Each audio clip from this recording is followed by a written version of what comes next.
Our story begins in a busy school stadium, where student races were in full swing. While the others were struggling to run the last meters, our main hero David had already crossed the finish line. The coach checked the stopwatch and announced the result.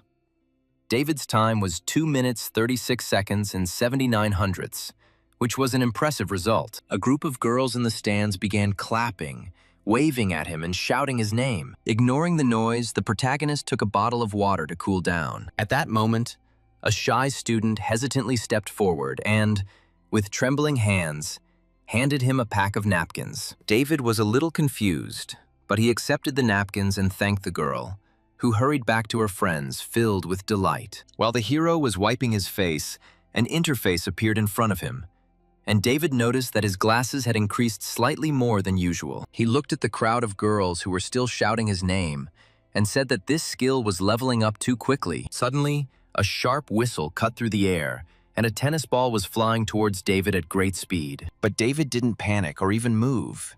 He simply followed the trajectory of the ball and caught it in one motion. Smoke rose slightly from the ball, showing how powerful the throw had been. The guy looked at him in bewilderment, and then turned his gaze to the man in the distance, who was clearly unhappy with this outcome. David's close friend, Mateo, ran up to him in a panic and asked who made the throw. Mateo narrowed his eyes, recognized the stranger, and turned pale.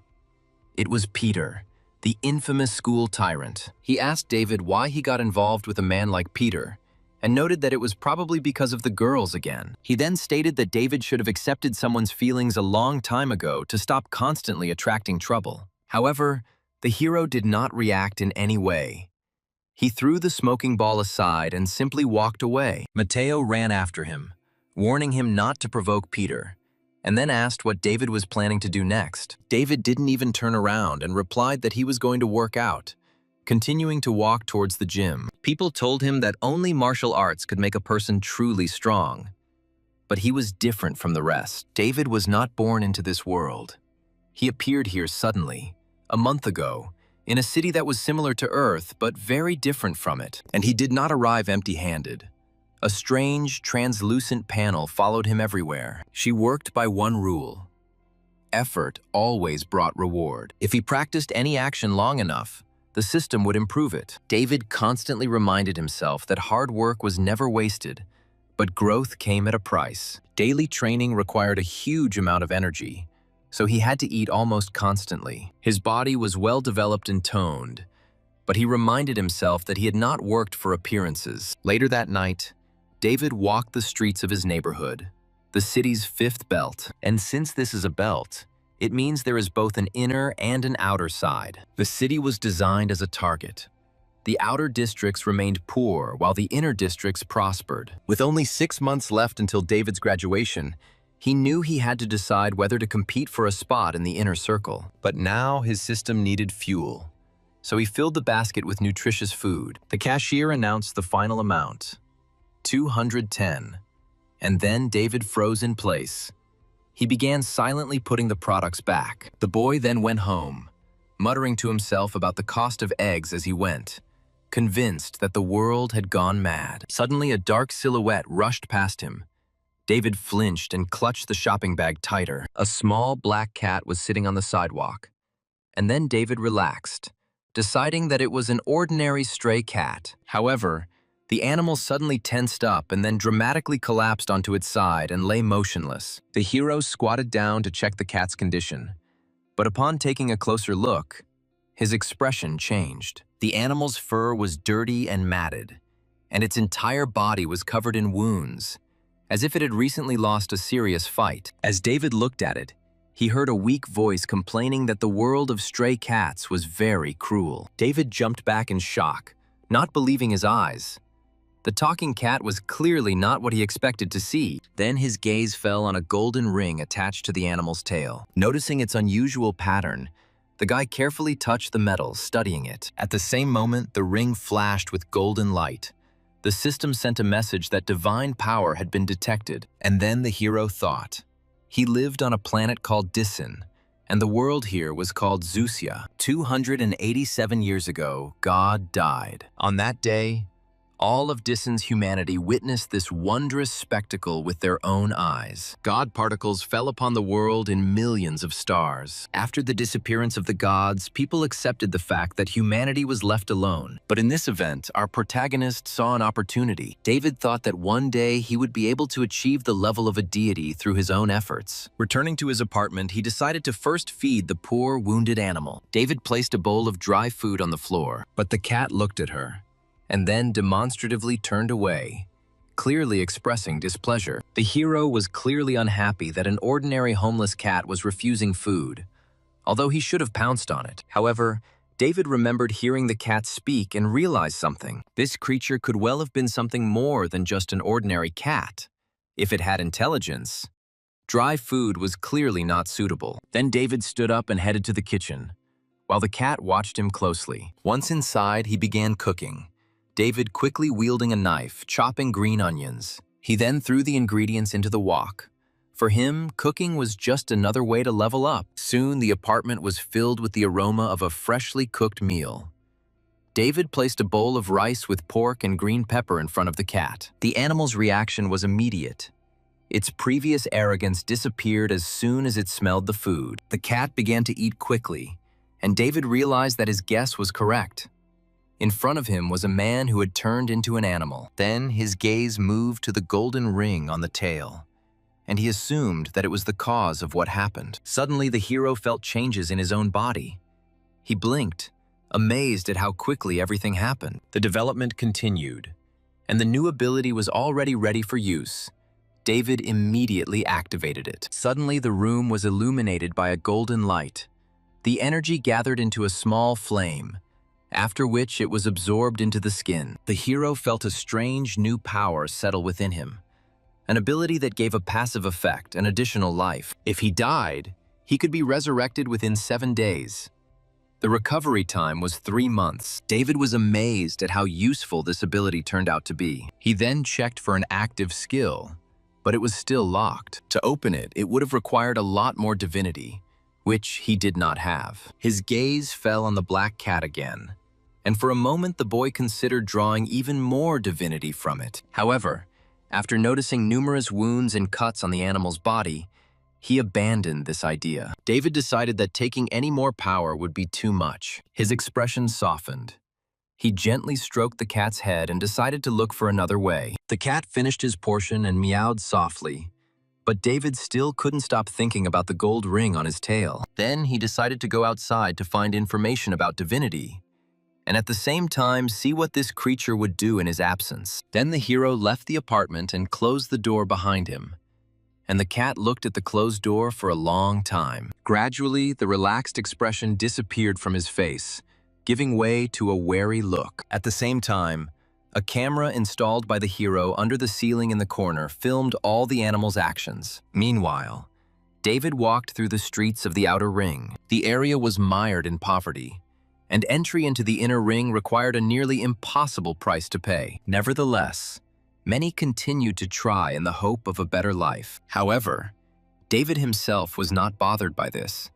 He knew that there was another way. Once a person became a martial arts master, all barriers disappeared. The hero continued to walk forward until a rough voice called out to him, and a bald man with a baseball bat stepped forward. Then David asked with displeasure what they wanted. The bandits blocked his way and said that he had insulted a certain Peter. However, David remained completely indifferent. Before they could continue their conversation, he moved, his kick sending the bald bandit flying. The other man froze in place, not understanding what had happened. However, before he could react, the hero hit him too, instantly knocking him to the ground. After that, he incapacitated the third bandit. Then David picked up some stones. His left eye glowed faintly as he activated his aiming skill, causing rocks to fly towards the enemies on the ground. At that moment, a lower voice came from the depths of the alley. A huge blue aura in the shape of a dragon formed in the air. It was that same Peter, the guy from David's school. He immediately attacked, but David dodged it without difficulty. Instead of fear, the boy felt curiosity. These were exactly the kind of martial arts he was looking for. Realizing that Peter was indeed skilled in martial arts, the protagonist stepped forward. Now he no longer perceived this man as a threat, but saw him as a source of useful information. David demanded that he tell him everything he knew. The hero warned the bandit that he would not stand on ceremony with him. In the end, the fight ended very quickly. Peter crashed into the wall with such force that cracks appeared on it. The boy slowly slid to the ground, leaned against the rubble, clutching his bruised chest, and began desperately begging for mercy. David stood in front of him, looking down at him. This fight had not made an impression on him. He expected more, but his opponent had only one predictable move, and the fight itself turned out to be extremely simple. Peter's attack looked powerful, but followed an obvious pattern, and the hero dodged it without difficulty. David felt a change in his fists, the new ability linking his previously improved aiming skill to the accuracy of his punches. Peter pressed himself against the wall and, still shaking with fear, begged David not to hit him anymore. However, the hero ignored the apology, leaned forward and asked about the blow he had used earlier. Peter explained that it was not a technique but an internal strength, and David then asked how to train internal strength. He admitted that he only knew the basics and could not explain everything in sufficient detail. The protagonist watched him for a while, then grabbed him by the collar, unimpressed by his attempts to look helpless. He then listed the rumors Peter had spread about himself and pointed out how much the reality differed from these stories. However, David didn't buy this idea and struck again to make sure the lesson was remembered. After this, he turned around to leave, but not before ordering him to write an apology and read it in front of the whole class. David also demanded that one of his friends record it on video so that he could watch it later. Panicked, Peter quickly agreed to all the demands. The hero glanced at the screen, remembered the address of the hall the villain had spoken of, and left, leaving the school tyrant in complete shock. Following the navigation on his phone, the guy walked along clean and brightly lit streets. Meanwhile, notifications began to appear before his eyes again, counting the experience gained during the recent fight. After comparing the results with his training, David realized that one short fight brought him more progress than several hours of training. Soon, the hero reached a large building with a golden sign. The phone announced his arrival at his destination, and he went inside. David greeted the administrator, but the girl asked him to speak more quietly, as the teacher was conducting a lesson. Then David peeked into the hall. Inside, an elderly man was teaching a group of students breathing techniques and the basics of circulating internal force. David stopped at the back of the room and began to listen with interest. This was exactly the information he needed. Then he asked the administrator if he could join the class. The girl was a little embarrassed but agreed. At that moment, a notification appeared about gaining experience in charm, after which David sat down on the free training mat. The master told the students to tense their core muscles, take a deep breath and hold it, and the hero followed the instructions. The master's assistant was worried, since there had been no truly promising candidates among the students for a long time. Soon, most of the students reached their limit. Their faces began to turn purple, and many began to cough. Even the most promising student could not cope with the exercise. The master looked disappointed. Then the assistant apologized and asked to give her a little more time to find a suitable student. But then he suddenly stopped her and pointed towards the back row. David was still holding his breath and had no difficulty. The breathing method turned out to be more difficult than it sounded, requiring lung capacity that most people simply did not have. The sensations inside David's body were intense, yet his expression remained completely calm. When the assistant announced that the time was up, the hero exhaled calmly, and at that moment the inner strength skill was activated. Maste approached him and asked if he felt any discomfort. David looked at his palms and noticed a light steam, as well as an extraordinary lightness throughout his body. The master's face immediately lit up, and the manager took David by the hand, asked his name, and invited him to join the dojo. However, before the guy could answer, the front door suddenly swung open with a deafening crash. When the smoke cleared, it became clear that the attacker was a huge insect-like creature with glowing red eyes. The monster pinned one of the students to the floor. Then its mandibles closed with a sickening crunch, tearing through the victim's chest. David froze, looking at this scene, his pupils trembling with shock. He had no idea what kind of creature it was. Chaos reigned everywhere. The master turned to his assistant and ordered the manager to maintain order. However, the monster turned its many red eyes to the crowd, and with a piercing screech released another wave. The attack headed straight for the manager. The girl froze in horror and was unable to dodge, but David reacted instantly.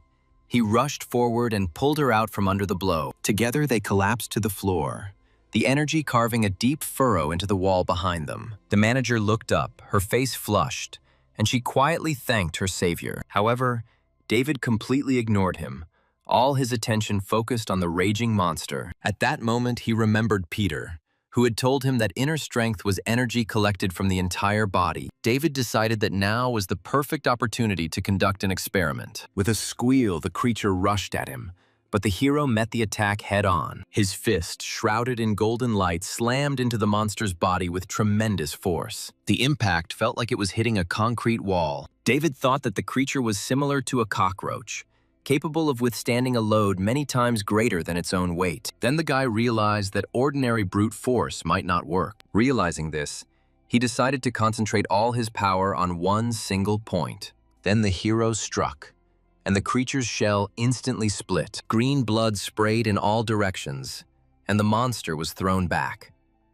At that very moment, the skill activated, and a notification about an 80-inch strike out of 200 appeared before David's eyes. When the dust began to settle, the hero said that the enemy turned out to be much weaker than he appeared at first glance. The master looked at David with both fear and admiration, realizing that the young man had just mastered the power of an inch. Meanwhile, the creature rose to its feet again. Then David asked if the monster really wanted to continue the fight. He then took a stance, saying that this would be a great workout for him. The guy watched as golden lines began to spread across his skin.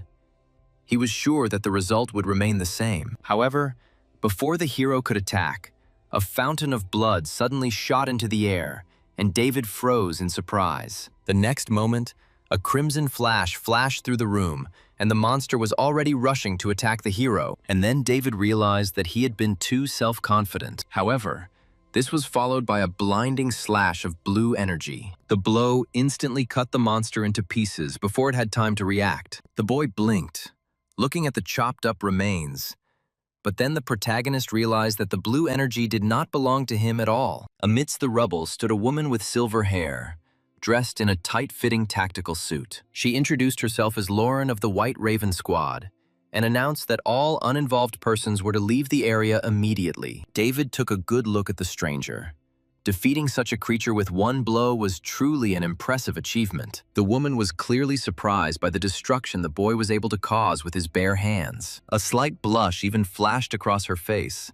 Almost immediately, she decided that she had to recruit such a person. Taking a step forward, the girl handed him a note. She said that he should come to the specified address on Sunday at 5 o'clock in the evening and promised to tell him everything that interested him. Then David unfolded the paper. It had an address written on it. City Library, 7th floor. Outside, the manager was literally circling around David with excitement. She was worried about him and felt obvious sympathy. The girl offered to take him to the hospital, but David assured her that he was fine and then thanked the dojo staff. The master watched the young man and sighed heavily. He understood that such an outstanding talent could not remain in the small dojo for long. Walking through the illuminated streets of the city, David checked the system notifications. The system reported that the conditions were met and the inch strength skill was successfully activated. The hero studied the new technique and came to the conclusion that it was concentrated chi, accelerated over a short distance. After that, he tried to gather energy again. However, tension instantly appeared inside the body, so the guy immediately dissipated it, remembering the danger of internal damage. In the end, he decided to take a rest and try again the next day. The events of that night kept running through his head. The White Raven, the Cockroach Man, the inner strength. All of this made him think. This world hid many more secrets than it seemed at first glance, and David decided to check out the given address over the weekend. When he returned to the apartment, the first thing he did was check the surveillance camera footage. On the screen, a black cat was sitting right on his chair and typing something on the keyboard. Then the hero abruptly opened the door and demanded an explanation, wanting to know what exactly the cat was doing on his computer. In response, the animal only blinked innocently and meowed, after which a silent confrontation hung between them. However, in response, David only sighed wearily. Without even changing his clothes, he simply collapsed onto the bed. The cat approached him cautiously out of curiosity, but suddenly caught the metallic scent of blood. The expression on his face instantly changed, and he began to wonder who dared to harm his man. The cat was clearly unhappy that David was wounded, and was already preparing to avenge him. Then suddenly the animal jumped right onto the hero's stomach and demanded to know what had happened. The cat introduced herself as Vanessa,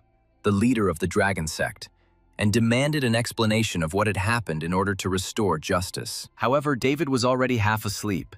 He only said that they could discuss everything after he got some sleep. Vanessa instantly panicked. She started shaking him and demanding that he not fall asleep until he explained the situation.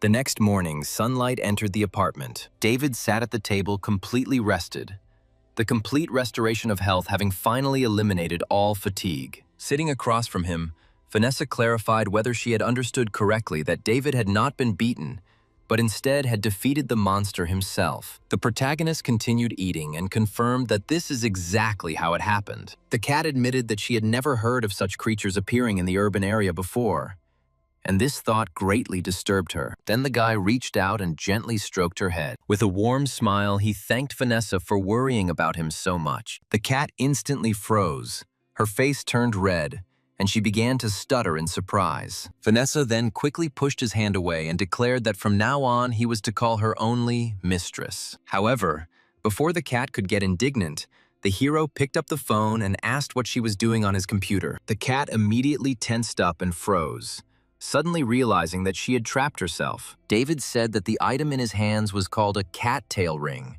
and was a type of divine artifact. He admitted that he had been looking for information about the item and had come to the conclusion that the ring was indeed a divine artifact. 287 years ago, God died, and the gold particles that fell to the earth then turned out to be fragments of divine power, artifacts. He had only heard about them before, but now he had finally seen one with his own eyes. Now it became clear to him why this object could absorb divinity. Completely immersed in studying the artifact, David even forgot that he was still holding the cat. He then asked if she was really looking for instructions on how to use the ring. Vanessa admitted that she wasn't looking for instructions on how to use the ring. In fact, she wanted to find a way to remove it. She said the Dragon Clan not only controlled entertainment venues, but also collaborated with martial arts halls and drug trafficking. Then Vanessa thought back to the night that changed her life. She said she was attacked right in her own villa. Someone put this thing on her, causing her to turn into a cat. However, by the time she managed to escape, her organization had already been captured. Vanessa explained that she could only return to her human form when she removed the ring. She then added, with obvious intent, that she was then going to kill all these people. Then the hero asked what she planned to do next. If the information couldn't be found on the internet, then the library was unlikely to be of any help. Vanessa's expression turned thoughtful. Then she chuckled and stated that she already had a plan. The cat said that first he should take up martial arts and become stronger. When he becomes stronger, organizations themselves will begin to look for him. Perhaps among them there will be those who possess divine relics. Then he can investigate and find a way to remove the cattail ring. Then the cat announced that she was going to introduce him to the best dojo. David raised an eyebrow. Vanessa smirked and asked if he had heard of the Hidden Dragon Dojo. He replied that, of course, he had heard. Then the guy turned to the computer and quickly opened the required page. David explained that back when he wanted to take up martial arts, the Hidden Dragon Dojo turned out to be the most expensive. After that, he scrolled down to the list of reviews and noted that he remembered this place not because of the high price. Vanessa snorted contemptuously. She stated that these people couldn't even stand hardships. They didn't need to study martial arts. Vanessa then announced that the way to proceed was by street rules, namely by storming the dojo. She then explained that the storming of the dojo was merely a kind of interview, and explained the hierarchy. At the bottom were those who simply paid money, and at the middle level were the talented students. At the top were those who had already proven their strength, but those with talent still had to rely on their abilities. Vanessa noted that it didn't matter if it took a person 10 or 8 years to become truly capable. As David headed for the door, I reminded him that he had to go to the dojo tomorrow. The next morning, David arrived at the Hidden Dragon Dojo. One of the students at the entrance approached him and greeted him in a friendly manner with a smile. David extended his hand to shake, but the moment their palms touched, he felt a sudden, intense pressure. The student squeezed his hand tightly, the veins on his forearm standing out, although a polite smile remained on his face. David assumed it was a test, so he decided to take it seriously. He gathered golden energy in his palm and squeezed the hand back. The student screamed and quickly pulled his hand away in pain, and David said that it was just a friendly competition. The other students giggled, and the losing student began to complain about David's strength. And realizing his mistake, the hero let him go. The noise that arose attracted the attention of those around, and someone warned that the master and his direct disciples were approaching. Soon, a group of people appeared in the hall. These were the strongest students, and in the center was Master Theodore, sitting in a wheelchair. A black cat, Vanessa, was lying on his lap, and this greatly surprised the hero. The lower-ranking disciples began to whisper among themselves, surprised by such a gathering. Then the master rode forward and asked if David had come to storm the dojo. The black cat on his lap raised its head and looked intently at the hero. Having heard a positive answer, the master noted that it had been a very long time since anyone had dared to storm his dojo. Afterwards, he asked if David really thought he was qualified enough. David glanced at the system and silently became concerned. His combat-related levels remained quite low. Then the master announced that he would first ask a few questions. David gave his name and age, but then the questions became too personal. He was asked about his place of residence, his parents' occupations, and whether he had brothers or sisters. The guy stood there, confused and sweating profusely, because what was happening was increasingly reminiscent of a pre-wedding interview. In response, Theodore laughed and explained that he had to ask additional questions for his future son-in-law. David himself, like Vanessa, had absolutely no idea what was happening. After this, Jenny stepped forward, cracking her knuckles. She declared that the outcome should have been decided in a duel. At the same time, the girl promised that she would be gentler with him. Then David threw off his confusion, concentrated, and raised his fists. When Jenny came to the center, the other students started whispering that he might be in serious trouble. Vanessa watched from the sidelines, irritated by the very idea of such a marriage interview. Then Jenny attacked a hero without the slightest hesitation. Her movements were sharp and perfectly controlled, but thanks to his aiming skill, David saw her actions as if they were broken down into separate, precise frames. He didn't retreat when the girl attacked him again. Instead, the protagonist entered her protective zone and grabbed the girl by the wrist. Using her own momentum against her, he twisted her arm and knocked her off balance. Jenny flew to the side, spun around, and fell staggering onto the hard floor. The students' expressions changed, and one of them, Lucas, noted that David's vision and positioning were exceptionally accurate. Master Theodore also joined in the general merriment and laughed warmly,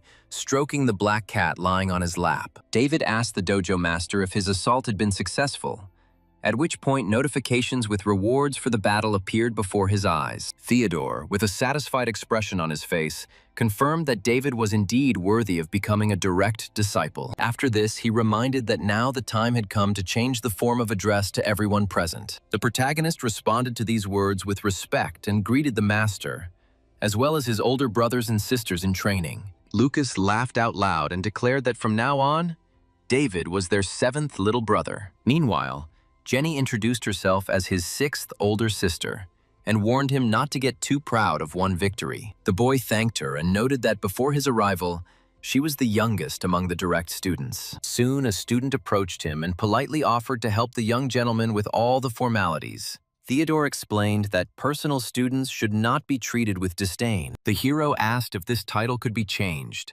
since he found the address young master awkward. However, in the end, he decided to leave things as they were and agreed to let others call him that. Later, while in the dojo's relaxation area, David was finally able to relax on the couch. He noted that the assault on the dojo was not as difficult as he had been told earlier, and the fight ended with just one move. However, Vanessa immediately corrected him, explaining that Jenny was actually much stronger. Martial arts relied on more than just numbers, decisions, intelligence, and even luck played a significant role. So, if Jenny had been more careful and waited until David took action, things would have ended differently. David acknowledged this point and agreed that he was indeed lucky and still had a lot to learn. After that, Vanessa said that she spent the whole night in the hall because she needed to warn Grandpa Lee. The boy didn't understand what she was talking about, and the cat explained that Grandpa Lee had once almost stolen her grandmother from her grandfather. Meanwhile, the student handed him an ID card that allowed him to freely visit the dojo in the future. The next morning, the dojo was unusually lively. The students whispered among themselves as they watched David practice diligently right in the center of the room. The protagonist felt like he was just one step away from a breakthrough, so he categorically refused to stop. Finally, after a mighty effort, a golden glow enveloped his body, signaling his transition to the third level of internal strength. Completely exhausted, he collapsed to the floor. Master Theodore looked at him and noted that David was the strongest student he had ever accepted. Moreover, the old man added that very soon the boy would be able to begin studying the hidden dragon technique. Despite being very tired, David immediately became interested and asked about the teaching method. Then the master asked him to stretch out his hand. When their palms touched, the hero's expression changed. Theodore carefully examined the young man's inner state and discovered golden energy, as well as signs of enormous potential. After this, the master asked what sports David usually did. The hero tried to downplay his achievements, saying that he just jogs in the mornings. However, the old man shook his head and stated that this was not so, because what he saw said the opposite. According to him, David's body was incredibly harmonious and balanced, as if it had been created perfectly. The master then called him a true martial arts genius. David understood perfectly well that the system was the cause, but he chose to remain silent. After this, he asked again if he could immediately begin learning the technique. However, the master stopped him and reminded him that he had been training all night long. His body was covered in numerous injuries, so it would be dangerous to begin developing the technique in such a state. Hearing this, David lost his previous enthusiasm and asked what he should do next. Then Theodore told him to go to the restroom and said that he would soon send the sleeping dragon ointment. A few minutes later, David was already waiting for him in the break room. When there was a knock on the door, he immediately rose to his feet. However, instead of the servant, Jenny came inside and said that she had come to treat his injuries. David immediately felt uneasy. He was afraid that she might still be angry about the defeat. Jenny told him to take off his shirt, and the hero hesitated for a moment, but finally obeyed. The girl looked closely at his trained body, after which her face turned even redder. She then pointed to the massage table and told him to lie down. David lay face down. Then Jenny warned him not to move and began to prepare the ointment.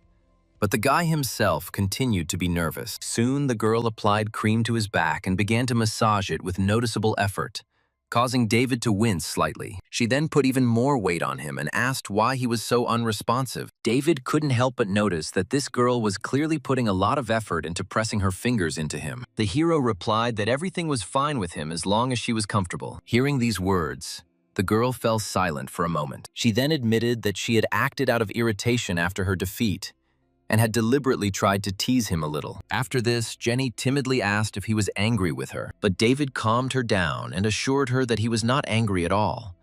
Then he suggested that she continue the treatment. Having finished working on his upper body, the girl jokingly suggested that he take off his pants. David instantly panicked and quickly refused, which made her laugh. Then Jenny admitted that she was just joking. She said that she did not intend to disturb him anymore, and then left the room with a smile. Left alone, David exhaled deeply, feeling as if he had just escaped serious trouble. After resting for a while, he left the dojo, stretching along the way and feeling much more relaxed. After checking the time, David decided to go to the library for his scheduled meeting. On the way, he remembered the white-haired woman from the White Raven Squad and wondered about the name of their organization. He thought it sounded rather pompous, although in reality it was just a special police unit. He soon reached the building, entered the elevator, and went up to the 7th floor of the Ching Cheng Library. There was complete emptiness all around, and the hero was already beginning to suspect that everything that was happening was someone's ridiculous joke. However, the silence was suddenly broken by a voice that announced that he had finally arrived, and the protagonist instinctively turned around. From behind, he saw a girl named Ellen walking towards him, after which he immediately asked where Lauren was. Ellen then explained that she was her informant, and she couldn't bring someone directly to the Special Forces headquarters. Moreover, the girl admitted that at first she was quite skeptical about this, but after a personal meeting, she changed her mind. When the hero sat down opposite her, she immediately invited him to join her team. However, The hero calmly asked why he should do this. Then Ellen opened the book and suddenly asked if he wanted to know the truth about the divine relics. Hearing this, David became noticeably wary. The girl was surprised that the guy already knew about such things. However, he refused to explain the source of his knowledge. Then she just smiled and poured him a glass of water. The girl noted that if he didn't want to talk, she wouldn't force him. After this, Ellen offered him to try the drink. The protagonist drank the water without hesitation. He noted with surprise that it tasted like ordinary water. However, the girl took the bottle in her hand again and poured more liquid. Then Ellen asked him to try again. Although the boy did not understand her purpose, he obeyed, confident that the water would again turn out to be normal. However, David took a sip and immediately froze in shock. To his great shock, the water turned out to be sweet. After this, the girl began to tell the real history of their world. According to her, 287 years ago, God died. The particles of light that scattered after the death of the deity and later became known as the blood of God fell to the ground. They have entered into various objects, living beings, and even elements of human fantasies. Objects that contained this divine substance were called divine relics. Ellen then showed the teapot and explained that the item was a divine relic of God 1567 called the Sweet Jug. David touched the teapot, suspecting that Ellen had simply added sugar to the jug in advance. At that moment, the system informed him that the substance immediately began to be absorbed, turning into divinity points. Continuing to examine the jug, David tried to understand its properties. At first, he assumed that it simply made the water sweet. However, I soon noticed a much more surprising feature. The water level inside did not decrease at all. Ellen confirmed his guess. The water in the vessel was endless. And while the boy held the relic, his indicators continued to grow. Seeing this, the girl smiled. The required amount of energy had already accumulated, so the hero could use his skill again. She then reminded that the best student must understand the consequences of the existence of such objects. David coldly remarked that such relics completely violated the fundamental laws of the world. The infinite source of energy was a perpetual motion machine that could refute ideas about the universe. However, Ellen advised against trying to explain the relics with logic. Their very existence was already an absolute absurdity. Then the girl handed him a business card and reminded him that just 3 days ago, he was an ordinary person. And then he managed to defeat the monster. David showed no fear of the creature and was psychologically superior to most humans. After this, Ellen invited him to join an elite relic collection agency. The guy immediately agreed.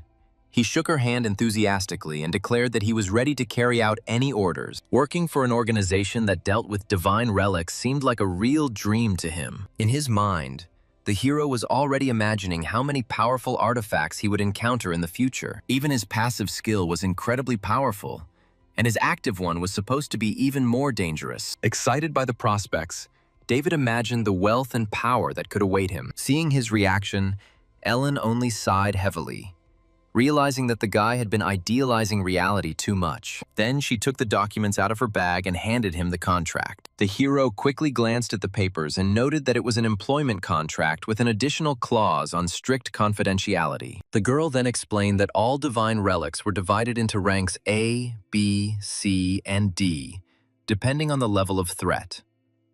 Since David had just joined the organization, he was only going to be assigned D-rank missions. However, he could not understand why the choice fell on him. Thinking about this, the guy came to the conclusion that the girl knew nothing about his system or training, so an invitation based solely on Lauren's recommendation seemed extremely suspicious. Then Ellen revealed the real reason. She explained that the divine relics had a will of their own. In fact, it was not people who found the relics, but the relics themselves that were drawn to certain people. Among humanity, there were extremely rare individuals who were naturally attracted to divine relics. According to the girl, she herself was one of those people, and David had exactly the same trait. Ellen also noted that salary alone is enough to demonstrate the sincerity of a company's intentions. When David looked at the salary section, his thoughts changed again. The pay was quite impressive, but salary played only a secondary role for David. What was truly important was access to divine relics. He was completely confident in the decision and agreed to cooperate without the slightest hesitation. After completing all the formalities, the protagonist prepared to leave the building. The hero understood perfectly well that these activities alone would take up almost all of his time. The boy then sent a message to his friend and asked him to help him arrange a day off from the teacher on his behalf. At the moment, the most important thing was to increase his own strength. Only by becoming stronger could he return back. David walked down the street, his attention focused on the active skill. He wanted to fully understand its capabilities. The active ability was already available, but another function remained blocked due to insufficient requirements. For each level, one characteristic could be selected, after which its effect would be doubled while using the skill. However, before making a final decision, David decided to conduct a control comparison. His gaze fixed on a distant street lamp, located about 100 meters away. The hero ran as fast as he could to measure his baseline result. The timer showed a little over 10 seconds, and this figure seemed quite acceptable to him. The hero then activated the double and repeated the run. This time, his speed increased so much that the distance was covered in about twice the time. The result pleased him. He gained incredible speed, although he ended up completely exhausted. Now the hero realized that the increase in speed really did have exactly a twofold effect. As David caught his breath, his thoughts deepened. For someone who wanted to improve his 100-meter dash time from 20 to 12 seconds, the task was relatively simple. However, further reduction of time by even 1/10 of a second required hundreds of times more effort. Without exceptional talent and the right resources, achieving this would have been virtually impossible. As David thought about this, he imagined the worst possible scenarios. For example, if he had to fight a very strong opponent in close combat, where any mistake could cost him his life, he understood that after activating the skill, no one would be able to predict such an incredible jump in speed. The double's skill turned out to be a divine power that violated not only the laws of physics, but also the limitations of the human body. Then the guy opened the system panel and decided to run a few more checks. However, he suddenly noticed something unpleasant. The ability had a cooldown.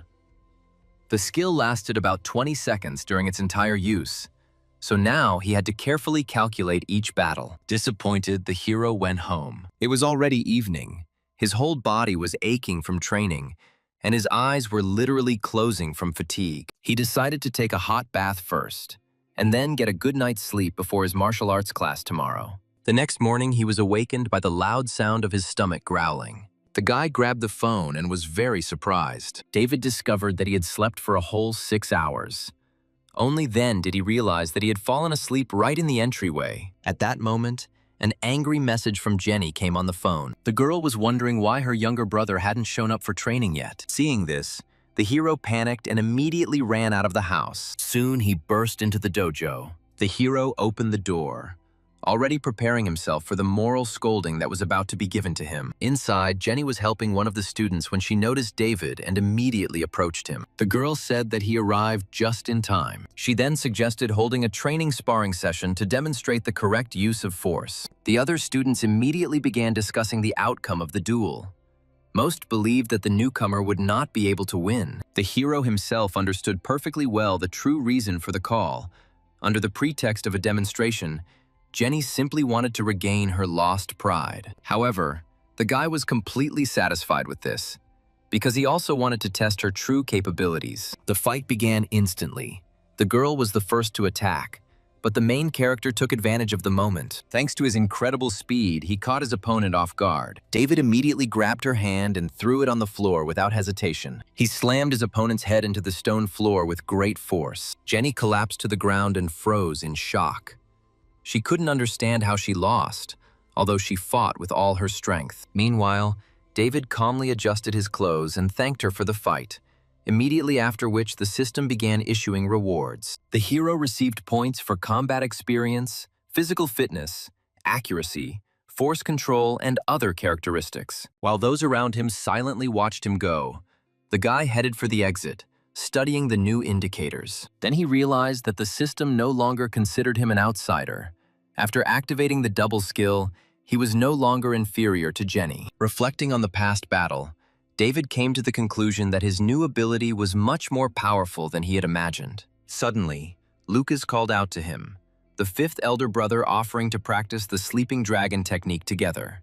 The hero immediately agreed and asked for guidance. However, a moment later, Lucas admitted that he had previously considered his younger brother's stories to be mere bragging. But now he realized that David was indeed close to fully mastering the technique and had almost reached the dragon aura stage. Lucas then decided to tell the boy about a legendary sphere that was rumored in the martial arts world. The talk was about the mythical precious body, the highest state of development, in which a person turned his body into a treasure. The elder brother explained that this path consisted of 5 stages. At the first stage, the practitioner's muscles reached the level of a dragon, and it was as if a water dragon had awakened inside the body. Then came the stage of strengthening the tendons, which became as strong as the roots of an iron tree. After this, the skin was transformed and became flawless, resembling colored glass. The next stage was jade bones, when the entire skeleton was transformed into a virtually indestructible structure. The final stage was the golden blood stage,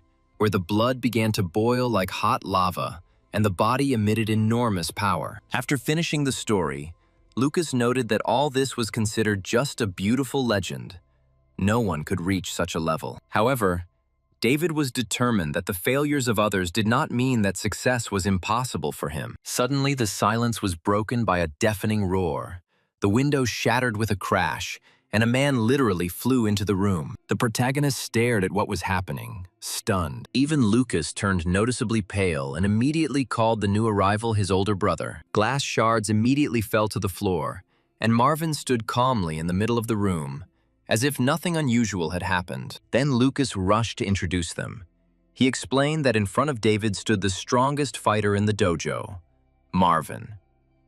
He was incredibly strong, extremely taciturn, had no patience, and hated using ordinary doors. While Lucas continued talking about his older brother, the hero walked up to the broken window and looked down. What he saw caused him to experience real shock. Apparently, Marvin really did jump here straight from the ground. Then David couldn't help but wonder how monstrous his legs must have been. Then Lucas asked why his older brother was looking for him. After a short exchange of gestures, he understood the answer and was about to leave. Before leaving, the guy suddenly became serious. He explained to David that the essence of the hidden dragon technique was not only the accumulation of energy, but also its proper control. Having said this, both masters quickly left, leaving the hero alone with his thoughts. David thought about their words. Until now, he had focused solely on increasing the volume of his energy, completely ignoring its form and direction. Then the guy decided to try to combine energy management with his outstanding precision. After this, he sat down in meditation and began to train. 3 hours later, a thick golden aura gathered around the hero. It became denser and gradually enveloped his entire body. Particularly strong changes occurred in the arm. The muscles swelled, and tense veins appeared on the skin. Suddenly, David opened his eyes and stretched his hand forward. The next moment, he released a powerful stream of energy. The impact was so powerful that the ground in front of it exploded and shattered into many pieces. The protagonist looked with delight at the results of the training.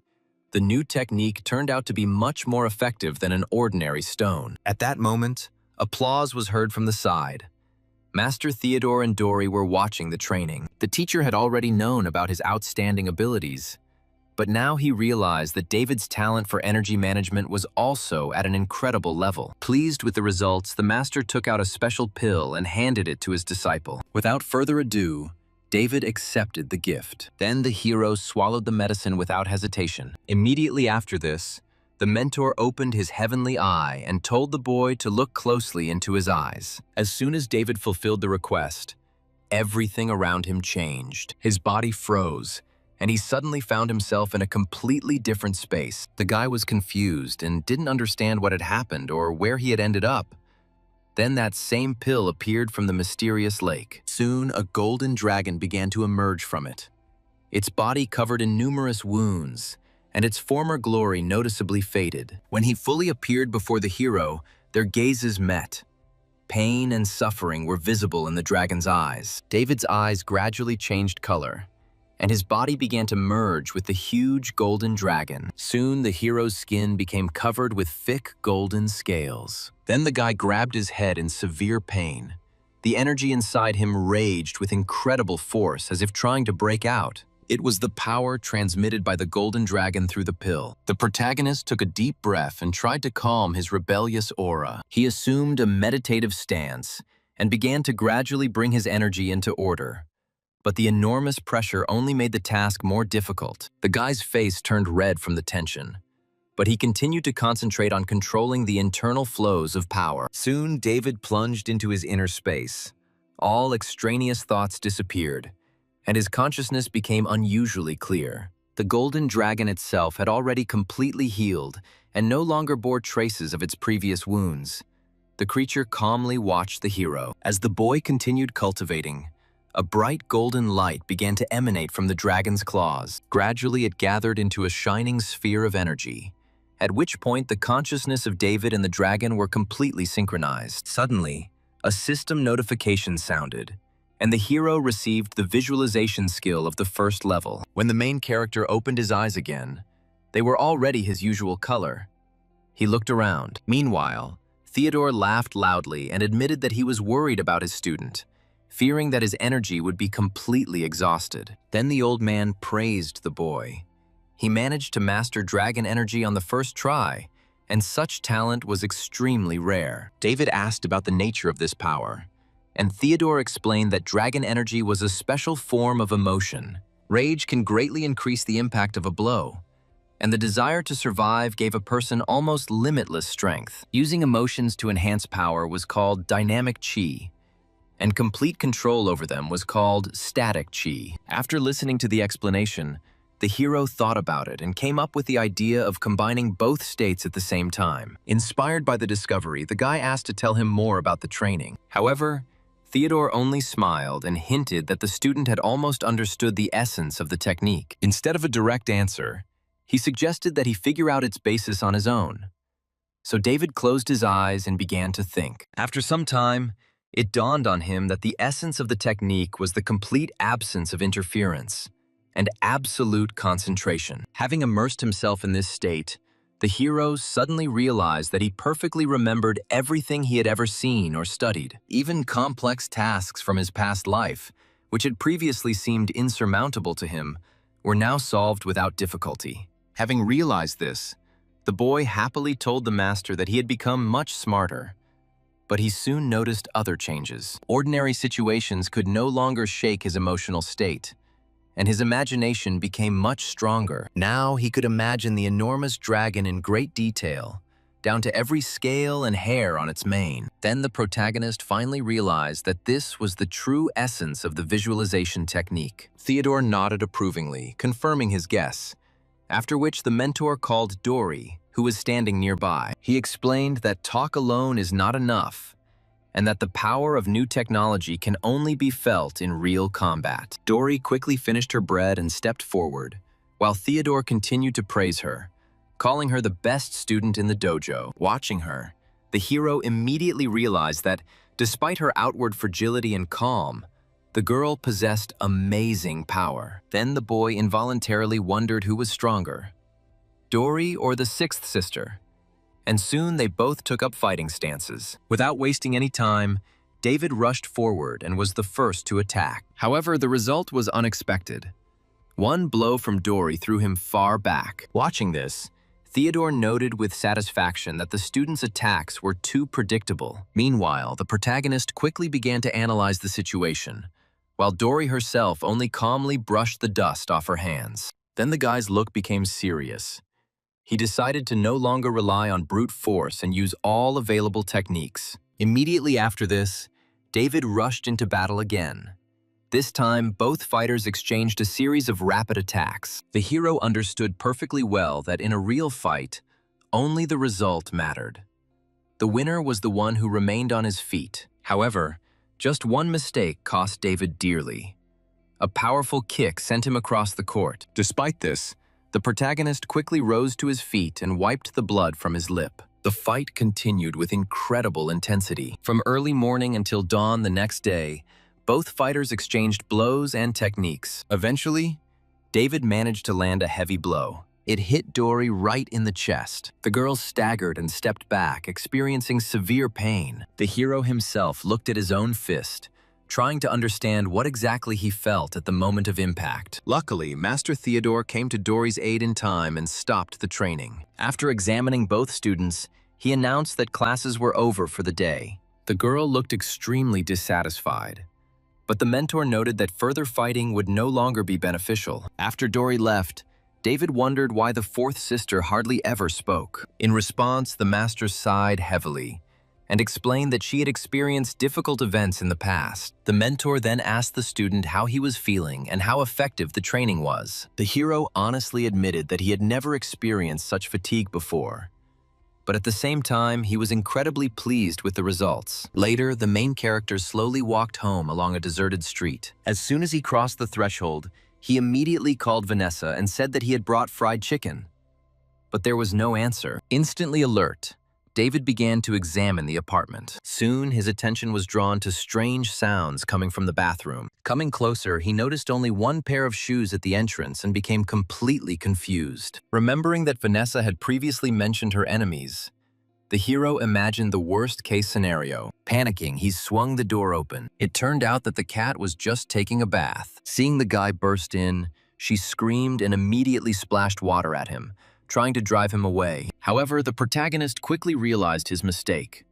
Then he only reminded that he brought fried chicken and that the food would soon get cold. As soon as Vanessa heard about the chicken, her mood instantly changed, and the cat immediately became interested in the treat. After a while, they were sitting quietly in the bathroom. Vanessa looked embarrassed, and David was helping her wash her hair. All this time, her thoughts were occupied with food and a strange excitement. At that moment, the system recorded an increase in sympathy for the hero. Suddenly, the ring on the cat's tail began to glow brightly. Instinctively, she touched David's chest, and the flash of light became so bright that he had to close his eyes. When the light disappeared, the boy opened his eyes and froze in surprise. Instead of the usual cat's paw, a human hand lay on his chest. Stunned by what he saw, the hero realized that Vanessa had turned into a human. Vanessa herself was also clearly shocked by such a rapid transformation. Realizing that he was looking at her, the girl immediately covered his eyes with her tail and embarrassedly demanded that he not look. The protagonist hastened to calm her down and explained that he hadn't seen anything anyway. Having come to her senses a little, Vanessa asked if he was telling the truth. The guy confirmed his words and suggested that they first calmly sort out the situation. However, suddenly the girl gasped quietly. Hearing this, David worriedly asked if everything was okay, but she hastened to assure him that nothing had happened. The hero then assumed that the girl had accidentally fulfilled the special condition for activating the divine relic. Hearing these words, Vanessa suddenly froze. Then her gaze slowly dropped to David's bare chest, and a recent moment came back to the girl's memory. Not long before the transformation, she accidentally pressed herself against him. Moreover, then Vanessa felt a slight sympathy for the hero for the first time. She couldn't believe that just one little flash of sympathy and some fried chicken led to her transformation into a human. Finally coming to her senses, Vanessa hastened to warn David that what had happened was just an accident. However, at that very moment, the situation became even more awkward. The girl suddenly noticed something that made her completely confused. The protagonist tried to justify himself and assured her that what was happening was beyond his control. Vanessa demanded that the guy keep his eyes closed while she tried to tidy herself up. However, in the confusion, the girl slipped and almost fell, which made the atmosphere even more tense. Unable to hold on, the girl fell back into the water. David felt extremely awkward and tried to somehow get out of the situation. Vanessa immediately looked away and declared that it was a ridiculous accident. However, suddenly, she felt that strange sensation again. The girl gasped sharply and jumped up. The protagonist asked her to move more carefully, as he was clearly feeling uncomfortable about all of this. He then admitted that she should leave the bathroom before things got completely out of control. David said that if she didn't leave now, she wouldn't be able to get out in a minute. Hearing this, the girl instantly froze and then ran outside in panic. Vanessa stepped out of the bathroom and closed the door behind her with a loud slam. Finally left alone, the hero was able to come to his senses. About an hour later, David approached Vanessa and noticed that she had already returned to her normal appearance. The cat admitted that she herself did not understand the reason for the reverse transformation. As soon as she calmed down, she became a cat again. When the hero tried to get closer, Vanessa immediately jumped aside. The guy just sighed heavily and decided that after everything that had happened, such a reaction was completely natural. Then David told her that he had recently met a girl who was well-versed in ancient divine relics. He was going to meet her the next day, and maybe she could help Vanessa regain her human form. However, Vanessa herself was thinking about something completely different at that moment. She couldn't help but imagine what would happen if she managed to turn back into a human. These thoughts embarrassed her so much that she preferred to say nothing. The protagonist quickly realized that Vanessa had once again plunged into strange fantasies and only sighed wearily. Thus ended another extremely chaotic evening. The next morning, David was awakened by a system signal. The system noted his correct sleep pattern and awarded him additional points for the corresponding skill. Having finally woken up, the hero noticed Vanessa sleeping peacefully next to him. Then he picked up his phone and found a new message from Ellen. The girl said that a job had become available for him and asked him to come to the place immediately. Delighted at the opportunity to finally get down to real business, the guy immediately went to the city library. When David arrived there, he looked around for Ellen for a while without success. The girl demanded to hurry, but she was nowhere to be seen. Only a stranger wearing glasses sat at the large table. At first, the main character didn't pay attention to her, but then he felt that something didn't add up. Looking more closely, he noticed that the girl was looking straight at him and waved her hand in a welcoming manner. Only then did the boy realize that Ellen was standing in front of him. Taking off her glasses, she noticed with a smile that his powers of observation were quite keen. David looked confused for a moment, then looked away and tried to keep a straight face. Meanwhile, the girl got straight to the point. They decided not to dwell on her appearance as they were both very embarrassed. She showed him a pair of glasses that looked completely ordinary on the outside. A divine relic numbered 1280. The artifact suppressed the sense of its owner's presence so strongly that those around him practically stopped noticing him. According to Ellen's explanation, after the artifact was removed, the person's hidden presence was released like a bright flash. Hearing this, the hero sighed with relief. Now he realized that his strange behavior was caused by the influence of the relic. Then the guy remembered the work for which he was called. But the girl immediately asked to first look at the documents. It turned out that the mission related to a special operation to retrieve a Class C artifact. The item in question was relic number 105, known as the Crown of Vice, an item that amplified its owner's darkest desires. The crown was used by Lucretia. If she noticed an attractive man, her desire to possess him became uncontrollable. Then David guessed that the glasses were prepared especially for him, and Ellen confirmed his guess. She noted that his appearance made a strong impression, and after removing the glasses, the effect should have been greatly enhanced. The girl hinted that at that moment, the hero could easily rip the crown off the target's head. Realizing the whole plan, the protagonist only grinned. In fact, he was required to use his own appearance as a weapon. After some thought, he came to the conclusion that the task was perfect for him. He could simultaneously receive power from two relics at once. The hero even imagined that if he wore such glasses for a year and a half and then took them off, his presence would become overwhelming. Noticing his thoughtfulness, Ellen called out to him and brought him back to reality. David asked if the glasses belonged to her, and the girl explained that she had simply borrowed the artifact from another company. This news surprised the guy. He admitted that he had previously considered their organization to be the only one in the country. However, Ellen explained that there were many such companies, and she compared their activities to the work of janitors. Hearing such a description, the hero was surprised, but the girl explained her thought. Thousands of divine relics have already been discovered in the world. They were found by a wide variety of people, and the artifacts themselves could appear anywhere. One organization could not physically cope with such a number of threats. And besides, the work remained extremely dangerous. Then the protagonist asked whether the various companies cooperated with each other. Ellen answered that not really. Formally, they carried out government orders, but many organizations pursued solely financial gain. The girl warned him that he should be careful when meeting with employees of other companies. The guy nodded understandingly, and then decided to test the glasses' effectiveness in practice. He took them off, and at that very moment, his presence seemed to explode in a powerful, invisible wave. At the same time, the system reported further absorption of divine energy. The effect was so strong that Ellen froze. Her heart suddenly began to beat faster, and the system recorded an increase in sympathy. Nodding in satisfaction, the guy came to the conclusion that the artifact worked exactly as intended. Later, he went to the place of the assignment. Sitting on the bus, David carefully studied the materials on Lucretia. The file revealed that the woman was 45 years old and led a gang called the Purple Rose. Under her control were bars, karaoke rooms, and underground clubs of the southern region. The protagonist quickly realized that a real criminal figure stood before him. Thanks to the crown, Lucretia received a huge boost in her abilities and was able to build her own criminal organization. Moreover, the woman regularly used men for her own interests, and the crown continuously strengthened her desires and thirst for power. The stronger her dark desires became, the more the artifact's power grew. This information made David uneasy.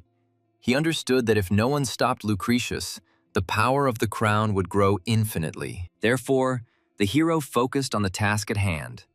He needed to find a way to get to the woman and rip the crown of vice from her. After that, all her artificially acquired power would disappear, and the mission would be accomplished. Just as David finished thinking, the bus's loudspeakers announced their arrival in the Southern District. Meanwhile, in the Southern District itself, an unpleasant scene was unfolding. A young man was being brutally beaten with a baton. The woman who was doing the hitting looked completely crazy and was enjoying what was happening. She loudly declared that she was going to do whatever she wanted, and anyone who tried to stop her would regret it. Watching what was happening from the side, the main character only shook his head. The woman's behavior seemed childish to him. However, upon closer inspection, he noticed a shining crown on her head and immediately realized that Lucretia was standing in front of him. Nearby, a middle-aged man was trembling with fear. He tried to please the woman and offered to bring any of his sons. However, Lucretia said irritably that she wanted to see both of them at once. The hero sighed heavily. The thought that he had to seduce such a woman did not please him at all. Soon, a group of people approached the scene. One of them loudly announced that this time Lucretia was in for defeat. Intrigued, David decided to stay back and watch. A large man named Archer, the leader of the Razor Gang, stepped forward and declared that Lucretia had been acting arrogantly for too long. However, the woman reacted to the threats completely calmly and did not even immediately remember who was standing in front of her. Meanwhile, several beaten members of the Purple Rose Gang informed her that it was Archer's men who had dealt with them. Then Lucretia carefully examined her opponent and suddenly began to openly flirt with him. This behavior only made Archer even more angry. He called her a disgusting old woman and demanded that she return the territory she had taken from him. However, the woman easily dodged all his attacks. Gradually, the protagonist pieced together the complete picture of what was happening.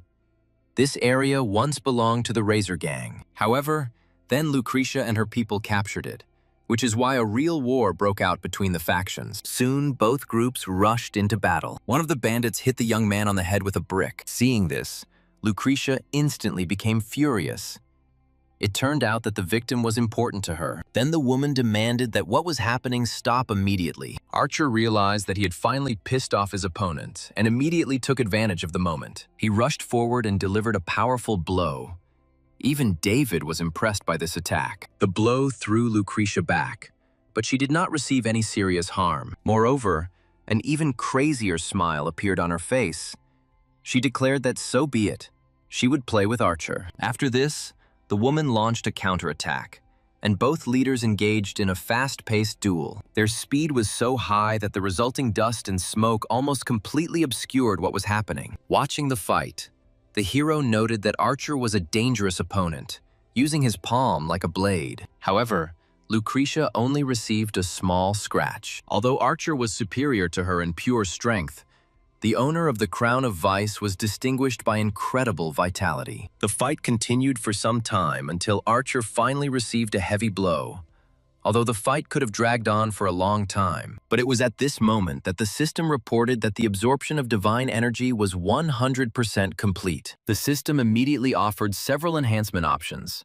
Without hesitation, the hero chose to increase his physical strength. Last time he relied on speed, and now he decided to combine it with brute force. At that very second, his eyes flashed blue. Then the boy picked up the stone and threw it forward with monstrous force. The unfortunate target was Archer, the rock hitting him squarely in the leg, shattering the bones instantly. Seeing the aftermath of the attack, Lucretia looked around in confusion and demanded that the unknown attacker show himself. Meanwhile, Archer, who had suffered a severe leg injury, could barely stand on his feet. He cursed loudly, accusing his opponent of a vile attack. His subordinates quickly helped him retreat, promising that their gang would return. When the enemies disappeared, Lucretia spat blood on the ground and admitted that the blow had been quite painful. It was then that David emerged from the shadows. The surprised woman immediately asked if he was behind the recent attack. The protagonist calmly confirmed this.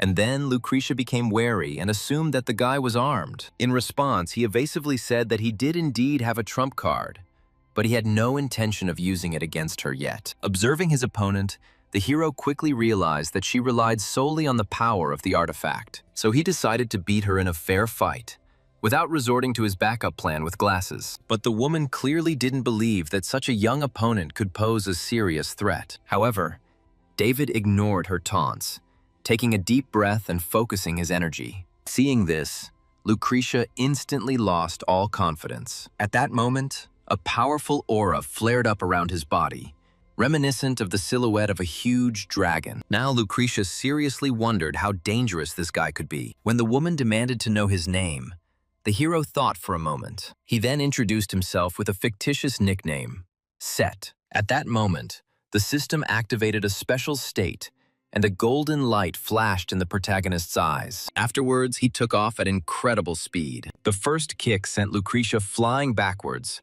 causing her to spit out blood. The woman crashed into a stone wall. However, David did not give her time to come to her senses. He immediately rushed forward and unleashed a hail of heavy blows on his opponent. The attack was so swift that Lucretia was practically unable to resist. Finally, a final powerful blow brought down part of the wall. As a result, the woman ended up buried under the rubble.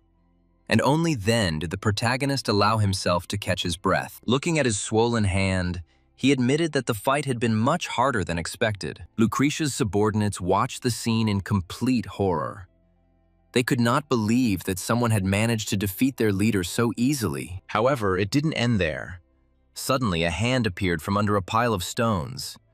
Lucretia was still alive. Clutching a wooden club, she rose to her feet and glared at her opponent. At that moment, the crown of ice flared with an ominous purple light, the artifact filling her body with new strength. The woman's eyes turned red, and she stated that the guy had really managed to make her angry. Despite this, David remained absolutely calm.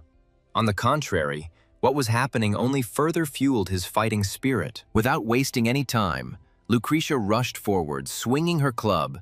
She vowed to destroy the enemy. However, the main character easily dodged the blow. Instead, David prepared to counterattack. The guy then suddenly closed the distance and delivered a powerful knee strike straight to her face. The woman screamed in pain and flew back, blood gushing from her broken nose. However, even after this, a strange smile appeared on her face. While David was distracted by the attack, she managed to grab his hand and decided to take advantage of the moment. However, her plan failed.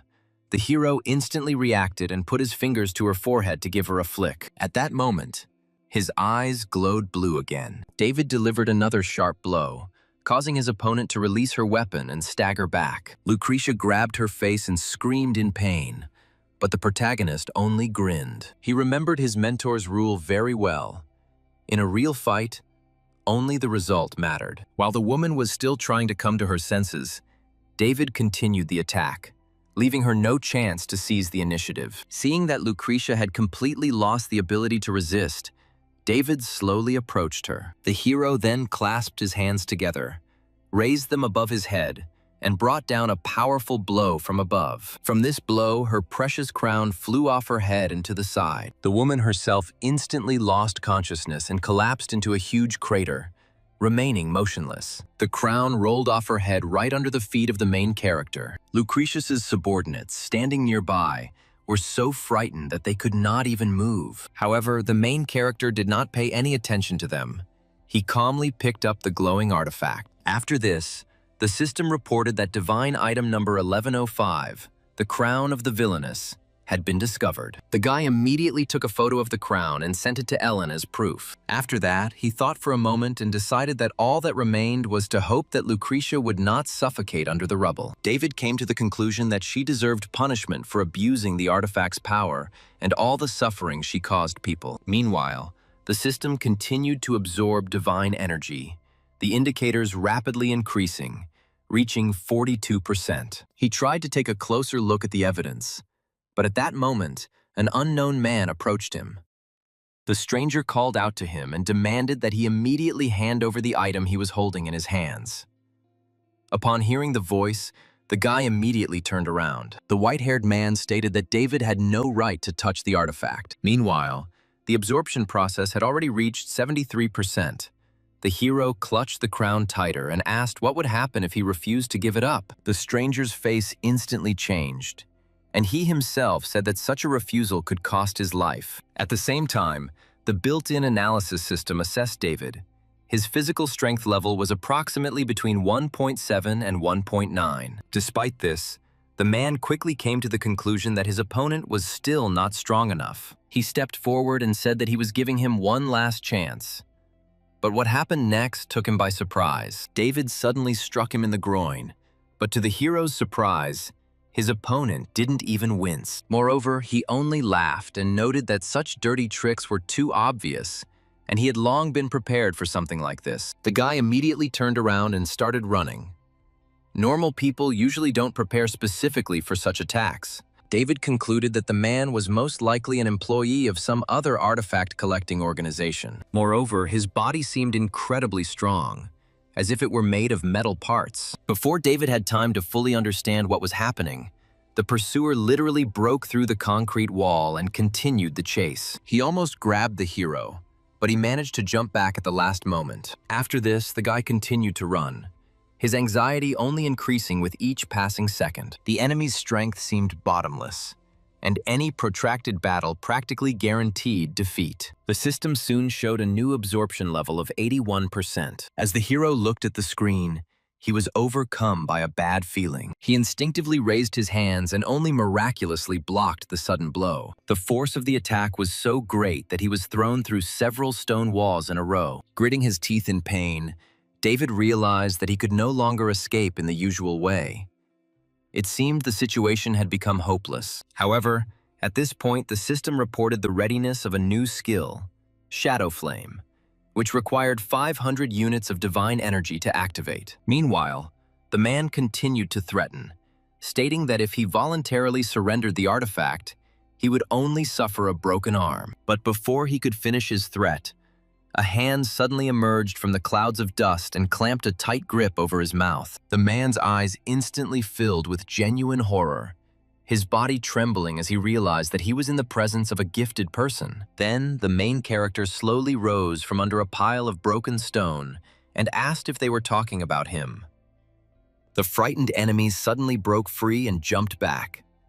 Then he began to frantically look around. His gaze fell on the black flames that completely engulfed David's body. Watching this picture, the white-haired man could not believe his own eyes.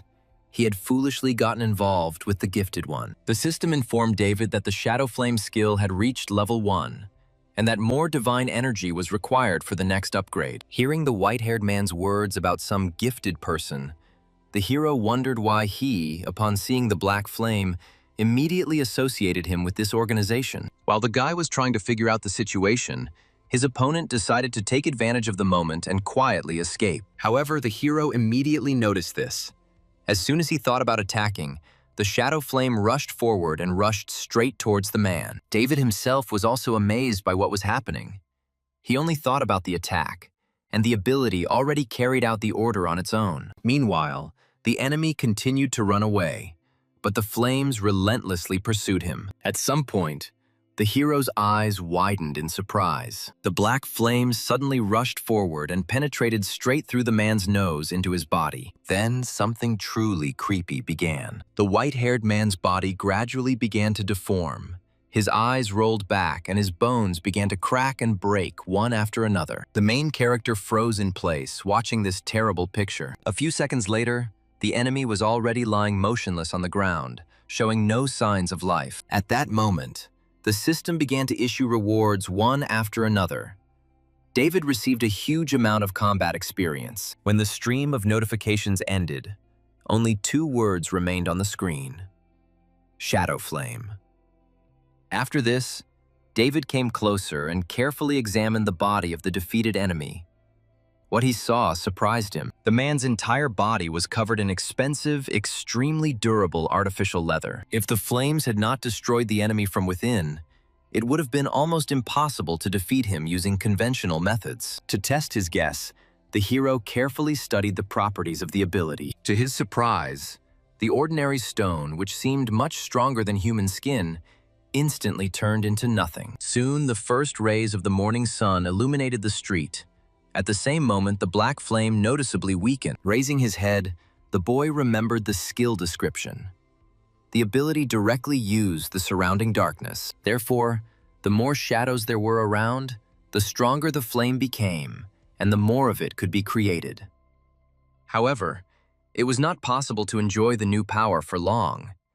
After a few moments, it completely disappeared. The system didn't even warn him about the end of the ability, so David didn't understand the principle of its recharge. Realizing that he wouldn't find out anything now anyway, David took out his phone and took a photo of the white-haired man's body. Meanwhile, the action moved to the southern district of the city, where something terrifying was happening in the depths of a hidden underground laboratory. There was a strange monster there, mutating and gradually increasing in size. A mysterious man stood next to the creature and watched the process closely. He then calmly reached out and stroked the monster, after which he turned to a certain Pinpin. Pinpin himself was covered in wounds and bandages. Kneeling, he admitted that he remembered his superior's warnings not to cause trouble. He began to justify himself, but did not have time to finish. The next moment, the mysterious man disappeared from the scene. Pinpin didn't even understand what happened, and then a huge hand suddenly grabbed his head. Only then did he realize that the boss was already standing right behind him, and he demanded to know why he had violated the order. The man said that such behavior looked like an attempt to voluntarily part with life. Pinpin immediately lowered his head to the floor and began to beg for forgiveness, admitting his guilt and hoping to avoid punishment. Meanwhile, the owner of the laboratory sighed heavily and allowed Pinpin to get up. The man then returned to the creature and asked if there was any news about the 2 monsters they had dispatched earlier. Pinpin, that both creatures had apparently been destroyed. Upon hearing this, his superior instantly became gloomy. Then the subordinate hastened to explain that, according to available data, one of the monsters was wounded by an ordinary teenager named David. Moreover, his entire biography seemed completely ordinary, and these words finally drove the man crazy. He couldn't believe that an ordinary person could handle one of their experiments. Their test subjects might not yet be perfect, but they shouldn't have lost to mere mortals. He then turned his gaze to the creature next to him and ordered that David be captured. The man was going to personally feed him to the Great Mother. After this, the villain declared that she would be able to give birth to even more perfect children, and then he would one day take over the whole world. Meanwhile, in the Qingcheng library, the hero stood in the elevator with his eyes closed and thought about the consequences of the recent mission. The situation had become so serious that he couldn't imagine how Ellen was going to handle it all. However, the main character soon decided to stop worrying and simply accept the consequences. When the elevator stopped on the 7th floor, a surprise awaited him. Contrary to expectations, Ellen was not at all angry. On the contrary, the girl apologized and admitted that she had made a serious mistake by leaving him alone in the face of such danger. Moreover, she announced that she was raising the quest's rank to C+, and was going to issue an additional reward. The guy was so surprised that he immediately agreed. Then the girl visibly relaxed and thanked him for his understanding. As they walked to the table, Ellen explained that the white-haired opponent's identity had already been established. His name was Corliss, and he was a Class C agent from the Sushi Containment Corporation. She has already contacted the company, and they stated that this was solely his personal initiative, not connected with management. However, David was suspicious when the conversation turned to the crown, asking why the agent needed this artifact at all. In response, the girl handed him the documents and pointed to several marked places that caused her the greatest doubts. She explained that Shushi worked in the inner circle, so sending an employee so far away was highly illogical. At first glance, their explanation seemed flawless, but the girl was sure that there was some other purpose behind it. Then David handed her the artifact and glasses, reminding her that he was going to return them. However, Ellen refused to take the glasses back, as she believed they could be useful to him in future missions. After this, the girl told another important detail. According to the autopsy results of Corliss, all of his internal organs had disappeared without a trace. Hearing this, the protagonist immediately remembered the power of the shadow flame, but he decided to keep it a secret for now. Then the guy just put on his glasses and, with the most innocent look, said that he didn't want to discuss this topic. Ellen looked at him, blushed, and declared that everyone has their secrets. After that, she asked him to wear glasses again, and David was inwardly rejoicing. These glasses turned out to be an incredibly useful artifact. As he was about to leave, the hero remembered one more question. Then he showed the black card he had received earlier. The girl explained that it was his official collector's ID. Thanks to him, the execution of future missions should become much easier. The guy immediately perked up and realized that he had now officially become a full-fledged employee of the organization. Then Ellen confirmed it, and at that moment, a secret door opened behind her. The girl added that in addition to standard privileges, he received access to all of the library's closed archive. Soon, the girl left on urgent business and suggested that he inspect the storage facility himself. After waiting until she was out of sight, the protagonist became noticeably inspired. He hoped to find information about the ring on Vanessa's tail here. After some time, David was already studying the library. What he saw amazed him.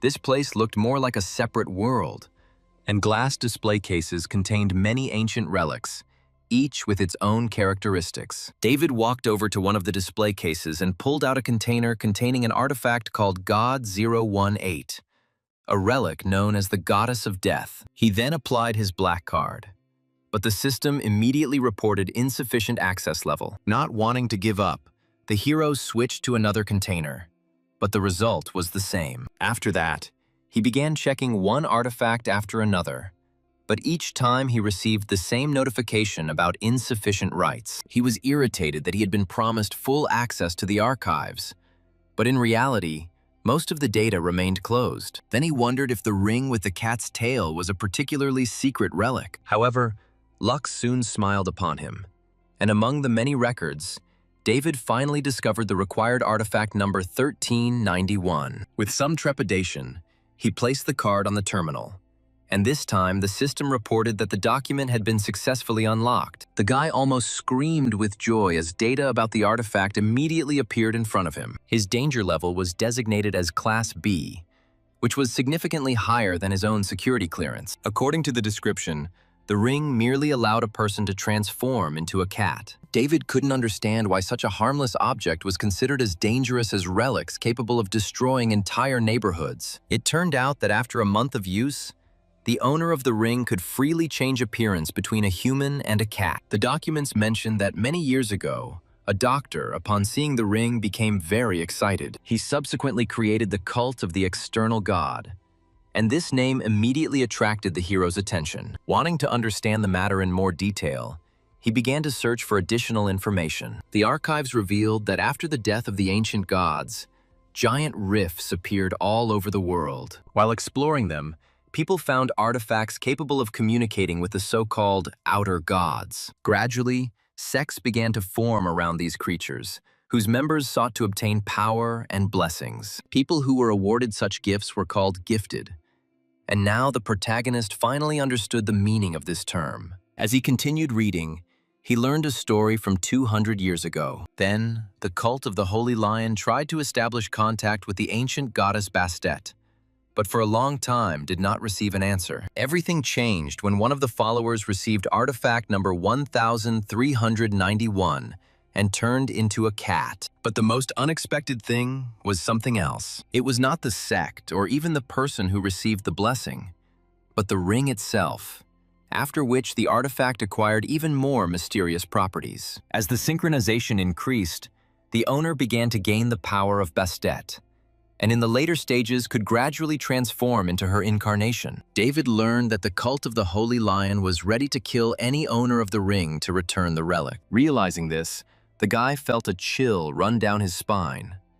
This meant that Vanessa was in mortal danger. The hero immediately remembered her persistent requests to train hard.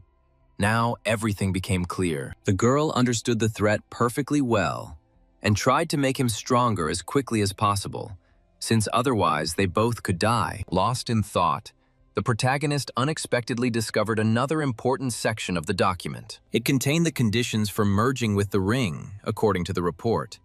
The first stage required a powerful emotional outburst. After this, the owner needed to regularly experience the same feeling in order to continue the synchronization process. Then David began to remember the moment when Vanessa first took on human form. The scene in the bathroom and the image of a girl with cat ears and a tail immediately came to mind. Realizing what emotions were being discussed, the guy instantly blushed and quickly threw these thoughts out of his head. If that was what was required for the transformation, then he and Vanessa would have to continue to fulfill that requirement regularly. The more the hero thought about it, the more difficult it was for him to imagine a future conversation with the girl.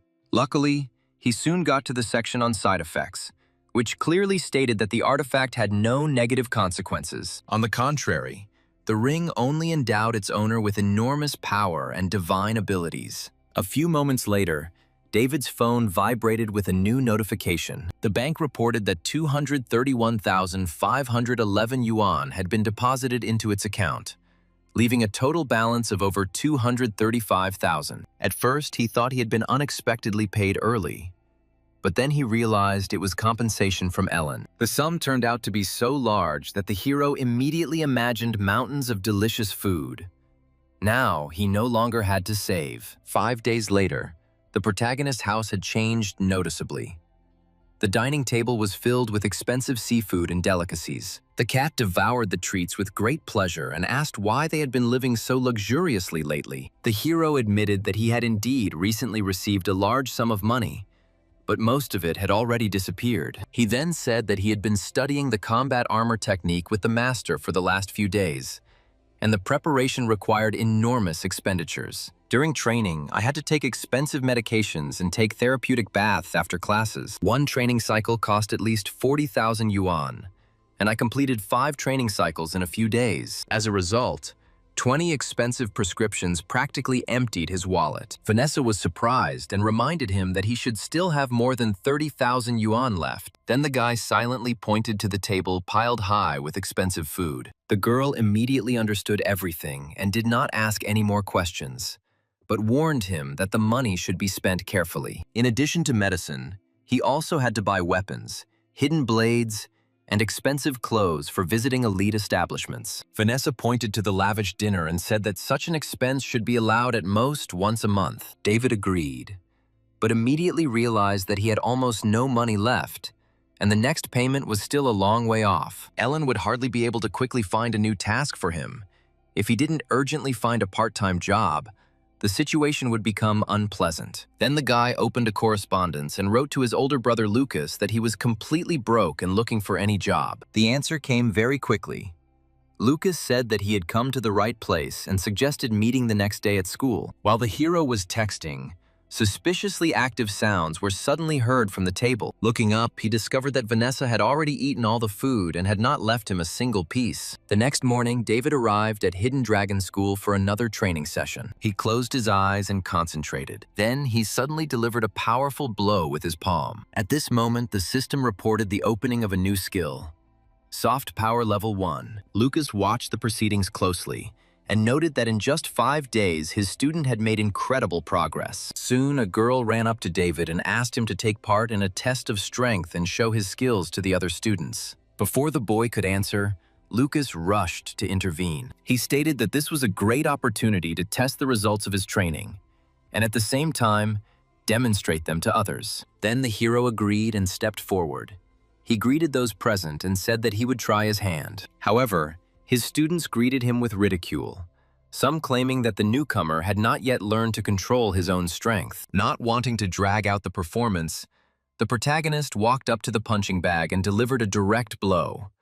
but nothing happened. The crowd immediately burst into another fit of laughter, and the students began asking why the blow was so quiet. However, before the scoffers could finish their sentence, the seams on the training bag suddenly came apart and the filling burst out. At the same moment, the device showed the maximum value, 9,999 points. Everyone who had been laughing at the main character just a second ago instantly fell silent, and the students looked at the result in stunned silence. David just smiled slightly and calmly explained that he had used the soft power technique. The essence of the technique was to concentrate all the force into one point and then release it in the form of an internal explosion. Nellie's admiration grew even stronger, and the girl noted with gratitude that she had learned a lot thanks to her younger brother. The hero then turned to one of the students and asked him to bring a protective cover for the strength meter from the storage room. Soon, Lucas approached David and admitted that after what he saw, he was no longer worried about his student's abilities. He then said that recently a very influential person started looking for a bodyguard, although the situation seemed complicated. The photo Lucas gave him showed a luxury hotel, with the address and room number listed below. However, what caught his attention most was the amount of the payment, 800,000 yuan. Seeing that kind of money, the guy immediately agreed to the job, and all other thoughts immediately disappeared from his head. Sometime later, David arrived at the luxurious Ruiju Hotel. An expensive car pulled up to the main entrance, and a hero in an elegant black suit emerged from it. As soon as he entered the hall, many guests immediately noticed him and people began whispering among themselves. Listening to these conversations, the guy smiled.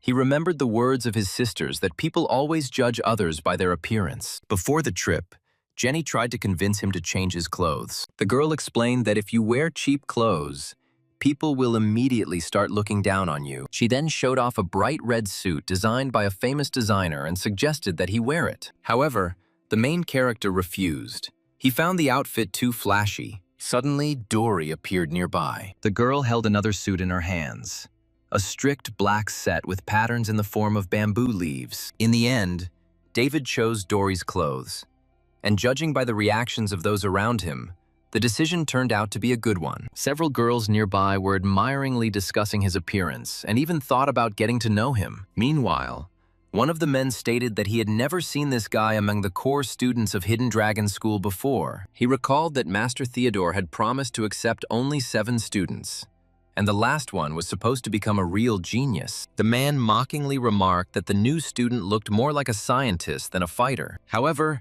his interlocutor did not agree.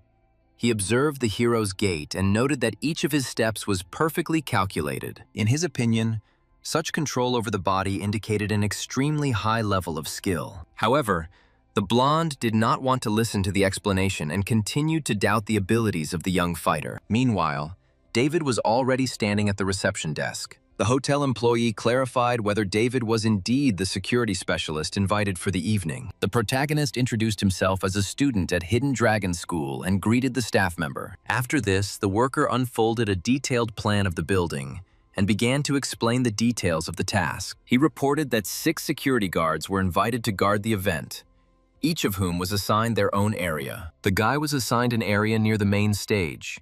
An employee specifically warned him that the lighting there was quite weak. The hero assured him that there would be no problems.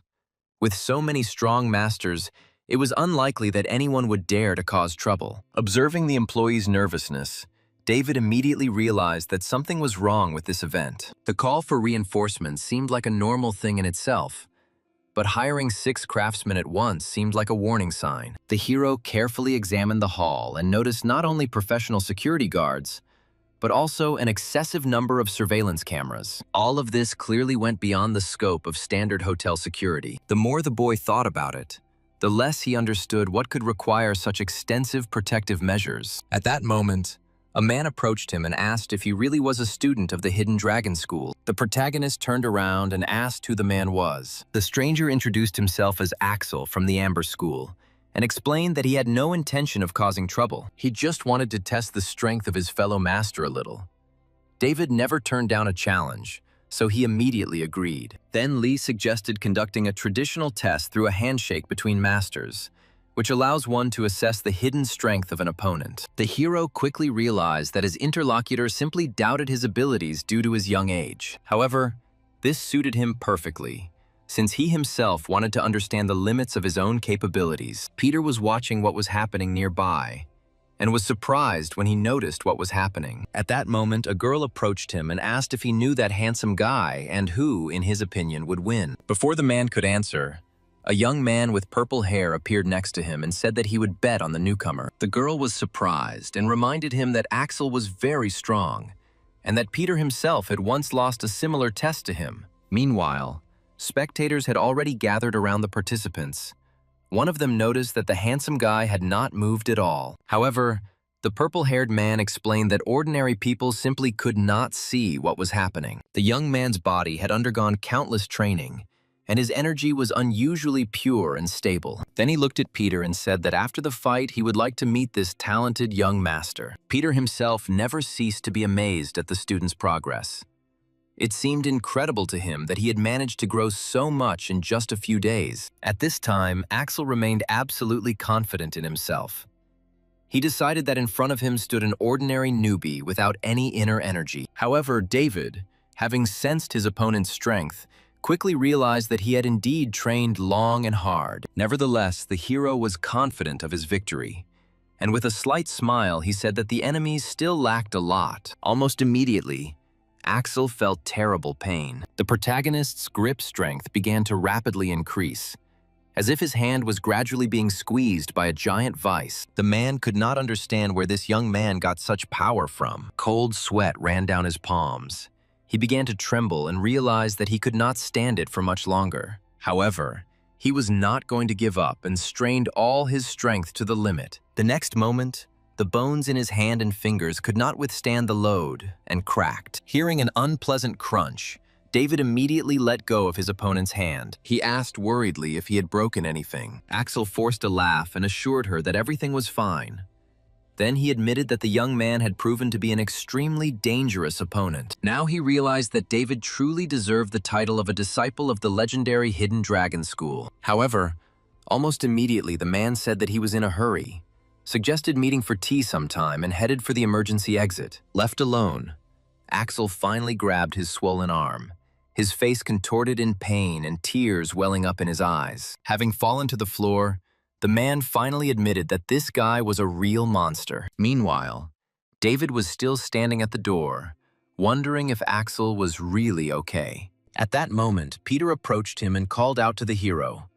The protagonist shuddered and turned around. The guy greeted him in a friendly manner and noted that they hadn't seen each other for a long time. A little later, while chatting near the stage, David learned that he was at this event because he was the heir to a wealthy family. Then the hero got straight to the point and asked why he wanted to see him. Peter explained that he was impressed by his recent fight with Axel, and that Peter's older brother wanted to meet David in person. Then the protagonist looked at the stage and saw a man with purple hair who raised his glass in greeting. Peter explained that among the guests were rich heiresses and wealthy ladies who wanted to get to know him better. He asked the guy if he would have any free time later, but the hero replied that he was too busy today. He also clarified that if someone really wanted to become friends, they should have taken the initiative themselves. After these words, David got ready to leave, declaring that he still had things to do, and Peter watched him go with an admiring gaze. However, before the main character had even taken a few steps, the girls unanimously supported his words. One blonde plucked up her courage and handed over her phone,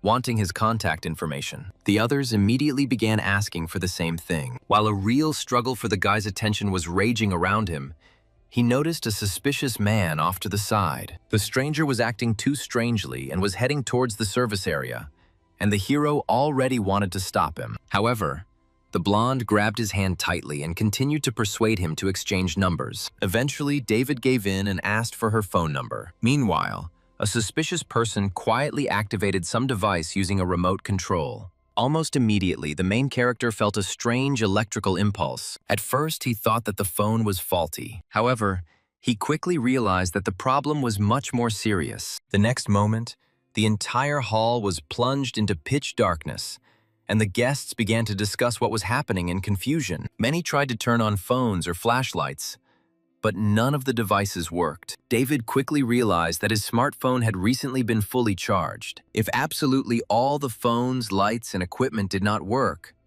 then something unusual happened. After analyzing the situation, the hero suggested that an electromagnetic pulse could have been used. While the guy was thinking, there was a deafening roar, and a row of glass windows simultaneously shattered into pieces. The frightened blonde pressed herself against him, and panic began around her. People tried to reassure each other, suggesting that the cause could have been the wind or an accidental fall of furniture. Luckily, Peter still had a lighter, which became the only source of light. His older brother Tyler assessed the situation and ordered everyone not to disperse but to gather together and stand with their backs to each other. The guests immediately obeyed him. But the peace did not last long.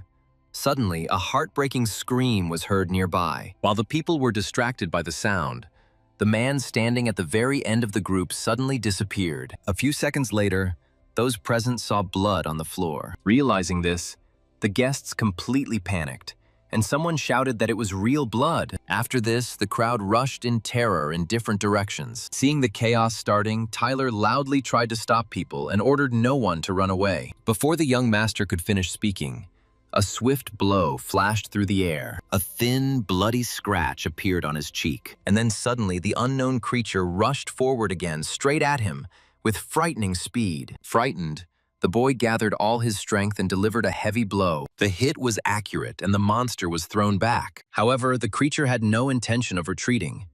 It instantly turned around and attacked again. Luckily, Peter lunged forward in time, pushing his brother away, but the man standing behind them took the blow, his body literally cut in half. At that moment, everyone was finally able to see the monster.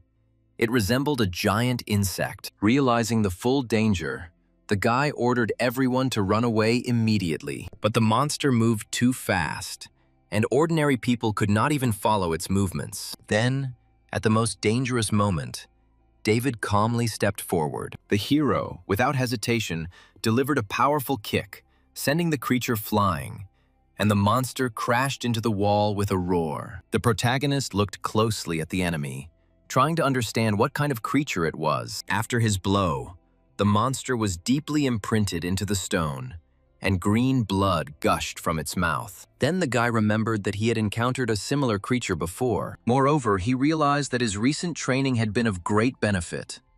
Otherwise, it would have been much more difficult to deal with such an enemy. Those around froze in amazement. With one blow, the hero sent the monster into a concrete wall. Peter hastened to thank his savior. However, David stopped him and warned him to stay away, as the creature was not yet dead. As he expected, the monster soon rose, its eyes bloodshot, and then it charged again. The guy noticed that the enemy's survivability had become significantly higher. It even seemed to him that the monster had managed to evolve. The hero prepared for battle, but in case of failure, he was going to retreat, since risking his life for a small profit was not worth it. He then used the 1-inch punch technique and struck his opponent's neck with great force. The monster was thrown far back again. David's eyes lit up with a fighting spirit, and he immediately rushed forward, determined to take advantage. At that moment, the entire surrounding environment became clearer before him, and the system reported that he had acquired the night vision skill. The guy was surprised that the ability had such a useful effect that the system had never even mentioned before. A fight broke out between him and the monster. They continuously exchanged blows, moving around the hall at incredible speed. Those watching the fight were shocked. At first, it seemed to them that David was only barely dodging. However, young Master Peter noticed that from the very beginning, the hero did not retreat a single step. Moreover, he realized that the guy was actually protecting everyone present. Realizing this, Axel pointed the people to the emergency exit and ordered them to leave immediately. Seeing this, the hero breathed a sigh of relief, because their presence only hindered him from fighting at full strength. When everyone finally got out of the building, David smirked and gestured for the monster to come closer, as if provoking it. The enraged creature spread its wings and soared into the air. But the next moment, something unexpected happened. The creature rushed past the hero. Only then did he notice the deep wound on his chest. It turned out that the monster was still hiding a trump card. Its speed increased sharply. After a successful attack, the monster stopped and turned its head almost 180 degrees, revealing a creepy grin. The next moment, David felt an invisible force that pressed him to the ground. He could not move. For a moment, it even seemed to him that he had died at the hands of some monster. But the guy immediately rejected this thought. He had spent too much effort and resources on his development to lose to such an opponent. As the hero's consciousness gradually sank into darkness, he suddenly came across a huge clawed paw. Then the boy suddenly looked up and saw in front of him a majestic golden dragon, radiating incredible power. Moreover, it seemed to him that he had already met this creature before. Meanwhile, in reality, the monster noticed that David had frozen motionless and decided to finish him off. But before the creature could strike, its body suddenly froze. A blinding stream of golden energy burst from the protagonist's chest, illuminating everything around. Immediately after this, David opened his eyes. His body became unusually light, and strength filled every cell. Then the boy pulled his hand back and realized that the time for retribution had come. The hidden dragon strike was finally ready to fall on the enemy. After that, David delivered another crushing blow straight to the monster's head, using the wind and cloud tail technique. Finally, the chaotic battle came to an end. The monster's head shattered into pieces. However, his huge, headless body still continued to stand, staggering before falling. Even the hero himself was amazed by the power of his new technique. It seemed to him that he had mastered something incredibly powerful. However, almost immediately a strange sound came from below, and to his surprise, the monster began to slowly restore its destroyed head. The protagonist frowned. Now everything became clear. Despite the mutations, at its core, this creature was still a cockroach. Such creatures are capable of surviving even without a head for several days. And of course, the guy was not going to give him that chance. Then David destroyed the lower part of the monster's body. He noticed that the weak spot was in the area of the nerve node under the esophagus. When the monster's insides fell out, the hero was finally convinced that he had found a vulnerable spot. Meanwhile, the people hiding under the tables noticed the silence that had fallen and cautiously looked out. Having confirmed that the monster had indeed died, they could not believe that the young fighter had single-handedly dealt with such a creature. Some even spoke of large donations and asked the second young master to introduce them to the savior. The man in the red hat noted with a grin that he now respected Axel even more for his courage in challenging such a man. Axel himself, breaking out in a cold sweat, admitted that David probably didn't use even 1% of his strength back then. However, the hero ordered people to leave the building immediately. He had a bad feeling that the danger had not yet passed. At this point, the banquet organizer Joseph stepped forward and asked what exactly David meant. The protagonist looked at him and explained that what had happened was clearly not a normal power outage. He believed that someone had intentionally used an electromagnetic pulse and then released the monster inside. The attacker's goal was probably to destroy everyone present. Hearing this, Joseph promised to involve his influential father in the investigation. But the hero immediately suspected something was wrong. He recalled that the organizers had installed a huge number of surveillance cameras in advance, as if they were expecting trouble. Moreover, among the guests there were far from ordinary people, so the reason for the attack must have been much more serious. However, he said that the most important thing now is to evacuate people. When most of the guests had left, Joseph cautiously asked the hero if he knew what exactly the monster was. However, David responded evasively. He reminded that he was only a bodyguard and was only responsible for the safety of people. The guy noted to himself that he had been too active in trying to find out information, which meant he was hiding much more than he was saying. Meanwhile, outside the hotel, panic reigned. Guests called their relatives and asked them to take them home immediately. The hero himself was finally able to relax a little. After such a difficult battle, David became much stronger than he was before. At that moment, the wound on his chest began to heal rapidly. The bleeding stopped completely, and after a few seconds there was no trace left of the severe injury. Feeling a surge of strength, the hero rose to his feet and immediately noticed news system messages. The system reported that all conditions were met, and the basic internal energy could be transformed into a special state. In the end, David chose the special energy without hesitation. as it was clearly superior to the normal one. In the next moment, all the accumulated energy was converted into 4th-level hidden dragon energy. David immediately felt the changes.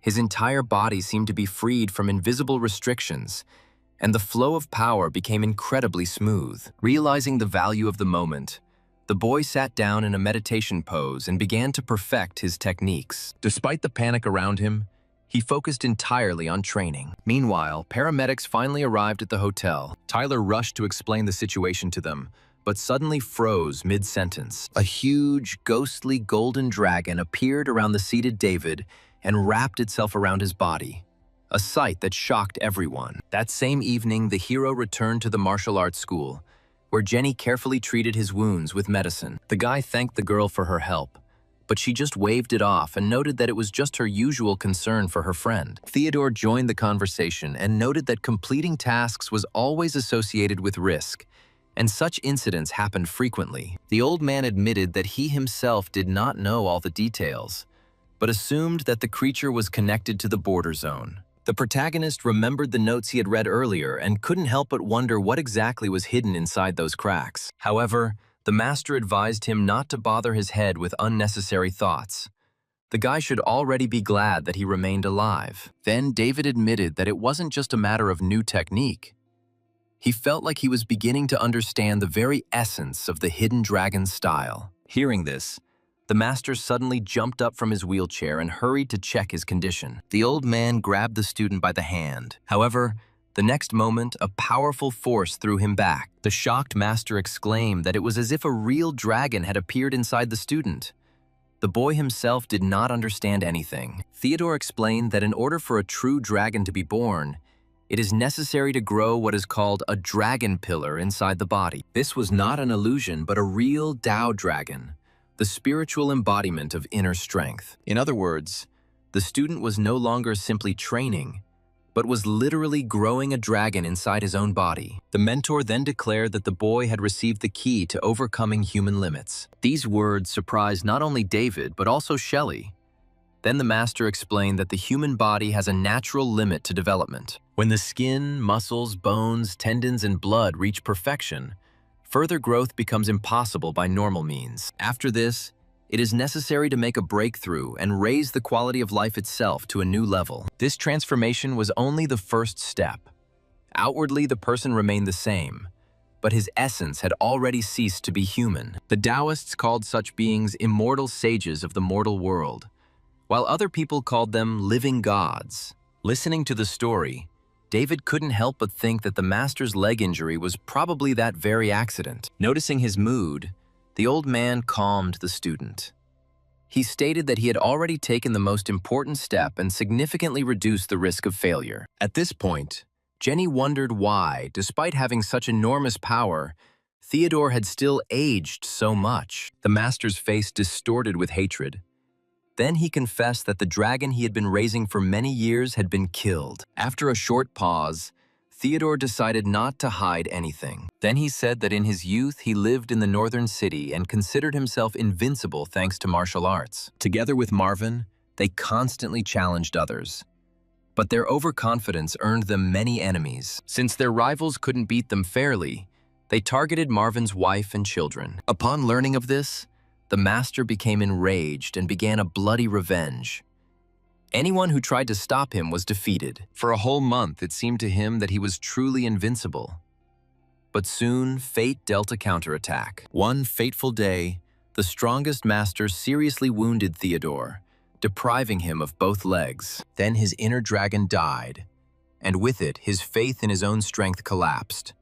The once great fighter became a cripple. To escape their pursuers and protect their daughter, they left the northern city, moved here and opened a school. After listening to the story, David asked if the teacher had thought about revenge. However, the master shook his head and explained that his opponents were two influential people. He asked the hero not to dwell on the past, but if David entered the inner circle, then the issue could be raised again. Late in the evening, the guy was returning home after a hard day. Suddenly, he received a notification from the bank that 800,000 yuan had been deposited into his account, and the total balance was approaching 880,000. The hero was surprised at how quickly the payment for the work at the hotel was transferred. Returning home, David immediately noticed that the apartment was dark and suspiciously quiet. Vanessa, just like last time, was nowhere to be found. Then he used his visualization ability and saw recent events. The cat walked around the apartment for a while and then climbed out through the window. Now David was curious where this restless cat was headed. Then the hero decided to look outside. Approaching the window, the main character noticed several suspicious figures in the distance. Vanessa stood in the center,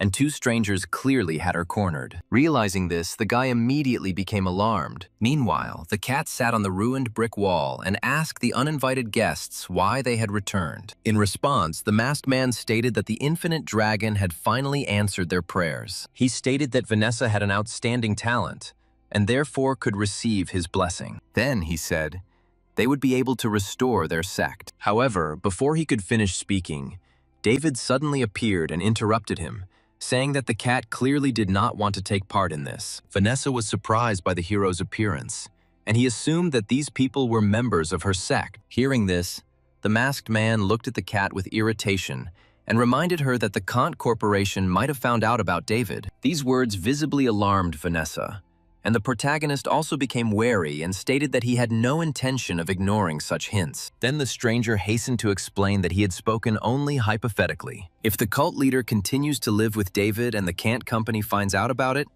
then he himself will have problem. Vanessa tried to answer something, but she visibly hesitated. Seeing her indecision, the guy felt uneasy and even wondered if the cat was going to leave. The reason for her concern was serious. After the death of the gods, the world plunged into chaos and governments lost control of the situation. At that time, many powers were transferred to private security organizations. Among them, the Kant Company grew particularly quickly, becoming a powerful structure with enormous influence. Realizing this, David became even more worried about Vanessa's safety. Previously, her transformation into a cat had helped her hide, but the emergence of the dragon sect had significantly increased the risk of exposure. Nevertheless, the hero decided that even if the Kant Corporation really did appear, he was not going to be afraid of it. After some thought, David made a decision and firmly stated that Vanessa would not return anywhere. Hearing this, the girl literally melted. Her eyes sparkled, and she looked at the hero with gratitude. However, one of the envoys sharply objected and demanded not to interfere, hinting that the guy would not be able to protect the leader of the sect. The stranger warned that David had no idea how dangerous the Kant Security Corporation was. However, Vanessa suddenly declared that she had had enough. She reminded that all the problems began precisely after these people appeared. She never wanted to become the leader of the dragon sect, and the previous leader himself appointed her as the heir. Moreover, she refused to accept the imposed responsibilities and demanded to be left alone. Meanwhile, Vanessa added that no matter what happens next, David will definitely protect her. The hero just smiled warmly and nodded. After this, they returned home, leaving the envoys in complete confusion. They remained standing in place, unable to do anything at the moment. Meanwhile, in a secret mutant detention center, an elderly man discussed the latest events. He noted with surprise that creature number 1 died at the hands of a 17-year-old schoolboy. Archer, who was standing nearby, guessed that the young man was the Hidden Dragon School's secret trump card, which would surprise the entire world. However, the leader said the results were still beneficial because the deaths were meant to scare the ruling council. The conversation then turned to creature number 9. Archer reported that during the night it had absorbed sample number 7. Despite being only 10 days old, the mutant developed incredibly quickly. Hearing this, the old man was extremely pleased and called the 9th sample ideal. He ordered it to be used as a basis. After this, the man decided to give the creature a public appearance. Having learned that the same student studied at the Qingchen City School, he decided to direct his attack there. According to his calculations, a major tragedy could sharply increase support for the necessary bill. The next morning, David was already training in the gym. He understood perfectly well that true mastery took time. The boy again summoned the image of the golden dragon and decided that any conspiracies could be destroyed with the force of his own fists. Now he was mastering the dragon spark, a technique that allowed him to direct energy directly into the enemy's body, destroying their defenses from within. Soon, Lucas looked into the room and with a smile announced the unexpected news. David was surprised and asked what he meant. He explained that after the rescue of the heirs of wealthy families at the hotel, the school received a huge amount of donations. Then the guy showed the transfer details and said that the master had ordered the entire reward to be transferred to the savior. The total amount was 22 million credits. And upon hearing this, the hero was sincerely amazed by the generosity of the rich people. However, the surprises didn't end there. Lucas handed him a notebook with a new training plan. At first, the expenses seemed quite reasonable, about 280,000. David even decided that with his condition, such expenses were a trifle. But then he turned the page and his face darkened sharply. Weekly energy-thickening pills cost 800,000. Next came 2-week courses of deep muscle therapy for 1.8 million, and monthly training costing 2 million. Peter's words literally left the hero speechless. It turned out that the path of a martial arts master required colossal expenses. Then he patted David on the shoulder and said with a grin that it was now time to say goodbye to his 20 million. However, the news didn't end there. Lucas took out his phone and showed the screen. Among the most discussed news items, the face of the main character, who destroyed the monster with his bare hands, was already featured. The older brother explained that someone had leaked information about what had happened at the hotel to journalists. At that moment, David's phone suddenly rang. Seeing an unfamiliar number, he was surprised but still answered. But as soon as he heard the voice of his interlocutor, his face immediately changed. It was his teacher calling. He reminded him with extreme displeasure that the student had been missing classes for too long and seemed to have decided to do anything but study. The protagonist hastened to explain that he had recently had a lot of family and personal matters to attend to. However, the teacher announced that the school sports festival would soon begin, so David had already been signed up for the races. At that moment, Jenny's 6th eldest sister appeared nearby and motioned for him to come over. The hero quickly informed the teacher that he urgently needed to take care of some business, and then ended the conversation. After ending the call, David asked what had happened, and Jenny explained that a new job had come up for him. Upon hearing about the reward, the guy immediately perked up and asked for details.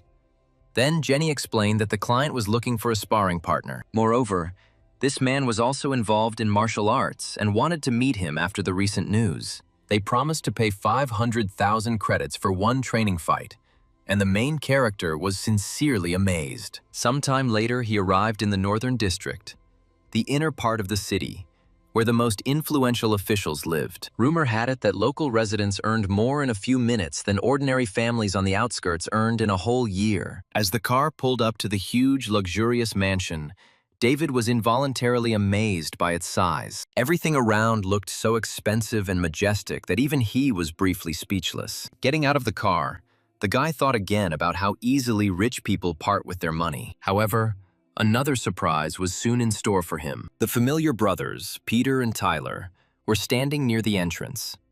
Upon seeing them, the hero immediately became wary. Coming closer, he asked if they were the ones who hired the Hidden Dragon School to carry out this order. Young Master Tyler hastened to explain that there had been a mistake.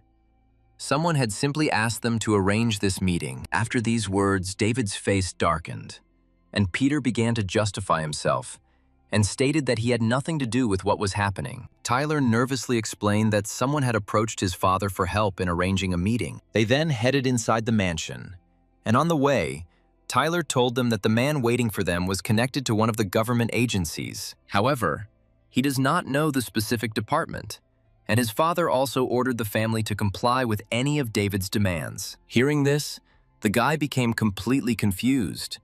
He did not understand who could be looking for him through such influential people. They soon reached the door leading to the hall. Before entering, Tyler warned the guest not to let his guard down. The man inside was far stronger than most of the opponents he had faced before. When the door opened, David immediately saw a man sitting in the center of the room.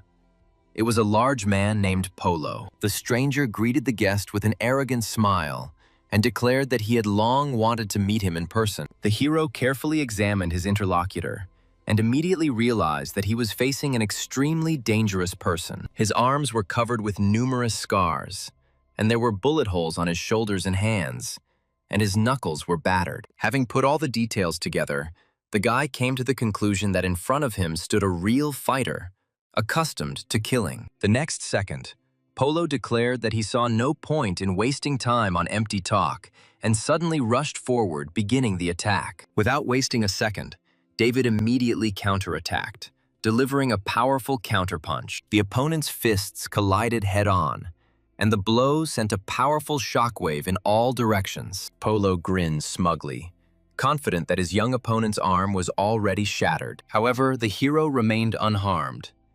And then the guy calmly declared that it was now his turn. Hearing this, Polo froze in shock. But before he could do anything, David delivered a crushing blow to the back. The man's huge body flew into the air and crashed into the earthen embankment with a roar. The brothers, who were watching this, instantly turned pale. They understood that one blow from Polo would have been enough to crush their hand. However, the hero not only withstood the attack, but also sent the enemy flying. Meanwhile, Polo lay on the ground for a while, and then, with difficulty, rose to his feet. His whole body was shaking from the blow he had received. But instead of fear, an excited smile appeared on his face. The man said he hadn't experienced anything like this for a long time. After this, he demanded to continue the fight. However, this behavior made David wary. He clearly saw that his blow had left serious damage, but his opponent seemed not to feel any pain. It reminded him of another opponent he had faced before, and David asked if Polo had used implants. He was visibly surprised and admitted that there really was a Class B military implant under his skin. This is a special protective layer that can absorb shock loads and significantly reduce the impact of internal energy. After this, the man asked if David would like to have a similar enhancement installed on himself, but the hero immediately refused. Polo just sighed and noted that all the masters responded the same way. They stubbornly refused to accept the new reality. Immediately after these words, he rushed forward. The man then clapped his hands together, creating a powerful sound wave. Even one such blow was enough to make David's ears ring. And Polo explained that his hands had also been modified. When the palms collided, they created special sound vibrations that caused dizziness and impaired hearing. Moreover, the closer the enemy was, the stronger the effect became. The man then rushed into the attack, confident of his victory. However, the next moment the protagonist's palm pressed against his chest. Polo felt like he had hit a stone wall. He couldn't move an inch. David then released a powerful pulse, throwing the man back and causing serious damage to his chest. The hero noted that since it was difficult to break through the external defense, it was enough to direct the energy directly into the body. This time, the move worked perfectly. The Polo rolled his eyes and fell to the ground, unconscious. The guy sighed heavily and noted that it usually didn't take much force to knock someone out. Then he crouched down next to the enemy to examine him. And that's when a new surprise awaited him. Under the damaged clothing was not human flesh at all, but a metal plate. And what's more, a voice came from it. The unknown person reported that Polo's consciousness was switched off and that he was not strong enough to win. Then the hero demanded an explanation, and the mysterious interlocutor replied that he would soon arrive in person. Soon, his brothers ran up to him and said that all this resembled a test of a candidate for some secret organization. Then their attention turned to Polo, who had come to his senses. Seeing that he was still conscious, the hero immediately ordered him to get up. The man sat up with difficulty and asked how David had managed to neutralize his sonic attack. The protagonist explained that he imagined the technique's effect using visualization and then used a more powerful force. Hearing this, Polo finally realized that the young fighter had not demonstrated even a fraction of his true strength from the very beginning. After this, the man ordered the brothers to go for a walk somewhere. They immediately obeyed and left. Polo then revealed that he was a member of a secret organization and had come here to invite David to join its ranks. David declined the offer, stating that he was not initially interested in any secret structures. Moreover, the guy was completely satisfied with his current life. He was calmly engaged in martial arts. However, Polo did not give up. He admitted that he had acted too unusually and began to list the advantages of joining. The man then showed off his protective membrane and explained that they were provided free of charge to new members. He explained that the human body had a limit to its development, and that at some point, every master would encounter an insurmountable wall. However, David remained adamant, preferring to defeat opponents with his body rather than with modifications. Polo was completely out of his mind, But at that moment, a new voice was heard, which ordered him to be silent. As they both raised their heads, a girl suddenly descended from the sky. On closer inspection, David immediately recognized Lauren. She landed next to him and reminded him with a smile that they had met before. The girl then introduced herself as the captain of the White Raven Squad 838 and jokingly called Polo a gorilla, which caused his displeasure. Taking advantage of the moment, the hero approached her and asked why she had tried to introduce him to Ellen earlier. Lauren explained that this time she was acting on direct orders from her superiors, and that she had been given another secret mission. After this, the girl turned the conversation to the monster that David had destroyed a few days ago. She asked if he knew its true origin, and the guy suggested that the creature came from the border zone. Lauren then showed the research data and explained that the creatures from the borderlands always had a special core. As long as this core remained intact, the monster could be reborn again and again. And upon hearing this, the protagonist rejoiced at his good fortune. However, something else confused him. If the monster had such a core, why didn't the girl consider him a full-fledged creature from the borderland? Lauren then brought up an image of another creature, the queen centipede of Rotten Lake. She explained that the creature was coded F056 and rated high, but David didn't understand the rating system. The girl was surprised that this was not taught in martial arts schools, after which she ordered Polo to give her his combat skills. After reviewing the information, she unexpectedly reported that David's own danger level had already reached approximately 2.9 to 3.1. For comparison, the Queen Centipede's level reached approximately 65,000. The maximum danger only manifested itself after the creature awakened. The Queen's main ability was reproduction. She consumed living creatures, extracted their genetic information, and then created new species of insects based on it. About a month ago, smugglers managed to smuggle one such queen centipede out of the border zone. The organization pursued the criminals for a long time, but finally lost track of them in the city's southern district. Lauren then explained that it was thanks to David that the investigation finally got a new lead. Shocked by what he heard, the hero asked if this meant that the cockroach monster was created by that very queen of centipedes. The girl confirmed his guess, and the more details the guy learned, the more his anxiety grew. Suddenly, he remembered one detail. His eyes opened wide and his hands began to tremble involuntarily. David suggested that this monster could be the result of a forced fusion of a human and a cockroach into a single organism. Lauren explained that the cockroach people's power continued to grow, and whoever controlled the centipede queen was strengthening their creations. Moreover, the main character has already ruined the plans of this group more than once, so now he has officially become their main target. Hearing this, the boy asked if the invitation to the organization was simply a way to provide him with protection. However, the girl replied that this was not the case at all. The hero possessed outstanding talent and rare courage. In addition, the White Raven Squad had a professional training system and access to the most modern technologies. The protagonist thought about it. Joining the organization really did promise serious advantages and support from an influential structure. However, his own development system already gave him much more opportunities, so David politely declined. Lauren didn't insist, instead offering to grant him the status of an external contractor for the White Raven Special Forces unit. In this case, he would be involved in contract missions, and for each completed mission, he would receive a reward. The guy himself also hesitated, since the conditions looked too favorable. He then asked if the agency had any divine relics, and for a moment, Lauren was surprised. She said that the agency included a special research institute for divine relics. Hearing this, David immediately changed his mind. His eyes lit up, and he agreed to cooperate without hesitation. The guy even joked that he had been a fan of White Raven for 15 years, and always dreamed of becoming an external contractor for the organization. After this, Lauren shook his hand and, with a smile, expressed hope for a successful collaboration. When the conversation ended, the hero left.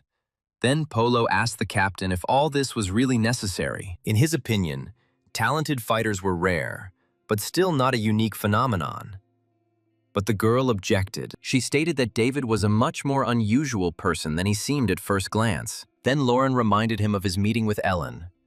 The girl's attitude towards him went far beyond the usual interest. Ellen had long been looking for a way to get rid of her gift, and declared that only a true god is capable of resisting another god. In her opinion, this is why Ellen's attention was completely focused on David. The girl suggested that the guy was hiding some important secret that they had not yet been able to uncover. However, regardless of its nature, the organization had to keep him on its side. That same evening, the hero was driving through the city and reflecting on the events of the day.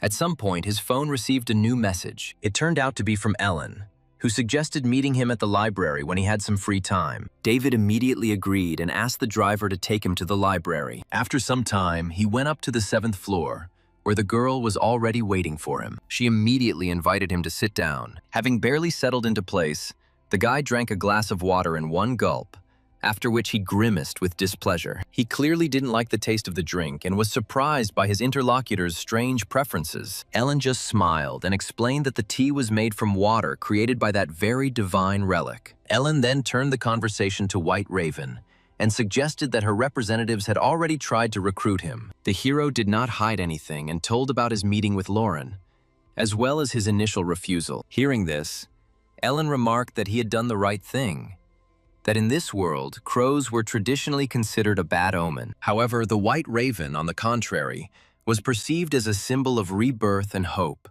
which is why the organization chose this name. However, behind the beautiful image lurked a harsh reality. The mortality rate in the White Raven units was monstrously high. Hearing this, the protagonist involuntarily froze.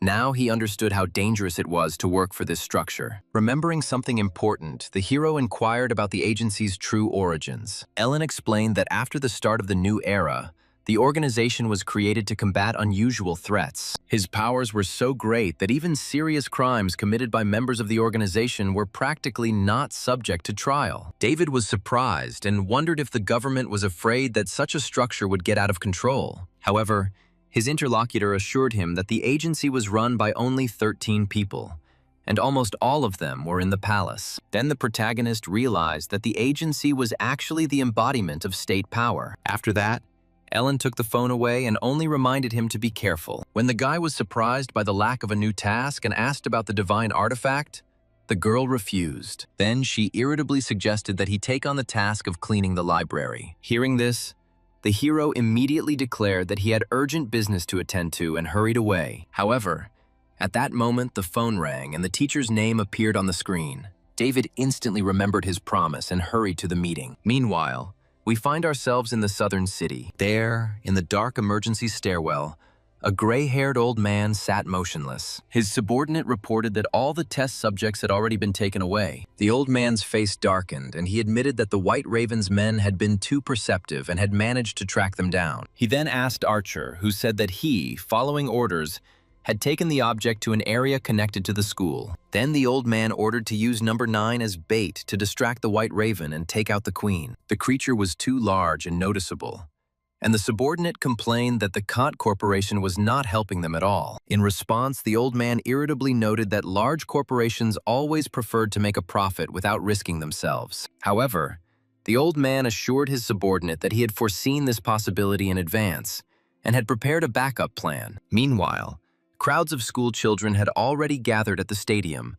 completely unaware of the danger. The unknown man watching them thought that capturing so many people would be a great service to the mother of the swarm. Suddenly, his attention was drawn to the screams of girls from the balcony, who were enthusiastically shouting David's name. Then he turned his gaze to the path and noticed the hero. He was surprised that an ordinary-looking teenager was able to defeat the sample. However, the man then just grinned and decided that a much more interesting spectacle awaited everyone very soon. At this time, Mateo noticed the cleaner. It seemed to him that he was in too good physical shape. Meanwhile, the competition continued, and the main character easily took first place. While the audience loudly congratulated the winners, Mateo handed the boy a bottle of water. He jokingly asked if David was interested in girls even today. He replied indifferently that there were still several disciplines left to run: the 400 and 2,000-meter races, as well as the relay. The hero was surprised when he heard about the relay race. Then the friend explained that the teacher simply registered him in all the running competitions. However, before the conversation could continue, David suddenly felt a strong sense of danger. There was an aura of death nearby. and the school building ahead seemed to smell of fresh blood. The boy immediately activated his special ability to find out the source of the threat. He soon saw the reason. A disgusting monster appeared inside the school, resembling a mixture of a human and a cockroach. The hero then quickly asked Mateo to immediately call the police and report the appearance of a giant cockroach-like monster. David himself threw a bottle of water and ordered those around him to run as far as possible. Meanwhile, at the entrance to the main academic building, a real nightmare reigned. Mutilated bodies and parts of human remains lay everywhere. However, the monster had no intention of stopping. Sensing the scent of prey, it slowly moved towards the frightened girl huddled in the corner. The monster was already preparing to attack, and the student was preparing to meet her fate. However, suddenly the main character appeared in the monster's path. He kicked the monster away with a powerful kick. With an incredibly powerful blow, he threw him straight into the wall. The rescued student recognized David and thanked him in a panic. The guy ordered her to leave immediately, and he himself prepared for battle. At this moment, the system activated the double strength and double speed abilities. Taking advantage of the boost, the hero dealt a crushing blow to the enemy. The monster was thrown by the force of the blow through several walls in a row. The monster flew very far, but it seemed that even this was not enough. Suddenly, a seriously wounded man covered in blood crawled to the scene of the fight. It turned out to be Archer. He asked for help, saying that this creature was completely out of control. Recognizing him, David was surprised by his appearance. The wounded man only managed to say that he was from the Golden Wind School and asked for help in finding his master. However, he didn't have time to finish the sentence. The monster returned to the battle with lightning speed. The main character managed to dodge the lightning attack in time. However, Archer was much less fortunate. The creature abruptly changed the direction of its attack and literally tore him to pieces. Watching this, David realized that without the system's enhancement, the same fate would have awaited him. But what worried him most was something else. Even the most powerful attacks did not inflict decisive damage on the monster. Moreover, the huge wound on the monster's chest had already completely healed, and the speed of regeneration was simply incredible. Soon, the monster rushed forward again. The hero dodged, and the monster's claws flew right over his head. The monster itself immediately jumped back to regroup, and then David noticed that he had ended up getting a slight cut from the claws. Then, he was finally convinced that this specimen was very different from the one he had defeated at the hotel. The new monster was noticeably larger, faster, and stronger.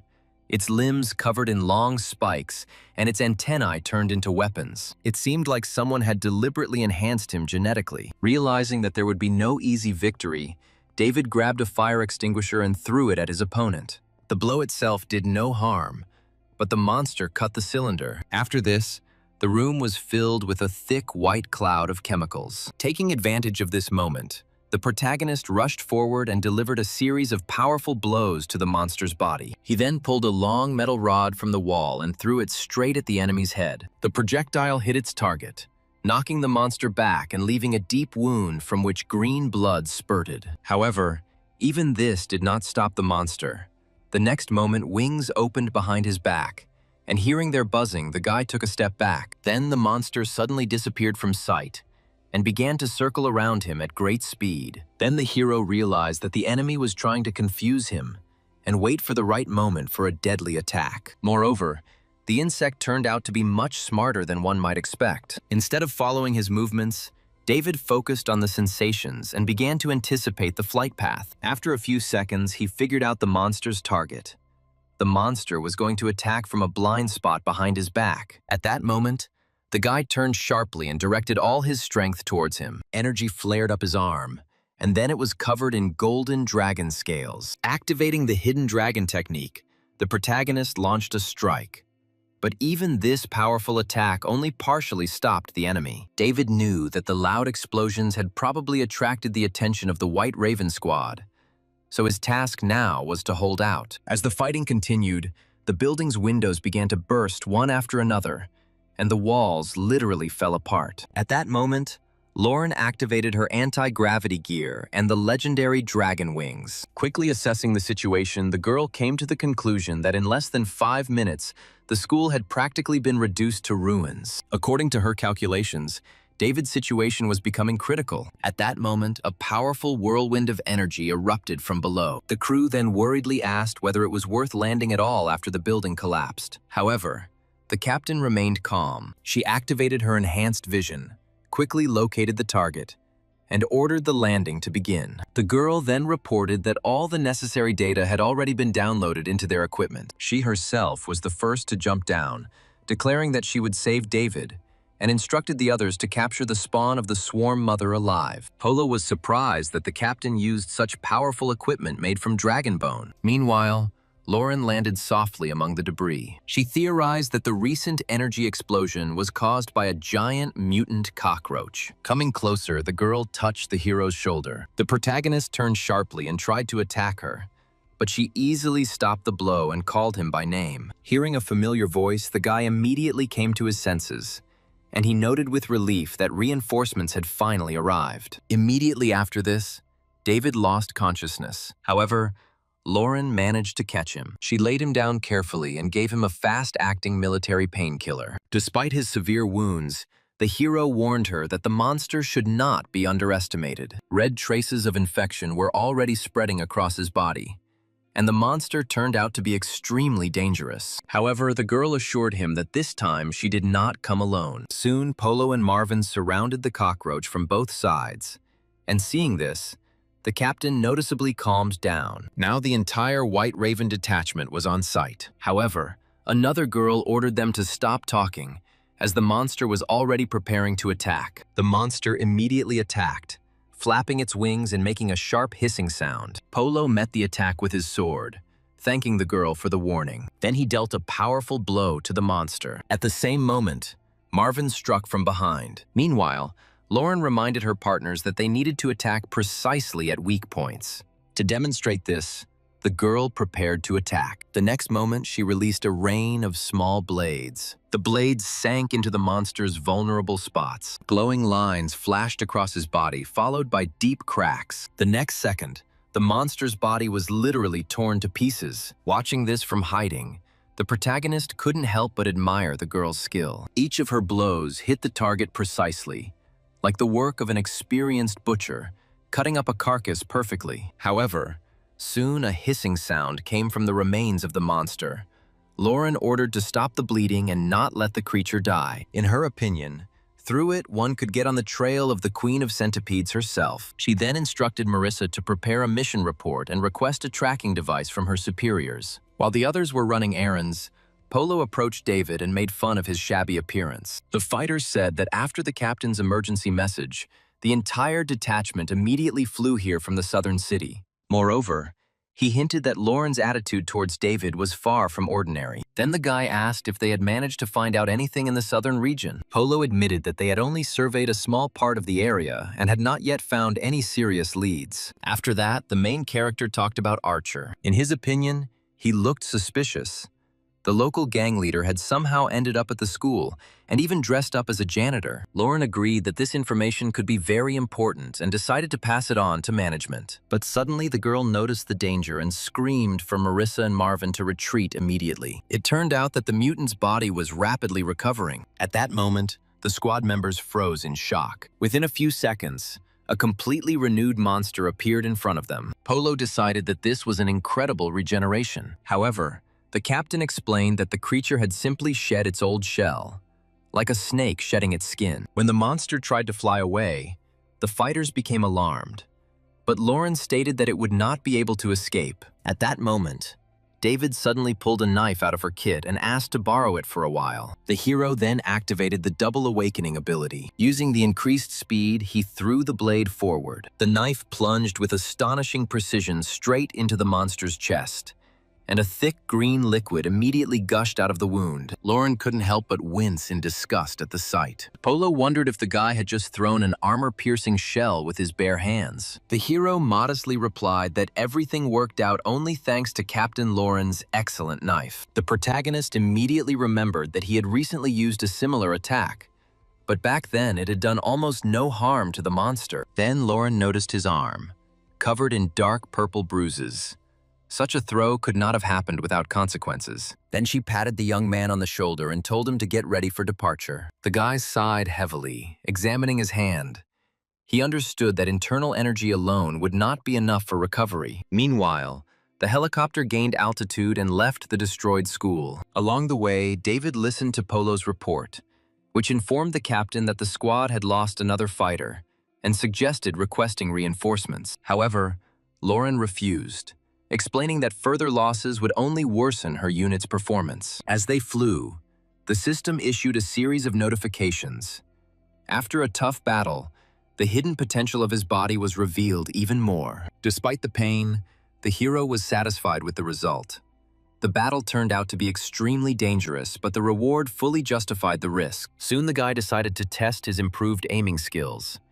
He looked down on the city from above and was amazed by the result. Now his vision surpassed even a powerful telescope. The hero clearly saw traffic, people in restaurants, and many details that were previously inaccessible. Moreover, he realized that when combined with the power of the hidden dragon, he would be able to hit targets at a great distance. However, his thoughts were soon interrupted by Lauren, who reported the results of the investigation in the South City. An elite reconnaissance team discovered that pollution levels there had already exceeded 10%. She compared the ordinary world and the other world to two different sides.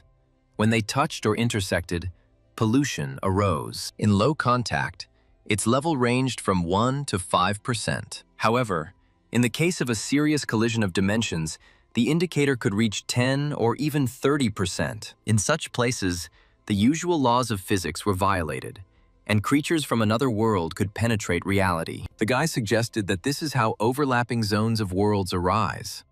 But Lauren explained that this is not entirely true. After reaching the 100% level, the territory was completely separated from both worlds. It was turning into a special space, which was called a subworld. The southern city was very close to a similar state. Therefore, the girls strongly advised him not to go there unless necessary. When David returned to school, Jenny scolded him sharply for coming back all injured again. Even Dory's usually calm older sister looked extremely irritated. Then the girl began to work on him and warned that if something like this happened again, they would stop helping him. David only winced in pain and tried to justify himself, explaining that the situation left him no choice. The hero repeatedly asked his sisters to be more careful, but Jenny stated that he should remember the consequences of his recklessness. She pointed to his blackened hand and noted that such damage would take a very long time to heal. After this, Jenny directed the energy into her palms and continued massaging the damaged muscles, forcing the medicine to penetrate deeper into the body. David just gritted his teeth and endured the painful procedure, knowing it was necessary for his recovery. When Jenny's body was pressed directly into his face, David pursed his lips and fell silent for a moment. Then he turned away and thought.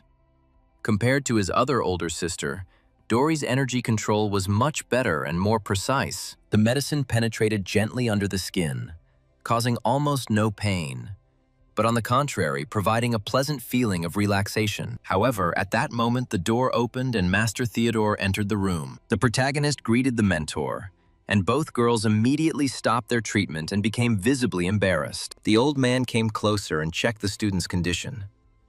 He was surprised to learn that the boy had managed to form golden scales. Then David asked if the mentor knew about the Golden Wind sect. Theodore said that he had already encountered its leader, Olsen. Representatives of this school possessed a special technique that allowed them to transform their arms and legs into something like deadly weapons. Curiosity prompted the master to test this, and as a result, he had to fight not only with the head of the sect, but also with his disciples. However, their strength was not enough. They were unable to break through the Golden Scales' defense, and Theodore himself easily knocked out all of his opponents. However, the old man warned the student that the fighters of this school should not be underestimated. However, he added that the Hidden Dragon School's Golden Scales technique was a counterweight to the Golden Wind's White Rainbow style. David nodded, but his thoughts had already gone elsewhere. He remembered past events and artifacts that he had recently learned about. However, his thoughts were interrupted by Jenny, who reminded him that his back had already been treated, and that now it was necessary to apply the medicine to his chest. Realizing where this was all heading, Theodore quickly left the room, citing fatigue. The hero smiled awkwardly and offered to finish the treatment himself. However, The older sister objected, saying that now all he needed was to relax and trust them. These words immediately made the boy feel a sense of danger. Despite all his recent experiences, he was still just an ordinary teenager. Then the protagonist closed his eyes tightly and began to repeat the basics of the hidden dragon technique. The girls noticed his embarrassment and began to tease him as they applied the ointment, the young man's face becoming increasingly red. However, the girl's hands then ended up too close to areas that clearly did not need treatment. After this, David completely panicked. Dory increased the pressure, continuing to rub the ointment in, and the situation quickly got out of control. Soon, the older sisters noticed the boy's reaction and were no less embarrassed themselves. After a brief moment of confusion, the girls decided to leave the further treatment of the wounds to him and quickly left the room. Left alone, David sighed heavily. He involuntarily wondered if one of the sisters had done all this on purpose. After about an hour, the hero's condition noticeably improved. However, after the energy circulation, the body still hurt. The injuries he sustained were severe. But now the boy finally began to better understand the secret of the golden scales technique. He realized that its principle was to distribute the force of the blow over the entire surface of the body. The internal energy bound the skin into a single protective layer, causing the pressure to dissipate and weaken significantly. This is why the technique was so effective against the white rainbow style, which was based on concentrated, pinpoint attacks. Then the main character finally understood why the mentor valued this technique so highly. Any technique of the Hidden Dragon School hid complex principles behind it, and was not simple at first glance. However, there were still two abilities that he hadn't mastered yet: Dragon Essence and Piercing Gaze Style. Having decided to take his time for now, the guy focused on recovery. Later he went home, however. Upon entering the apartment, the hero suddenly froze in place. Vanessa was sitting quietly in the living room. Hearing the noise, the girl turned around. She stood up and, as if nothing had happened, asked why he had returned so late and whether he had brought anything tasty. David stared at her in shock, realizing that Vanessa was standing before him in human form. Vanessa replied that around noon she suddenly realized that she could again independently assume human form. The protagonist sat down next to her and asked why she wanted to leave this place and whether she really felt uncomfortable here. Embarrassed, Vanessa admitted that her very presence put him in great danger. Then the girl took his hand and told him that the days spent with him had become truly happy for her. All this time she lived like a carefree cat, eating, playing, and relaxing, not thinking about the complex affairs of the sect. However, she was still the leader of the dragon sect, so it was time to leave. When she said this, tears came to her eyes. Then David immediately hugged her and declared that if he left her alone for his own safety, he would become a pathetic person. The hero invited her to stay and face any dangers together. Hearing this, Vanessa hopefully asked if she could really stay with him, and the guy confirmed his words. After that, she joyfully threw herself on his neck.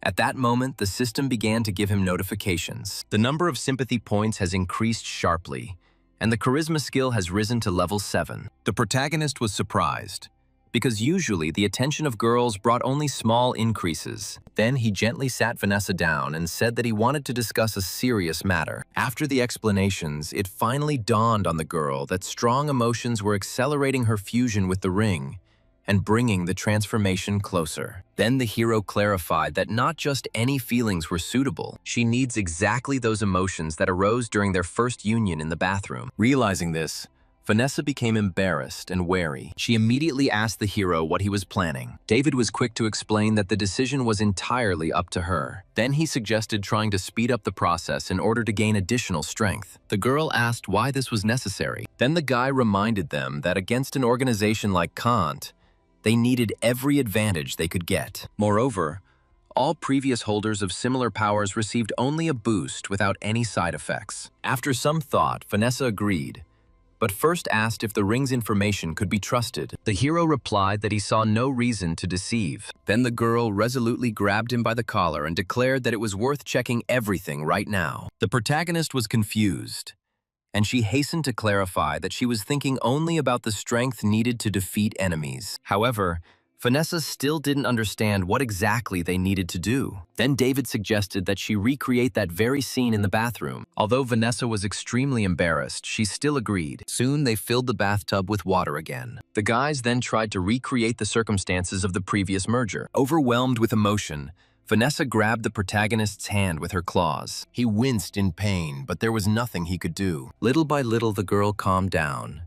And then David thought that it was all over. After some time, the cattail ring began to emit powerful energy. David's eyes lit up, and the system immediately reported the detection of divine matter and the beginning of its absorption. The guy was amazed because the artifact actually contained divine energy. However, this was logical, since the ring drew power from the otherworldly god Buster. The system gradually absorbed the energy, and Vanessa soon happily reported that she had become a little stronger. The hero himself noticed the changes. His body had become significantly stronger, and it would now be extremely difficult to injure him with ordinary weapons. Then the protagonist asked if only her physical defense had increased, or if other abilities had appeared as well. Vanessa soon remembered something else, and told about a technique called the Serpent Slashing Spear. The legendary warrior Bastet held the title of Snake Slayer after she destroyed the chaotic serpent Apophis. Thanks to this, she gained a power that was excellent against creatures associated with snakes. The girl explained that dragons and snakes were similar, and therefore, hidden dragon techniques were also affected by this ability. After these words, she touched his skin, and a small ice crystal instantly appeared on it. However, David tried to argue that what was happening was illogical. He was only a practitioner of the hidden dragon style and was not a dragon, so he did not understand why her power affected him. However, the girl only smiled smugly and explained that divine power was not subject to ordinary laws. She then stated that anything related to dragons would automatically fall under the effect of her suppression ability. The protagonist just sighed, considering it unfair. But then an interesting thought came to his mind. The hero asked if this meant that Vanessa could now ignore the dragon sect and do as she wished. Hearing this, the girl noticeably perked up and confirmed that she was no longer obliged to obey them. Noticing the dangerous glint in her eyes, the guy immediately pinched the girl on the cheeks, forcing her to stop making plans for revenge. After this, he suggested returning to this issue later, and Vanessa obediently agreed. When night fell, the hero lay on the bed, and Vanessa, who had once again taken the form of a cat, was resting next to it. He then opened the system panel and found that his divinity stat had risen to 309. Just using the ring's power was enough to gain a huge amount of divine energy. If divinity was the source of the artifact's power, then after its absorption, the relic should have lost its properties. However, this had not happened before, and the guy decided not to waste time thinking and focused on developing his abilities. The system suggested strengthening one of the characteristics: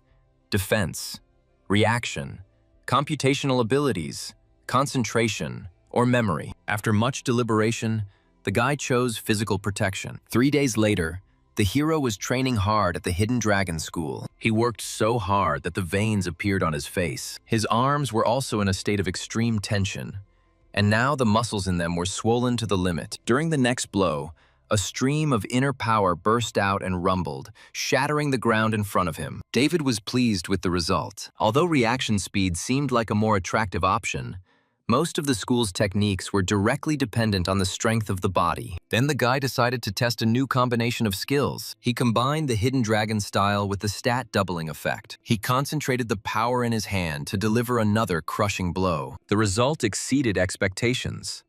One impact left a huge crater on the ground. After increasing the defense and the double effect, the main character felt much stronger. Soon, Jenny appeared in the hall and said that someone was looking for him. To the hero's surprise, the visitor turned out to be Lauren.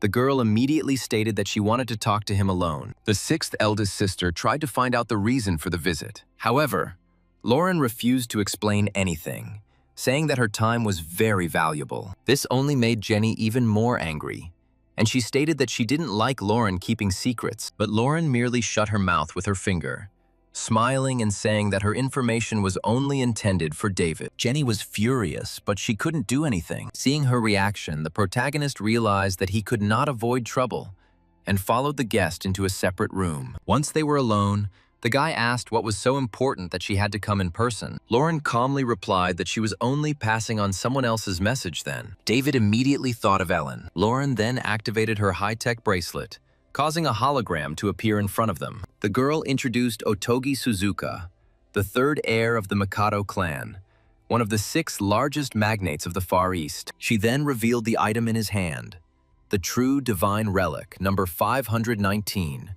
known as the Unbreakable Blade. The artifact's main ability was indestructibility. The hero was amazed. Such an ability seemed too ideal. However, Lauren explained that there was no shield known to the world that could withstand this weapon. Moreover, the blade was once exposed to temperatures exceeding 10 million degrees. However, there wasn't even a scratch on it. Then the guy decided that it was about a new mission to contain a dangerous artifact. However, the girl shook her head and clarified that relic number 519 had not gotten out of control and did not need isolation. David was speechless, trying to understand why exactly he had been called. Lauren explained that the question wasn't what was required of him, but whether he was willing to accept the offer. Then the hero quickly realized that Ellen was behind this, who wanted him to get one specific artifact. The girl said that Otogi Suzuka entered a no-holds-barred fighting tournament for participants under 19 years of age. Under normal circumstances, an attack on such a man would have caused a serious diplomatic scandal. But this was a different situation. Artifact number 519 chose its owner independently. If its owner lost, ownership passed to the winner. Since David adored divine relics, he was offered to simply defeat his opponent in the tournament and take the artifact for himself. The hero realized that if he won, the artifact would choose him. Meanwhile, in Southport, a man named Bernard was reporting to his master. The guy said that their junior disciple had already made a lot of noise in Fengcheng. He had easily won all 12 preliminary matches. However, Olsen merely noted that several victories had made the young man overconfident and made a laughingstock of the school. Nevertheless, Bernard stood up for his younger comrade. In his opinion, the talented genius was allowed a little arrogance. Then the conversation turned to the White Raven. The student reported that all the people in the know had already been eliminated. The only regret was the loss of Archer. The master acknowledged this loss as unpleasant, but called it only a small obstacle on the way to the goal. After this, the man asked about the younger student. Olsen replied that this young man's path was different from their own. Then he strictly ordered not to tell the student any details, since an important duel awaited him. Meanwhile, David was preparing to participate in a major tournament. After telling the master about the junior competition, he discovered that both senior students had decided to go with him. Jenny explained that it was dangerous for the boy to travel alone, so the older sisters were obliged to protect their younger brother. The protagonist found this funny and looked at Vanessa, who was sitting on his shoulder. She sheepishly stated that they still needed to strengthen the fusion level, so she needed to be nearby. These words surprised the young man, and he suspected that the girl had become too carried away by the process, but she hastened to deny everything. Then Jenny noticed that the relationship between them had become suspiciously close, since David even took her to the tournament. Vanessa responded by saying that she just wanted to stay close to him. The older sister suggested leaving the cat at a hotel, but she immediately threatened to run away from home. In the end, the guy just sighed heavily. They left him no choice, so David allowed everyone to accompany him. Later, they reached the competition venue. Jenny immediately began to explain the situation. She warned that at his current level of strength, David would not be able to defeat the genius Otogi Suzuka. Then the hero asked what level he had reached. The girl guessed that it was around the 3rd. When he asked if such a ranking system existed in Fengcheng, Jenny proudly admitted that she had come up with it herself. She cited the example of the famous child prodigy Otogi, who began training at the age of 10 and became a top student by the age of 15. By the age of 18, he had received a legendary title, and 3 years later, he had conquered the entire world of martial arts. David was well aware that there was still a huge difference between him and the older student. If they fought now, the outcome would be obvious. But Jenny noted that the main thing was not the enemy himself. The upcoming World Tournament was the only competition of this scale where the free use of weapons was permitted. It was the weaponry that often determined the winner, and skill in using it directly influenced the combat potential of the participant. The girl then asked what weapon her younger brother would choose. The hero stated that he would not take anything and trusted his own fists completely. Then Jenny gave an example and suggested imagining Otogi, whose swordsman was equal in strength to 9 of their older brothers. Hearing this, David instantly fell silent. While the girl was writing down the calculations, the boy came to the conclusion that even his golden scales would hardly be able to withstand a blow from such a master. The thought that 9 such opponents could confront him at once seemed truly terrifying to David. In such a situation, the outcome seemed obvious. Only one person would be able to stay on his feet, and the hero was already preparing for defeat. However, at that moment, Jenny intervened. The girl called out to her younger brother and asked him to look at one thing. The boy picked up the heavy object wrapped in black cloth and immediately noticed that it was an excellent blade. The older sister was surprised how he managed to understand this. In response, the protagonist said that he simply felt as if the weapon itself was calling him into battle. Then Jenny explained with a smile that she hadn't given him gifts for a long time, so she decided to give him this blade to participate in the tournament. Hearing this, David inquired about the cost of the weapon. After a quick calculation, the girl reported that the main material consisted of dragon bone, reinforced with rare metals and forged by a famous master. It cost about 20 million. This sum astonished the hero, since the gift was many times greater than all his savings. But he nevertheless accepted the blade with gratitude. The boy then swung the weapon a few times, but quickly realized that a good sword alone was not enough. At that moment, he suddenly felt danger. The protagonist instantly threw his blade up and blocked the stream of water that Master Theodore had unexpectedly splashed out. The old man immediately scolded him for his clumsy reaction. David then greeted his mentor and asked if there were any special weapon techniques in the hidden dragon style. Then the master took a cup of tea. He poured out its contents and explained that all martial arts have a common basis. Any blow can be transferred to a weapon. He then demonstrated this in practice. One drop of tea burned a neat hole in the floor, which greatly surprised the young man. After this, Theodore stated that there was little time left before the tournament, so the student urgently needed to master the deadly technique. The next second, the old man released a powerful, murderous aura from the blade. Suddenly, the hero found himself on a bloody battlefield. It seemed to him that his hands were cut, and he himself was standing on a mountain of his own bodies among rivers of blood. When David looked at his palm, he saw that it had been cut into small pieces. At that moment, he experienced indescribable horror, not understanding what was happening to him. He looked down and saw nothing but a mountain of bloody dead bodies. When the vision disappeared, the boy returned to reality. He was pale and covered in cold sweat. The mentor just chuckled and explained that he had just felt the power of murderous intent. David asked him in surprise what it was.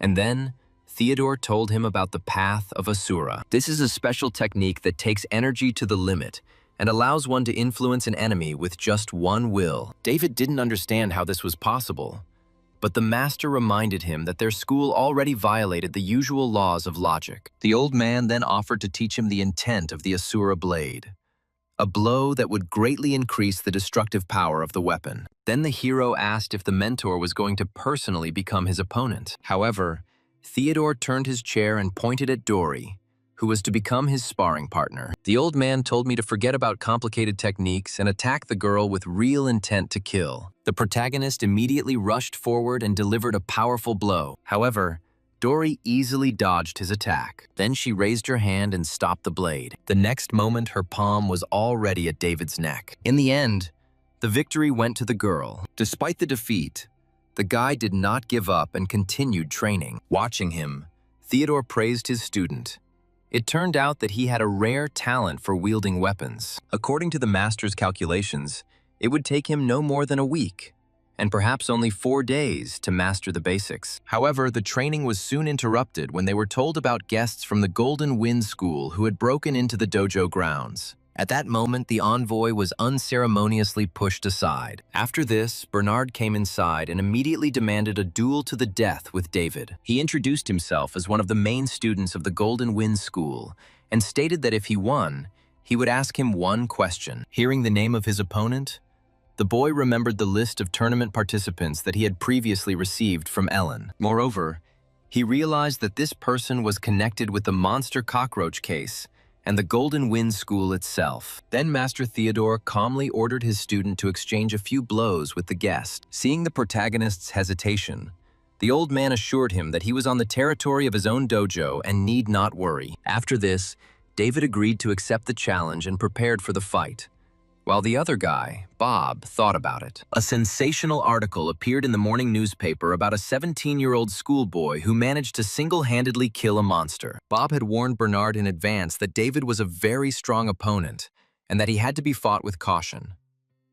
However, the guy only laughed arrogantly and stated that he had already met many people who only seemed menacing. Then he stepped forward, looked the hero over, and said that he was a year older and therefore was prepared to show leniency. However, the main character did not even respond to these conversations. He threw down the blade and suddenly disappeared from the enemy's sight. Bernard froze in surprise, and the next moment David was already behind him. Yet Bernard had expected it, so he met his attack with a grin. The guy instantly dodged the attack, after which energy began to swirl around his hand. Then the opponents struck simultaneously. Their fists clashed in the air. The powerful collision threw both of them back. Having sensed the enemy's strength, the Golden Wind School disciple finally became serious. In turn, the hero noted that the white rainbow sword of the Golden Wind Dojo truly lives up to its reputation. It was the first time he had fought a real martial artist, not monsters or punching bags. Bernard decided to test his limits and went on the attack again. He was extremely pleased with the battle against a worthy opponent. The hero did not give in to him and blocked another attack in his direction in time. During another exchange of blows, golden scales appeared on David's hand. Bernard was shocked to see this.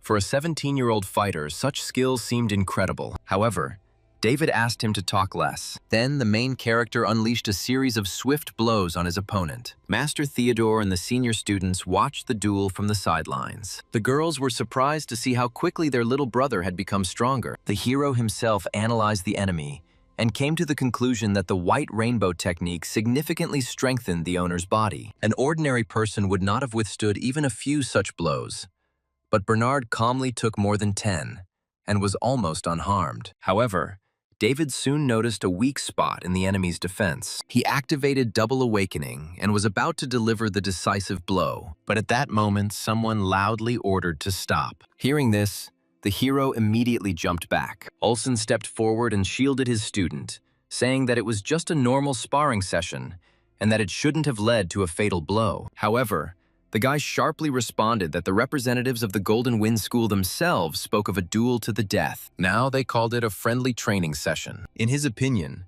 they should have first decided on their intentions. Olsen was speechless when he heard this, but Theodore just laughed and declared that his student was absolutely right. Then the master noticed that the guests themselves had made the noise and were now trying to save face. Bernard hung his head in shame, and Olsen sighed heavily. After this, he turned the conversation to the upcoming tournament for fighters under 19 years of age. The man offered to test David's abilities personally. Senior student Jenny immediately became indignant, reminding them that it was their guests who started the conflict. However, Theodore stopped her and asked the hero's own opinion. And then the hero began to think that, on the one hand, the fight with Olsen could help him understand the white rainbow technique. On the other hand, he did not rule out that this old man was planning something evil. However, his master had already guaranteed his safety, so the boy agreed. Gripping the blade tightly, David assumed a fighting stance and began the duel. He quickly attacked the man. However,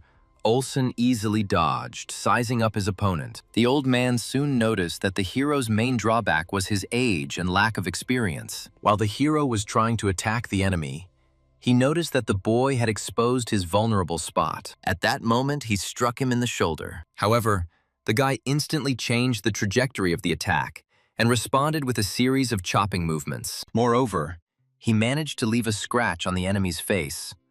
Olsen was sincerely amazed by the young man's talent for wielding weapons. At that moment, the old man finally decided to use it for his own purposes. However, David received a system notification that after the fight, a new weapon handling skill was unlocked. The hero immediately realized how useful fights with true masters are.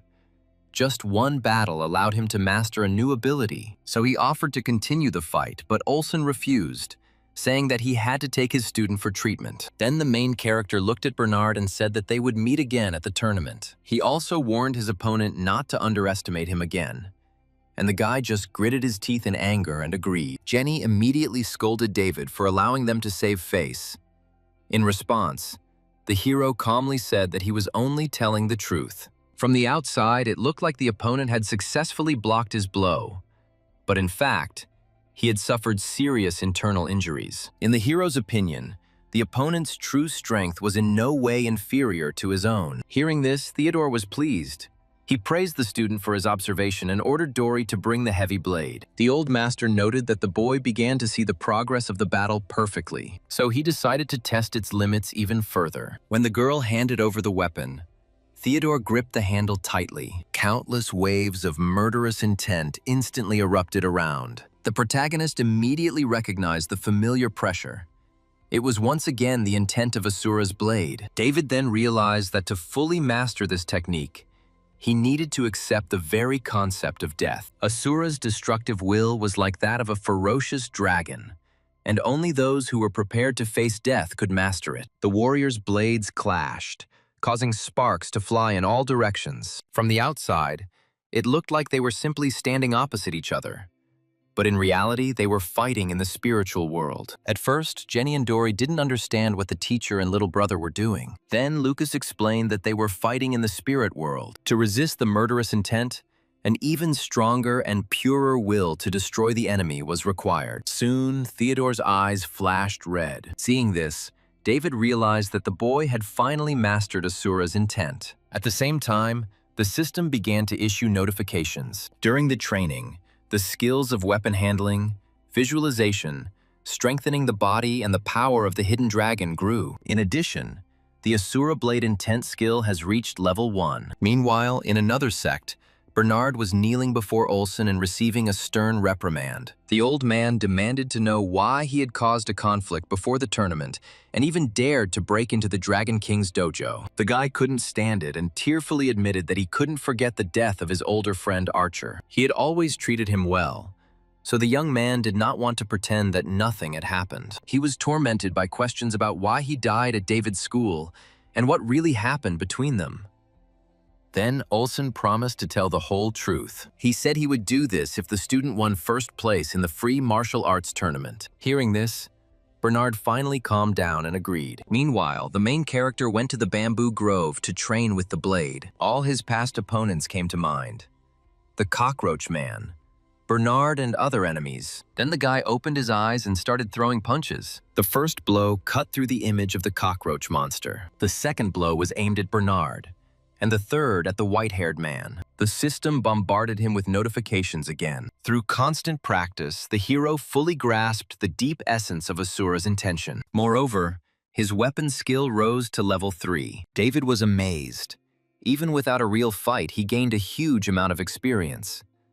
But the guy also realized the danger of the technique. Asura's intent existed solely for the purpose of killing and destruction, leaving little room for self-control. Therefore, the hero decided that in the future he would try to change this technique. He will do this using his own visualization techniques, so that he does not one day turn the blade against those close to him. While he was thinking about this, the telephone suddenly rang. After answering the call, the guy learned that he had to sign a new contract, so he went straight to the appointed meeting, where he was met by professional manager Leslie. The girl said that from now on she would handle all of his affairs and organize his participation in the tournament for fighters under 19 years of age. Then she led the hero to complete the registration.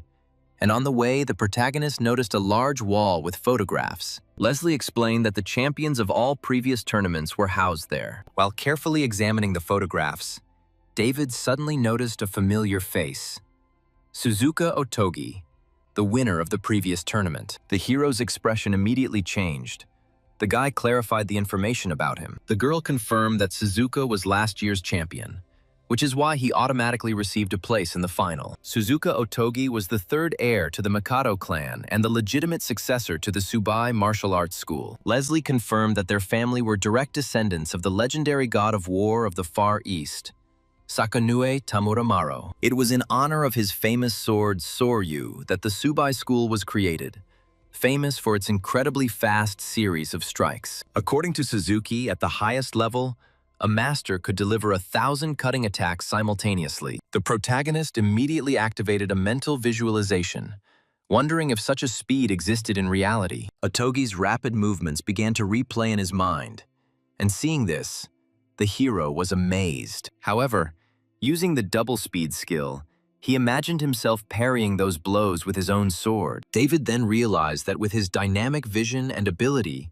he could keep up with the pace of such an opponent. Leslie noticed that the guy was frozen motionless, and even thought that the young man was already looking for ways to defeat Suzuka Otogi. The girl noted that, despite Otogi's genius, persistent training would have allowed him to become a worthy successor. David thanked her stiffly, and from the look on Leslie's face, he immediately realized that she had misunderstood what was happening. The girl then returned to the table and handed him the official contract. Since the guy joined the club through special channels, after signing the agreement, he became the team's main fighter. The document stated that all members of the starting lineup received a monthly salary of $180,000 and additional benefits. David calmly signed the papers, noting that the organizers had been incredibly generous. After this, Leslie remembered an important detail and explained that the rules of the youth tournament were different from regular competitions. If the next opponent turned out to be too strong, the participant could voluntarily refuse the fight. However, defeat did not mean final elimination, since there was a special respawn grid. David reflected that giving up performing entirely would allow him to reach the finals quietly through this system. However, the guy understood that others had probably already come up with a similar strategy, which meant that difficulties would have arisen much earlier. Meanwhile, Leslie became enthusiastic and determined to make him the greatest dark horse in the history of the tournament. Soon, the guy suggested finishing for the day, and the girl said that he could contact her with any questions. Soon, David was already walking along the beach. Now the hero realized that Otogi was much stronger than it seemed at first. In addition to his incredible speed, his mastery of weapons was at the highest level. Suddenly, there was a noise nearby. Two guys were pestering a girl, bragging about being the dark horses of the tournament. They assured her that they could buy her anything she wanted, and that after winning the competition, she would become the champion's girl. David noted that this was how regular tournament participants behaved, and then he understood why Ellen did not allow him to waste time on the qualifiers. At that moment, the hero felt a strange energy emanating from the stranger. At that moment, David froze in surprise. He immediately recognized Wendy, the cousin of the previous owner of this body. The girl was famous for her beauty, excellent studies, and was always considered the first beauty of the school. However, behind the perfect appearance hid an unpleasant character. She was constantly sleeping through classes and loved to cheat at games. Wendy even used David's name to deceive people. Moreover, Wendy often bragged to her friends and looked for someone who would pay for her lunch. However, the guy knew perfectly well that it was her unusual abilities that he should fear most. And indeed, instead of arguing with the annoying suitors, the girl instantly summoned mutated plants. Thick vines burst from the ground.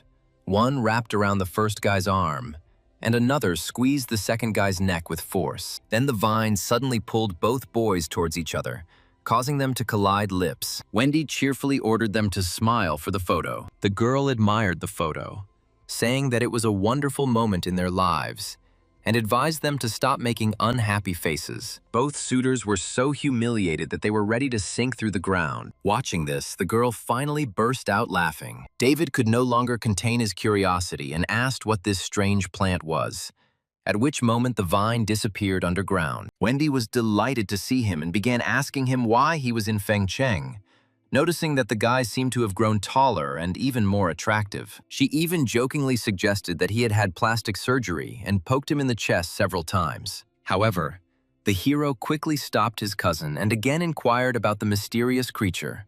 The girl immediately avoided answering, pretending that she didn't understand anything. Then Wendy changed the subject and wanted to know why her brother had come to town. David, not wanting to worry her, admitted that he had participated in a martial arts tournament. Hearing this, the girl immediately began to scold him. She admitted that she had not expected such a choice and was worried that the guy would now constantly get involved in dangerous fights. However, The protagonist stated that sooner or later he would still have to face similar trials. David also added that he had become very strong. Then Wendy suggested testing his abilities. The hero asked her how exactly she was going to do it. She pointed to a lighthouse in the distance and suggested they have a race, promising not to interfere with his martial arts training again if he won. Confident of his victory, David immediately agreed. They soon took up positions.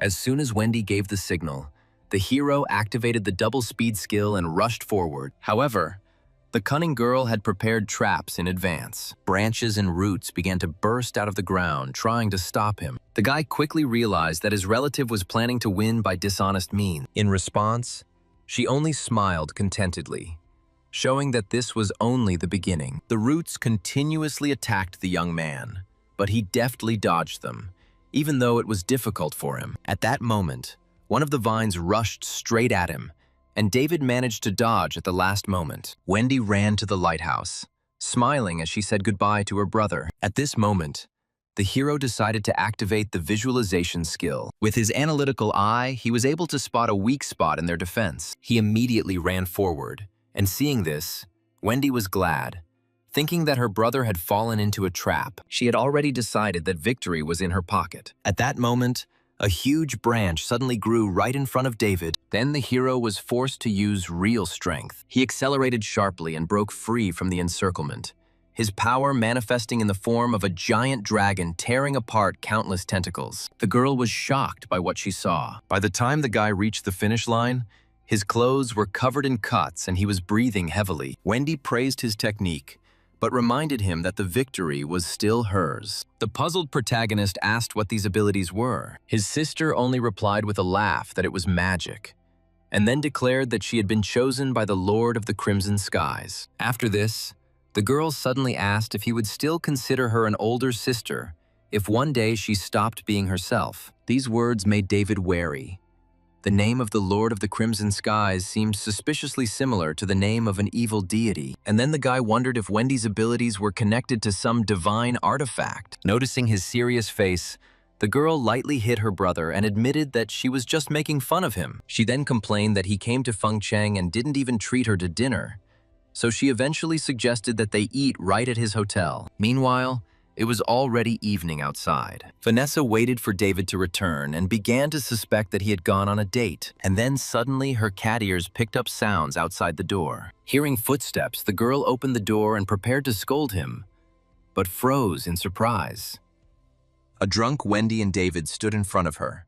Her cousin asked if it was really his number, and the guy offered to stay the night. At this point, Vanessa became furious and shouted David's name loudly. They both sobered up instantly from surprise. The hero panicked and tried to explain everything, saying that it was his sister, but cunning Wendy decided to act differently. She only hugged his arm tighter and asked curiously who the girl in the room was. Hearing this, Vanessa completely misunderstood everything and demanded an explanation, wanting to know what kind of relationship connected the two of them. Then Wendy pressed herself against David's chest and, with a sly smile, hinted that the answer was obvious, after which she hurried him inside. David was quick to explain to Vanessa that Wendy was indeed his older sister. However, the girl put her finger to his lips and suddenly declared that he should have addressed her by her first name. The protagonist immediately realized that he was in trouble, and he tried to explain to Vanessa with an awkward smile that she had misunderstood everything. However, Wendy continued to add fuel to the fire,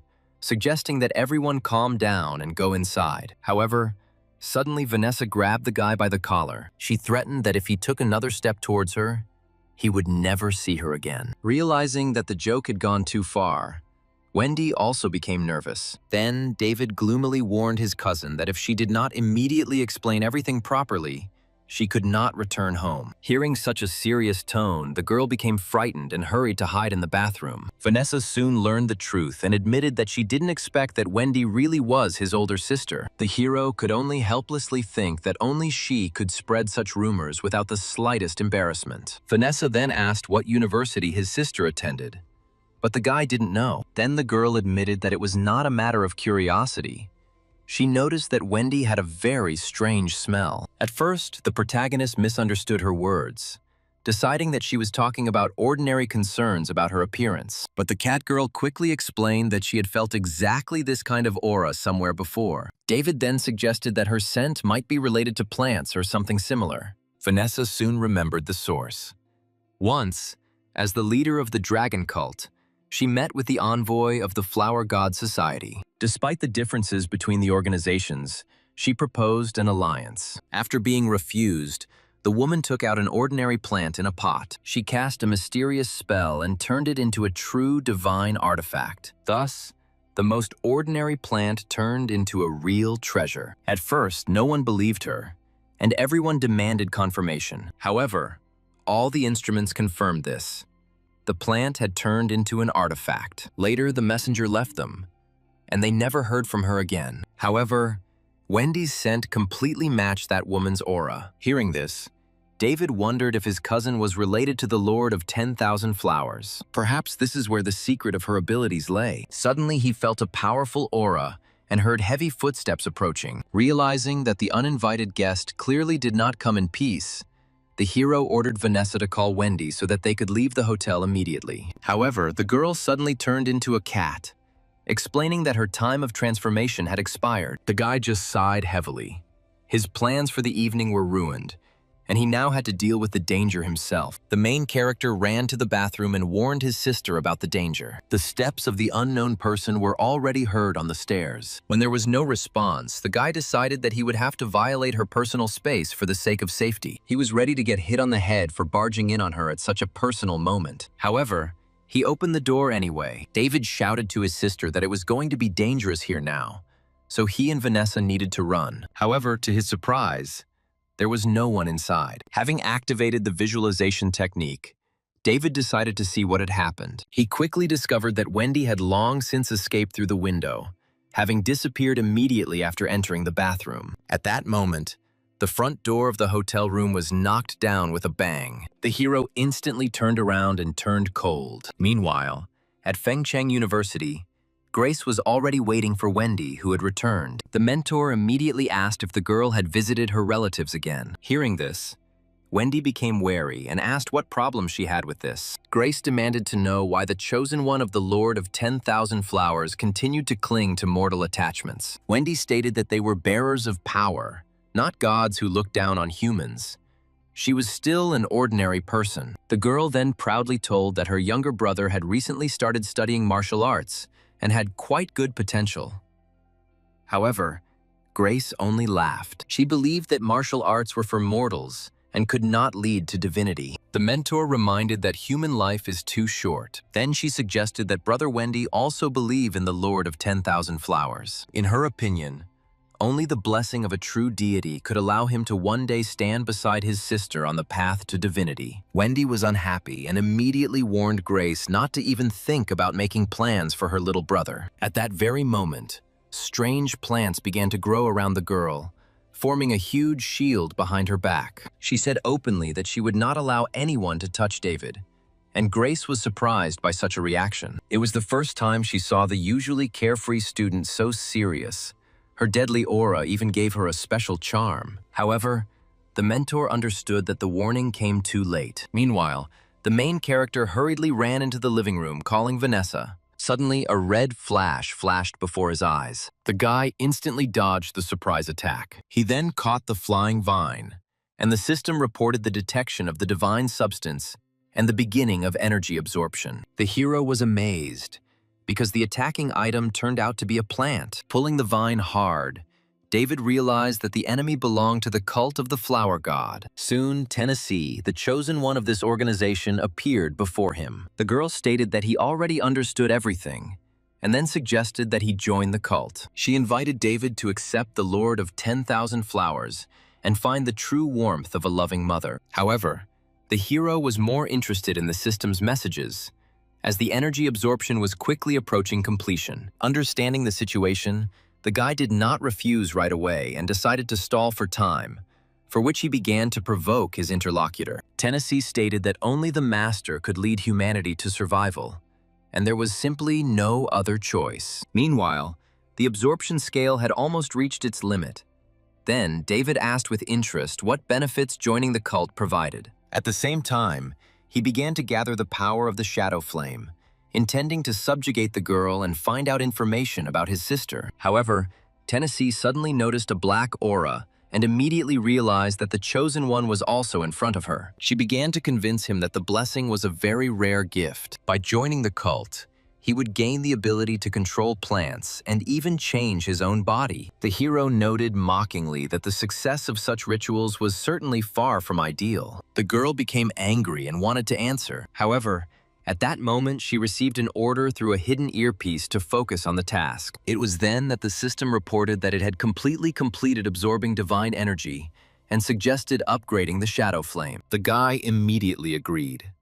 After the buff, the ability's range increased, and the black flame could now cling to any surface. Pleased with this result, David finally refused to join the cult. Moreover, he stated that by nature he liked to act contrary to others. If the sectarians were willing to wait 15 years, then he could consider their proposal. However, deep down, the protagonist suspected that the cult members found him so quickly because of Wendy. At the same time, he could not understand why his sister simply ran away.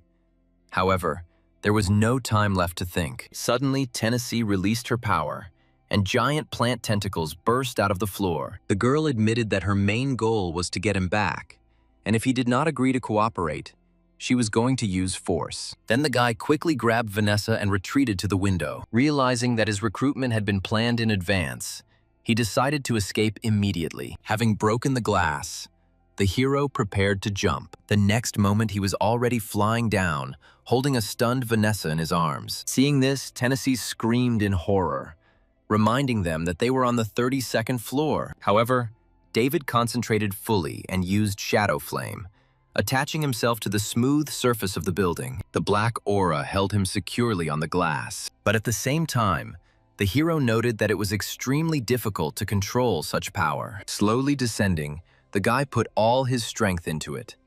Any mistake could lead to a fall. However, in the end, he managed to reach the ground safely. As soon as he got downstairs, he ran into Jenny and Dory. The girl asked how he managed to get down from such a height. But before she could finish speaking, Jenny suddenly felt danger. Without wasting any time, she grabbed his hand and pulled him into the car. Meanwhile, Tennessee rushed after them, ordering them not to run away. However, the person speaking to her through the earpiece gave her the order to retreat. In response, the girl, breathing heavily, confirmed the command and stopped pursuing the main character. At that very moment, someone was closely watching all their actions through the monitor screen. Watching the scene through the screen, Vanessa was reassured that her little brother was safe. At that moment, Grace approached her, and the girl admitted that she did not expect to see that Vanessa's brother was also one of the chosen ones. She even noted that she should have studied him better beforehand.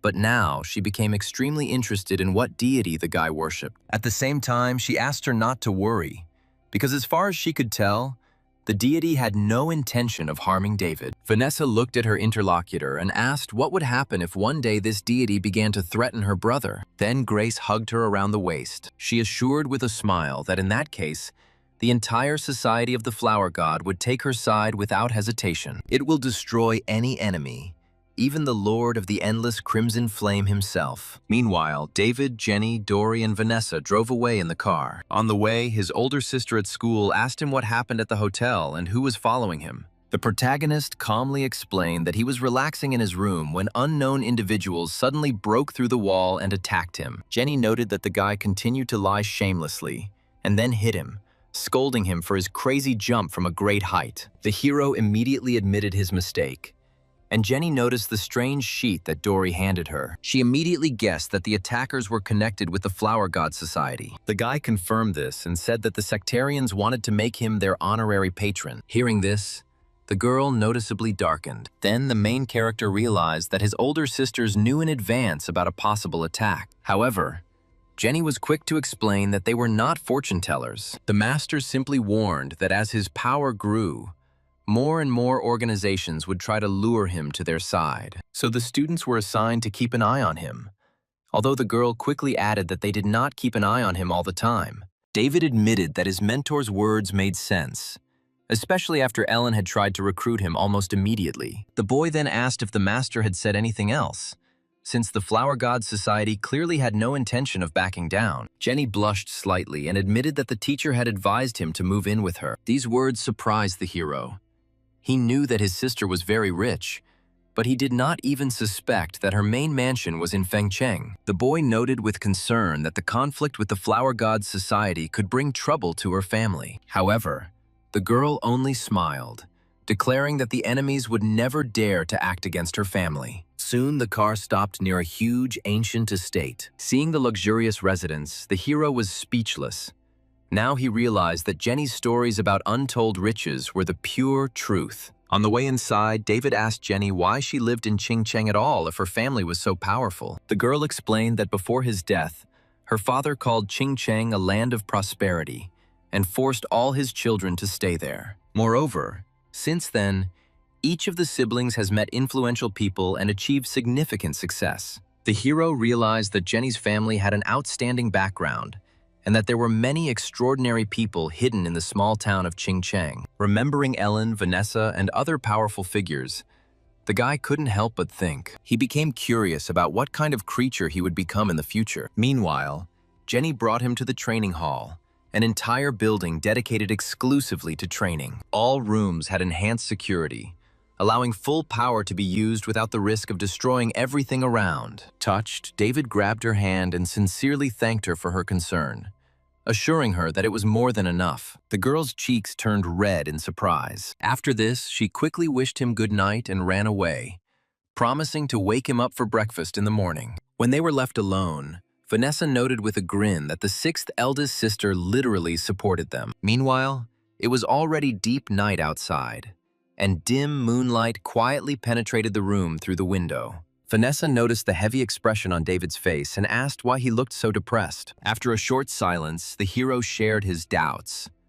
Thoughts about the so-called chosen ones did not leave him. The girl was surprised, since usually each deity had only one chosen one. Then the guy admitted that he continued to worry about Wendy. If there could only be one chosen one, then why did that girl call herself such? And, moreover, offer him to become the chosen one himself. All this seemed incomprehensible to him, but the hero declared that if someone harmed his sister, he would fight to the end. In response, Vanessa only smiled softly and promised to support him no matter what path he chose. Then David took out his phone. He was sure that the White Raven authorities had long known about the cult of the Flower God and probably had information about its activities. Later, the guy went out onto a busy neon street, where several smartly dressed girls immediately tried to invite him over. However, the hero stopped near a certain building. Although it seemed strange that a secret base could be located in such a place, he had previously received instructions to knock on the reception desk in a specific rhythm. Having done everything exactly, the guy received a key card for the chosen ones from the employee. This excessive secrecy made him suspicious, and he even wondered if it was all a trap. David thought the White Raven was an official government organization, but they were hiding in the shadows. Nevertheless, he still went to the right room. However, when David opened the door, he found only an empty room inside. He shook his head, realizing he had expected something more. And then David wondered what he should have expected. Lauren soon appeared and asked what information about the cult of the Flower God he was interested in. The protagonist demanded to provide everything, especially information for the last 3 days and all the sex actions in Fengcheng. The girl immediately guessed that the cultist had managed to anger him, so she asked him about his plans. But the guy admitted that he didn't yet have a specific strategy and was going to act based on the information he received. Lauren then agreed to help, but asked for a favor in return. David became wary and asked if they were going to send him on a suicide mission or drag him into illegal activities. The girl just sighed heavily and assured that it was a completely ordinary job. She revealed that the Flower God cult was an extremely dangerous organization that worshipped the Lord of 10,000 Flowers. The identity of the sect's leader, a woman of about 35 years old, remained unknown until now. The worst part was that the cultists were actively searching for his sister, and there was a possibility that Wendy was already in their hands. Clenching his fists, the hero realized that his suspicions had been correct. Lauren added that the girl was one of the cult's most important targets. It was thanks to her that they were able to learn many of the god's secrets. Hearing this, David flared up. He was outraged that they knew about his sister's identity, but did nothing to save her. Lauren was quick to explain that the problem wasn't a lack of willingness to help. Unlike other cults, where there was only one chosen one, all members of the cult of the flower god were chosen ones. Lauren explained that each follower was connected to the source of life of the Lord, and if this connection was broken, the person died. Lauren admitted that she was truly sorry, but there was no other way. They were forced to continue their investigation and search for the location of the deity's sanctuary. The girl promised that once he was discovered, the first task would be to save Wendy. After hearing the explanation, the hero calmed down and apologized for his outburst. He admitted that he had acted too impulsively. He then promised to provide his power if it was needed to destroy the sect. Lauren then reported that a new interdimensional border area had been discovered in the northern sector 3 days ago. To prevent the distortion from spreading, White Raven sent an elite group there, but it proved impossible to penetrate. Lauren explained that the new area was a chaotic merger with another world, where the usual laws of physics were violated. Only the day before, the White Raven organization was able to determine the exact conditions for entering the dangerous border zone. Firstly, the person had to be under 18 years old. And secondly, only natural living organisms were allowed. People with foreign objects in their bodies, and even those who had ever had plastic surgery, were not allowed into the zone. The hero immediately understood why the girl had approached him. Lauren said that he only needed to install surveillance equipment. Lauren wearily admitted that another suitable person existed, but her department simply didn't want to deal with him. Then David politely declined, citing the upcoming tournament and the danger of the task. But the girl quickly stopped him and offered him a reward, a divine artifact called Step Beyond. She explained that she had received permission to issue it in advance. Taking the object in his hands, the protagonist immediately remembered its properties. The system reported that the Class C artifact had already been absorbed into the vault. Some masters used it during a special stage of ascension, although it could only be used once in a lifetime. The guy was delighted. The new artifact allowed him to take another huge step forward. Besides, in the future, he would still need the White Raven's help in finding his sister. That's why the hero immediately asked when they should leave. Lauren suggested performing that night, and he agreed, deciding to warn his family first. Then the girl remembered one more thing and took out a wooden box. She reported that Ellen had left her without giving any explanation. Having agreed to meet in an hour, the guy headed for the exit. Soon, he was back at Jenny's mansion. Opening the box, he was surprised to find glasses that resembled regular models. Out of curiosity, the hero put them on, trying to understand what Ellen wanted to say with this. He decided that they also had a presence-reducing effect, like ordinary glasses. However, at that moment, something unexpected happened. A three-dimensional projection of the library he was familiar with appeared in front of him. David didn't understand what had happened and stood frozen for a moment. At that moment, Ellen's familiar voice was heard. A projection of a blonde woman he knew stepped forward and greeted the hero, noting that they hadn't seen each other for a long time. A shocked David assumed she had entered his mind, but Ellen explained that this was not the case. David was wearing glasses, which were an artifact. Her consciousness was connected to the glasses, and the image itself was just a projection. The woman admitted that she was pleased that he accepted the assignment. The guy was surprised that she knew about this and asked if she had been following him all this time. Then Ellen asked him if he ever wondered why they were after him. She asked if he knew why the conditions for entry into the border area were calculated for 18-year-old natural beings. David didn't understand anything and asked Ellen what she was getting at. Then she revealed the secret. The area itself seemed to be waiting for him, since inside there was an object that belonged only to him. Moreover, it was a top-tier divine artifact, although even she didn't know its appearance. However, the girl warned that she was not the only one hunting him.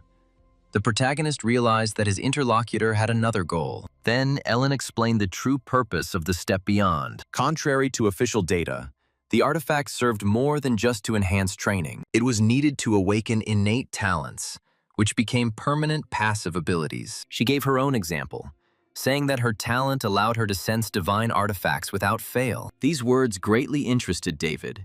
He immediately wondered if he could improve Step Beyond and what effects it would bring. However, Ellen's projection had already begun to disappear, and the woman finally warned him to be especially careful inside the zone. The hero hastened to ask about the method of awakening talent, but the image disappeared before he could receive an answer. Returning to his thoughts, the guy came to the conclusion that if the system allowed him to improve his skills, then this should also apply to his other techniques. He then activated the visualization to gather more information. As a result, the hero unexpectedly learned that Asura's intention was connected with the heavenly command. Moreover, there was a technique that surpassed even Asura's intent. It was called the Blade of Heaven's Will. Suddenly, the system detected a special power and reported that all the necessary conditions had been met. Thanks to this, his visualization skill was able to evolve into a completely new ability. The normal visualization has turned into the 4th level true visualization. Noticing that his weapon seemed to have become longer, the boys secretly rejoiced.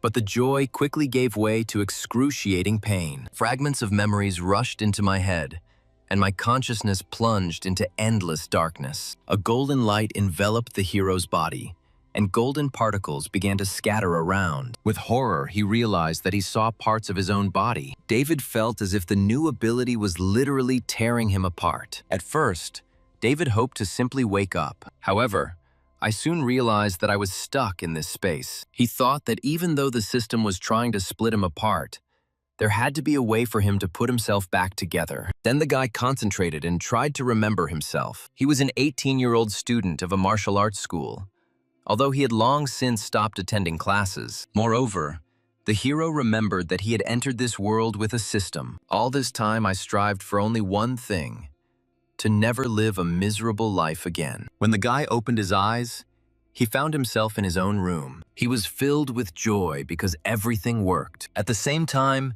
his body became unusually light, and he felt his internal energy much more clearly. Moreover, the main character was surprised to discover that he could control his hair. Now he did it as freely as if he were moving his arms and legs. Then he turned his gaze to the ball on the floor and, concentrating, decided to use the new skill. At first, nothing happened, and David even became upset. However, he managed to lift it into the air quite quickly. The guy was absolutely delighted, because it was more like a real superpower. At that moment, Vanessa, who was nearby, sleepily asked why he hadn't left yet, even though he had spoken about an urgent matter. Then David looked at the girl, and then he suddenly saw her true appearance behind the cat form. At the same time, the system reported that someone had fanatical faith in him, and his charm score increased by 1,000 points. Suddenly, his phone rang.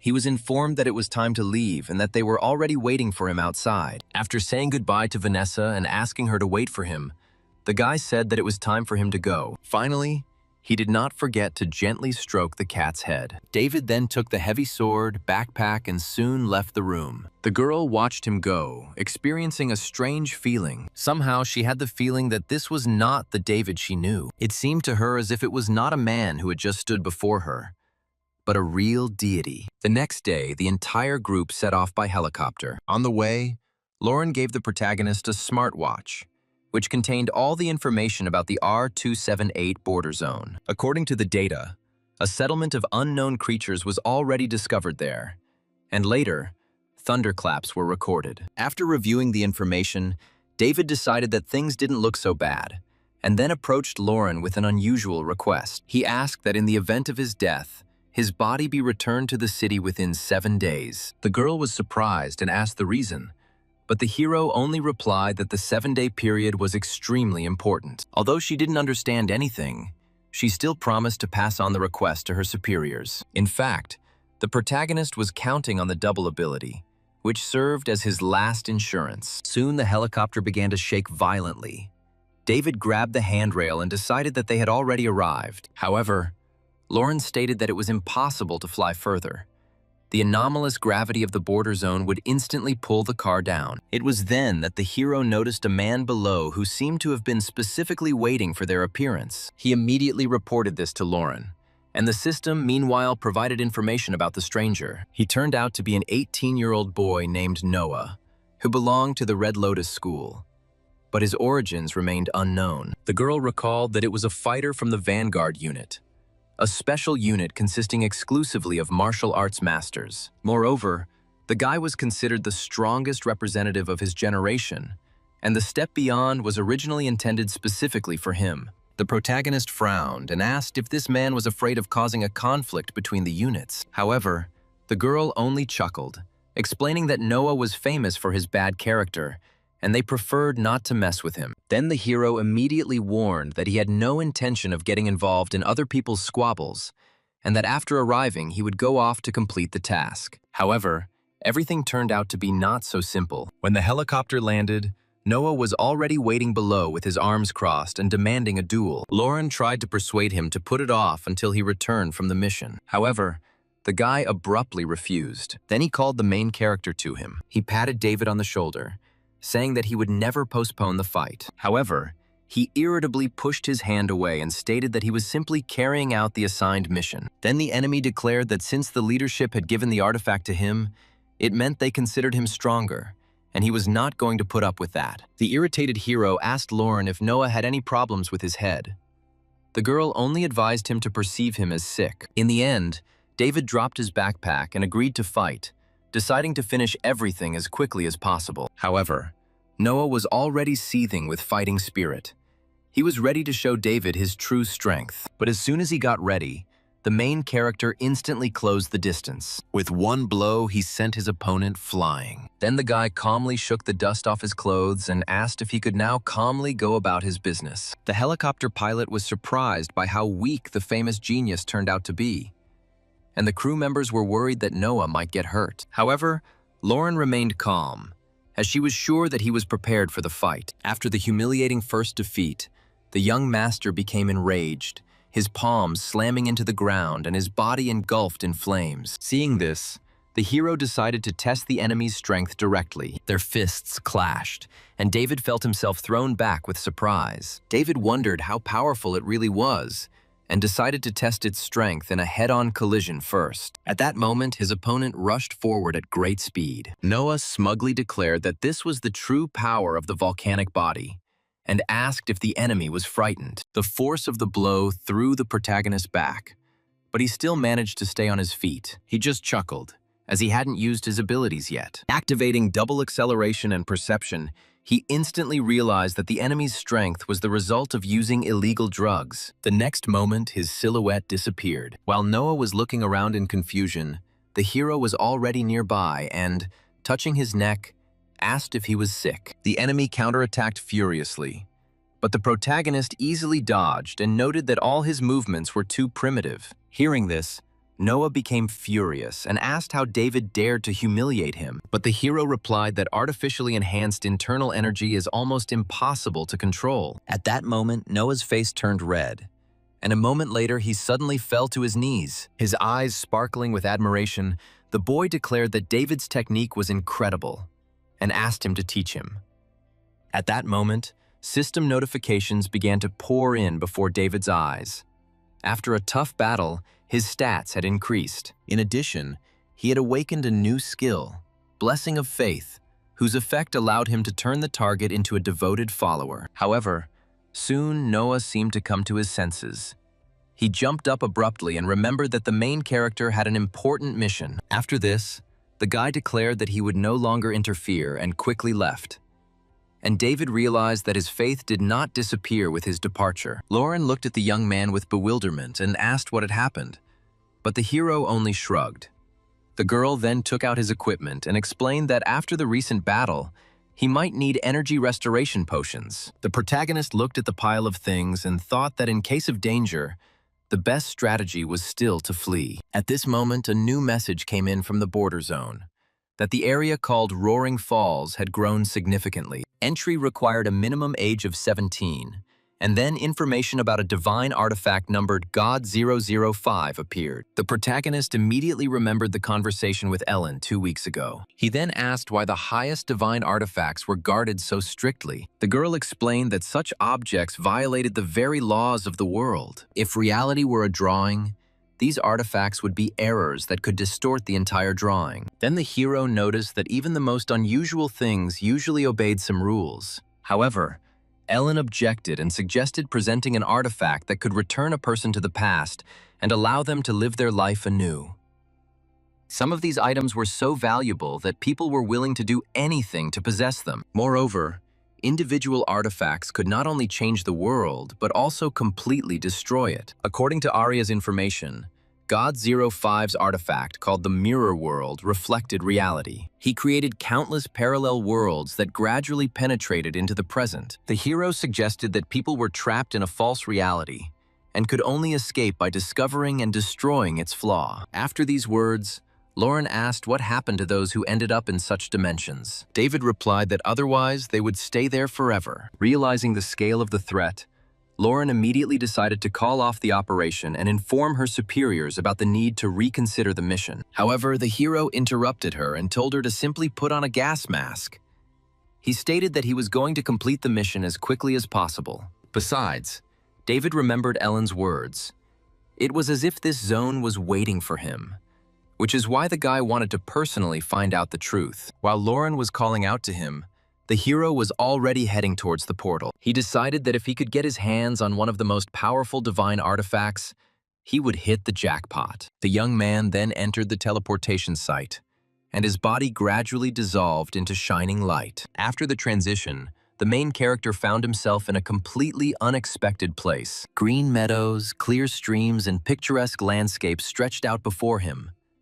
David was amazed. From the outside, the area looked like a lifeless wasteland, but inside it resembled a true paradise. However, the guy did not let the beauty distract him from the task. First, he set a beacon into the ground and created a checkpoint to ensure his safe return. Only after this did the hero prepare to explore the mysterious territory further. However, before he had taken even a few steps, a piercing scream was heard somewhere ahead. Hearing it, David instantly became alert and turned all his attention towards the source of the sound. David noticed a girl running away in terror, with a huge monster with a long tongue running after her. Judging by her appearance, the guy assumed that she was a local resident of this world.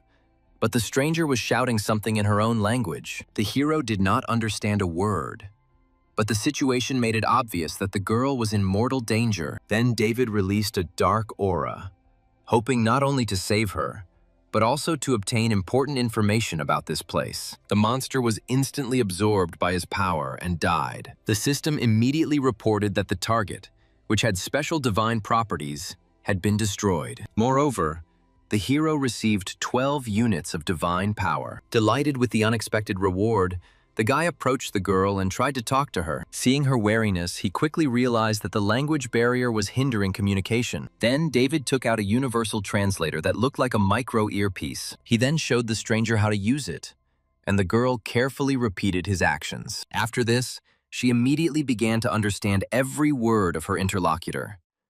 The girl was shocked and admitted that the device seemed magical to her. The protagonist just smiled and explained that it was an ordinary device from his home world. He introduced himself as David and then asked the girl's name, and she said her name was Leonia. They were finally able to meet and have a normal conversation. Pointing to the monster's carcass, David asked what kind of creature it was. Leonia explained that it was a nausea, a type of Daruk that attacks its enemies with poisonous vomit. Hearing this, the boy immediately calculated how much divine power he could obtain if he destroyed many such creatures. Along the way, the girl explained that Daruks could be tamed and used as battle pets. They helped people hunt and fight. This interested the hero even more, and he then asked if there were more powerful creatures. Leonia replied that that was what dragons were like. Upon hearing this, David immediately asked if it was possible to tame a dragon.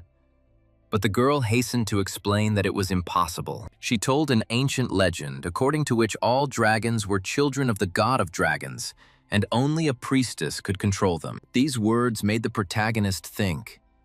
This world was clearly much more different from the usual reality than he had assumed. Soon the girl stopped and pointed ahead. A huge, roaring waterfall towered in front of them. She warned that it was not worth entering there, since the god of dragons himself lived inside, and he had an extremely hot temper. She even remembered an old story about a man who tried to steal a dragon's egg and was instantly incinerated by lightning. However, at that moment, a powerful explosion shook the top of the waterfall. David noticed this immediately. Looking up, they saw a huge dragon with countless lightning flashing around it. Leonia quickly recognized the people surrounding the dragon. They were dragon hunters from her country. Activating special vision, the hero became convinced that they were indeed trying to kill the creature. The girl grabbed his hand and explained that the hunters were going to use the dragon's golden blood to create weapons. Leonia explained that the golden blood of dragons was an incredibly dense form of lightning energy. The girl stated that the hunters knew that the death of the dragon god would lead to the destruction of the world, but they still intended to see it through to the end. Hearing this, the hero's face darkened sharply. If the dragon's death destroyed the entire world, then he risked being stuck here forever. The dragon unleashed destructive waves of energy on the hunters, so the hero came to the conclusion that defeating it would not be easy. However, he then turned his gaze to the hunters themselves and realized that these people were also far from ordinary fighters. Then David noticed a huge boulder near the local residence and decided to use it as shelter. David asked Leonia about the weaknesses of dragon hunters. The girl immediately answered that their main drawback was their axes. After a powerful attack, they needed time to reload. So at such moments, the hunters were left defenseless. This is exactly the information the guy wanted to hear. Meanwhile, the enraged dragon let out a deafening roar. The captain of the hunters began to give orders. One of the fighters was to tie down the left wing of the beast, and Anrov was to strike. The girl said that she had been ready for this fight for a long time. She said that if they managed to defeat the monster, the captain would be obliged to treat her to the best drink in the city. Her drilling weapon flashed with a bright light and pierced straight into the dragon's paw. Anrova happily reported that the armor had been penetrated. At the same time, the heavy chains dug deep into the creature's scales, causing serious damage. However, the next moment, the dragon's body flared with terrifying energy. The commander decided that the stage of the dying power surge had begun and ordered the preparation of energy collection devices. Leonia explained that before dying, dragons released a colossal amount of spiritual energy. The collection of such energy was considered a real treasure. Hearing this, Anrova even prepared a special container, hoping to be the first to get the loot. But suddenly, the situation changed dramatically. Streams of energy burst out like thousands of sharp blades. The commander immediately realized the mistake and shouted that this was not the dying stage at all. The dragon had simply gone berserk. Anrova turned pale and tried to retreat. However, it was already too late.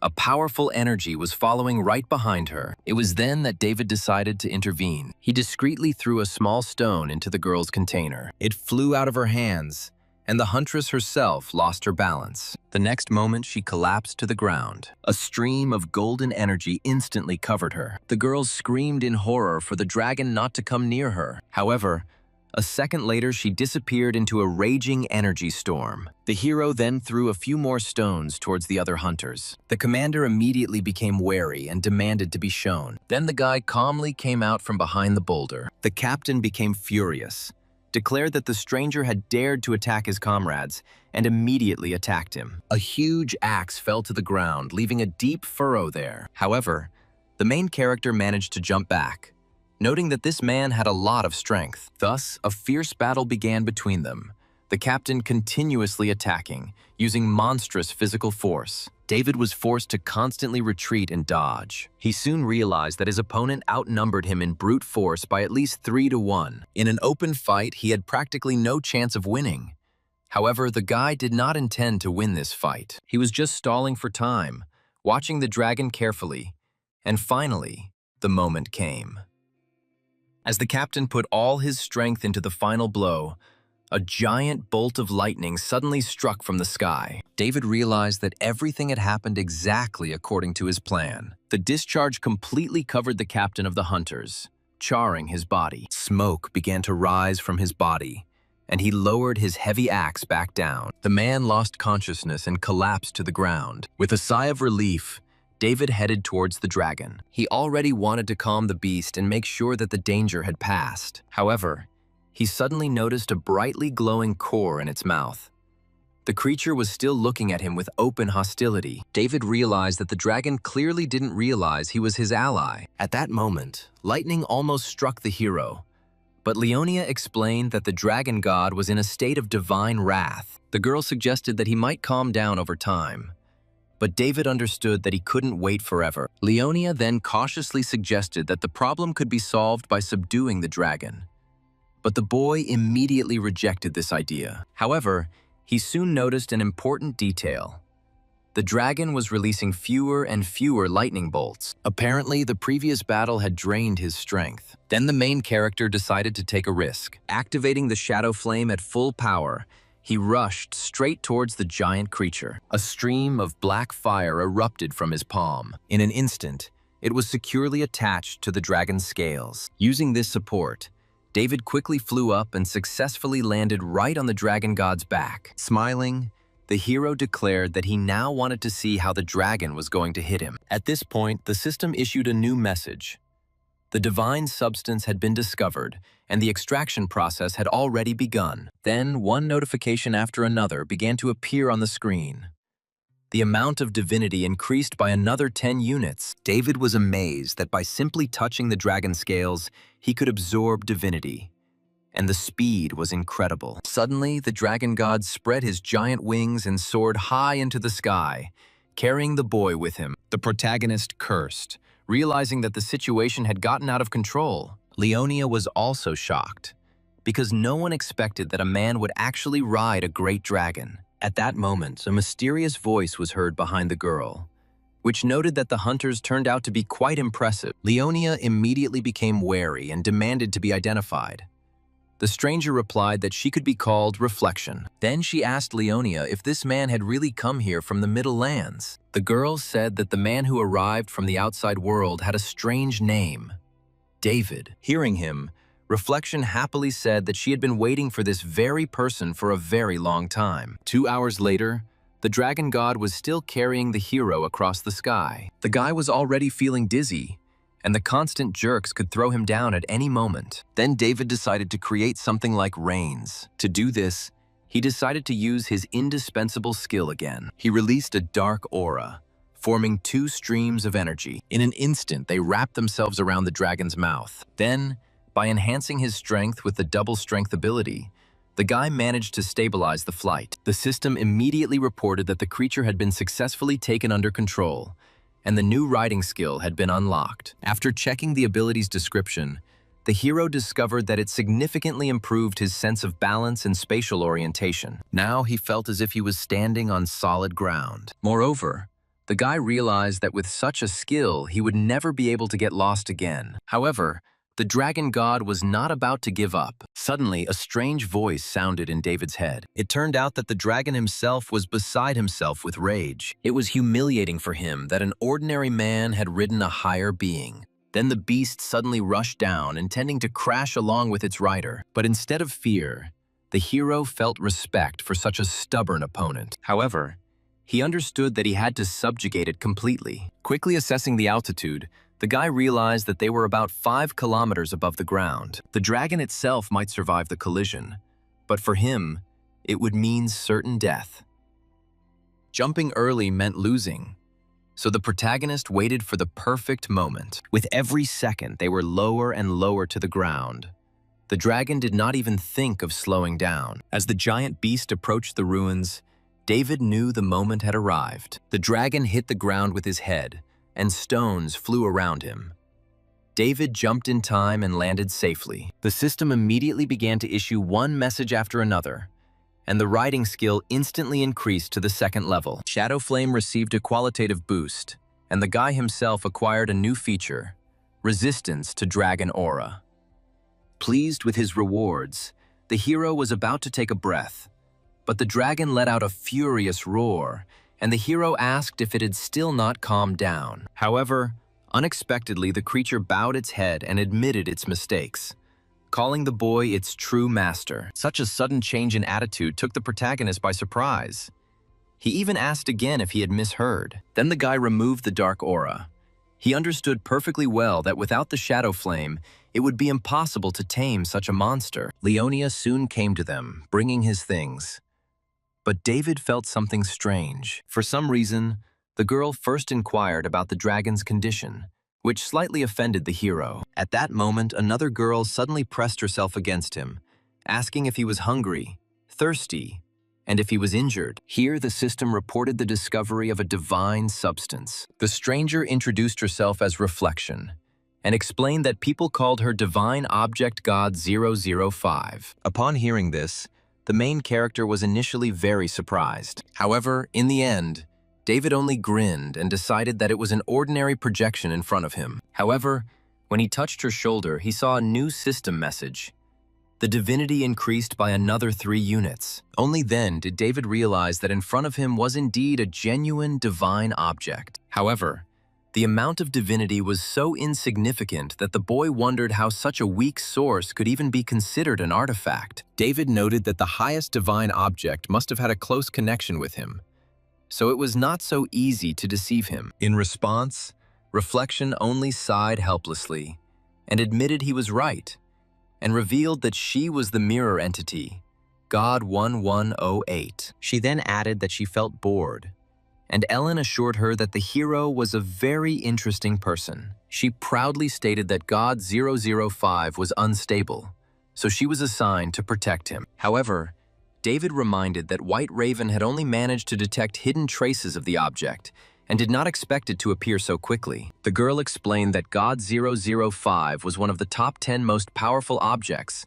and perhaps the entire world was already under his control even before his arrival. When Ellen learned the true rank of this object, she ordered her to find the guy immediately. Otherwise, she was going to seal the reflection in the cold mirror forever. Observing her, the hero noted that an artifact capable of experiencing human emotions was clearly not a simple creature. Reflection then admitted that her plan was based on the assumption that God 005 was still dormant. In that case, all she had to do was get him out of here safely. And the guy immediately realized that God 005 was suppressing her. The girl nodded and explained that there was a strict hierarchy among the divine beings. Under the powerful pressure from the higher beings, she could no longer use her powers freely. To regain their powers, they needed to find the core of the border zone and transform its energy. Then the hero remembered Leonia's words about the madmen who thirsted for more and more power and were ready to kill the dragon god. The hero then pointed to the giant dragon and suggested that it could be the core of this area. Reflection refused to believe it at first. However, Leonia confirmed that the enormous dragon god was indeed the true core of the Middle Lands. Hearing this, the girl immediately perked up. She stated that by absorbing his energy, she would be able to leave the mirror world. However, the main character immediately grabbed her hands and stopped her. When she tried to break free, the boy reminded her that destroying the core would mean the death of the world and the loss of their only path to salvation. David said that according to the king, they needed to prove that this world was fake, and then they would be able to get out. However, there was another problem. No one knew whether God 005 was conscious or was already hiding among his allies. A direct confrontation would have meant certain death, so a more cunning plan was needed. At that moment, the dragon god stepped forward and offered his help. The hero asked if he was truly willing to give his power to the mirror entity, and the creature immediately agreed. David then asked if she would be able to resist God 005 if she became stronger. The girl was surprised, and then the guy clarified that he was going to transfer the elemental power of the dragon god to her, since he himself had given his consent. However, the dragon warned that God 005 was on a completely different level. Even with the extra power, she might have been like an egg thrown at a stone. The reflection added that she could only ensure the creation of a passage to the body of God 005, and the further outcome depended entirely on David. The dragon god confirmed that it was his divine item that could have played a decisive role. Then an idea popped into the guy's head and he took out the legendary pole. David was amazed to discover that the object, which had previously existed as an image, had once again become a real weapon and had been restored. Not wanting to miss this chance, the hero decided to start immediately. The dragon god complied and sent spiritual energy into the mirror girl's forehead, then touched David's forehead with his claw. Streams of power flowed continuously between them, as if connected by a luminous chain. At this point, the system began to analyze the divine matter of the artifact, and the item itself began to evolve. Meanwhile, a huge amount of energy began to rapidly release from the mirror around the girl. The girl's body suddenly glowed with golden light, and then the mirror shell shattered into countless pieces. Sparks flew in all directions, and a powerful burst of energy shook the surrounding area. Leonia rushed towards the girl in panic, but David stopped her, asking her to wait a little. Meanwhile, the fragments fell onto the grass and suddenly began to connect with each other. Leonia covered her mouth in amazement as she watched the particles form into a new body. Gradually, the form of the mirror girl became perfect. Reflection herself was amazed to notice that her physical body had even increased in size. David then asked how she felt and if there had been any changes. The girl closed her eyes and felt a new strength. Then Reflection opened her eyes and immediately noticed a dramatic change. Her vision became incredibly sharp, and her connection with the real mirror was greatly strengthened. She happily reported that she could now pinpoint his location and focus entirely on him. However, then the girl suddenly discovered something terrible. She stated that someone had already taken possession of the mirror. The man turned out to be a dragon hunter, but his lifeless gaze looked extremely strange. The dragon god immediately realized that God 005 had completely corrupted him, and the mirror world began to engulf the entire border area. Hearing this, David was convinced that his guesses were correct. God 005 also had his own consciousness. He then asked the girl if she could now resist suppression, and she admitted that she had not yet tested her capabilities. At that moment, the system was literally bombarded with notifications. The hero helped the divine artifact complete its evolution. In addition, the conditions for activating the Dragonhorn skill became available, and the guy immediately agreed to activate the new ability. When the hero looked up, he noticed that the others were looking at him in amazement. Not understanding the reason, the guy was surprised, and then the girls pointed at his head. Upon touching it, David instantly felt a powerful electric discharge. Then the dragon god congratulated the owner. He explained that the new horns were directly linked to divine power and perfectly matched his dragon bloodline. In addition, they allowed him to control lightning and thunder, and the hero immediately felt electricity fill his entire body. He assumed he had gained lightning magic, but the dragon hinted that the ability hid another effect. Then the guy shot lightning at the stone pillar. At first, it seemed to him that the force was only creating electrical bonds. However, the very next moment, the heavy column rose into the air and crumbled into pieces. Surprised, David realized he hadn't even tried. He then directed the lightning at a huge boulder, and then suddenly the hero, carefully observing what was happening, realized the true essence of the ability. It turned out that the dragon horns reduced the gravity of objects. After this, the guy directed the energy into his own legs. David immediately rose into the air, and he discovered that he could fly freely. The dragon god praised his success, and the two girls enthusiastically declared that it looked incredible. However, soon a distant rumble made Leonia wary. Everyone saw a huge flock of dragons, led by a majestic leader. The dragon god then explained that these creatures were once his loyal familiars, but God 005 had turned them into mindless puppets. David immediately asked if they could be saved. In response, the creature explained that the only way out was to defeat the dragons and absorb the divinity contained within them. Only in this way could their souls be freed from the control of the mirror world. The hero ordered the reflection to monitor the movement of the world and not allow this place to completely get out of control. After this, the protagonist simultaneously activated the Dragon Horn and Shadow Flame skills. However, the guy realized that using the new ability to fly was inconvenient, so he decided to get a new mount. Having spotted one of the dragons, David soared into the sky. A dark flame enveloped the huge beast,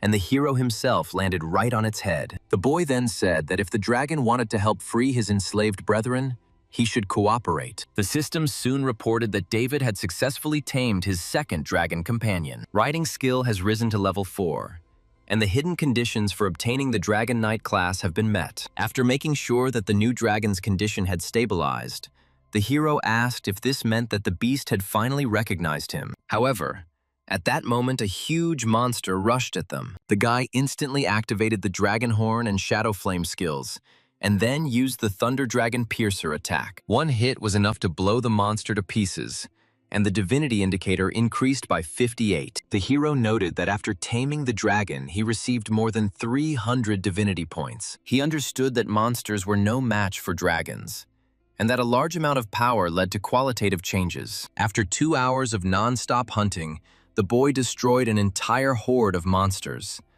But the constant battles had left him greatly exhausted. Soon, the system reported new skill improvements, But suddenly, David's bracelet sounded an alarm. God 005 began to move, and the infected residents were already heading towards Leonia. At this time, the girl and the dragon god were resting. Leonia suddenly heard someone's footsteps and woke up. The girl looked sleepily at the approaching people with horror. At that moment, she discovered her own parents among them. The girl, overjoyed, ran up to them, as they said that they were worried about her and had come to look for her. Leonia said that she was fine, and the dragon god was safe too. However, soon one of the infected rudely pushed her away and declared that they had come to kill the dragon god. Leonia was shocked and tried to reason with her parents, reminding them that the dragon was the foundation of this world. But her mother replied that it didn't matter to them, because after the dragon's death, they would finally gain freedom. Then the girl realized that something terrible was happening to them. She shielded the dragon god with her body and vowed not to allow anyone to harm him. However, the father raised a heavy axe and threatened to kill her along with the dragon if she did not move away. Leonia closed her eyes, preparing for the blow. However, at the last moment, the axe shattered into pieces. At that moment, her father collapsed helplessly to the ground. David intervened in time and warned the girl that all these people were already completely under the control of the mirror world. Despite their preserved memories, they turned into spineless puppets. Leonia burst into tears and began to beg the hero to save her parents, believing that his power was enough. However, the dragon god sadly reported that they could only be saved by destroying the mirror world itself. At this moment, the protagonist quickly assessed the situation. There were several dozen opponents in front of him, and if they attacked in a crowd, he would not be able to guarantee Leonia's safety. The boy then asked the dragon god if he could help in the battle, but the creature admitted that it had not yet recovered from its severe wounds. David understood that the enemies were ordinary people without much strength, but their numerical superiority presented a problem. The most important thing was that he couldn't just kill them. Therefore, the guy gathered the power of the shadow flame and decided to act carefully, without damaging the internal organs of his opponents. He ordered Leonia to hide behind the dragon god and not leave the shelter under any circumstances. The girl hesitated, but the hero assured her with a smile that he would not harm her parents. Hearing this, she calmed down a little and wished him to be more careful. At that moment, one of the attackers rushed at him with an axe. However, David easily dodged it. He then struck his opponent in the neck, instantly knocking him unconscious. However, the guy realized that he had even gone a little overboard. Meanwhile, the rest of the people rushed forward. Then the hero began to move quickly, knocking them out one by one with blows to the back of the head. Thanks to his enormous speed,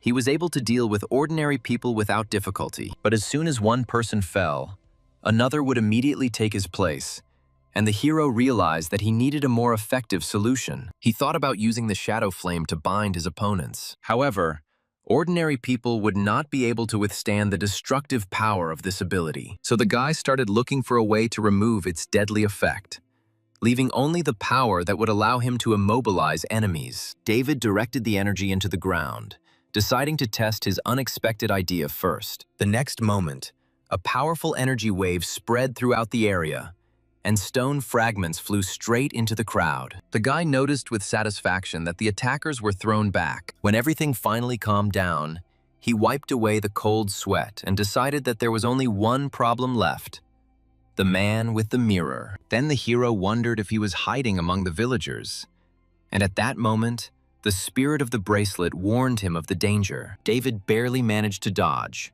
and the yellow stone only grazed his hand, leaving a bloody scratch. Then the guy noticed a figure at the edge of the forest and finally made out the enemy's face.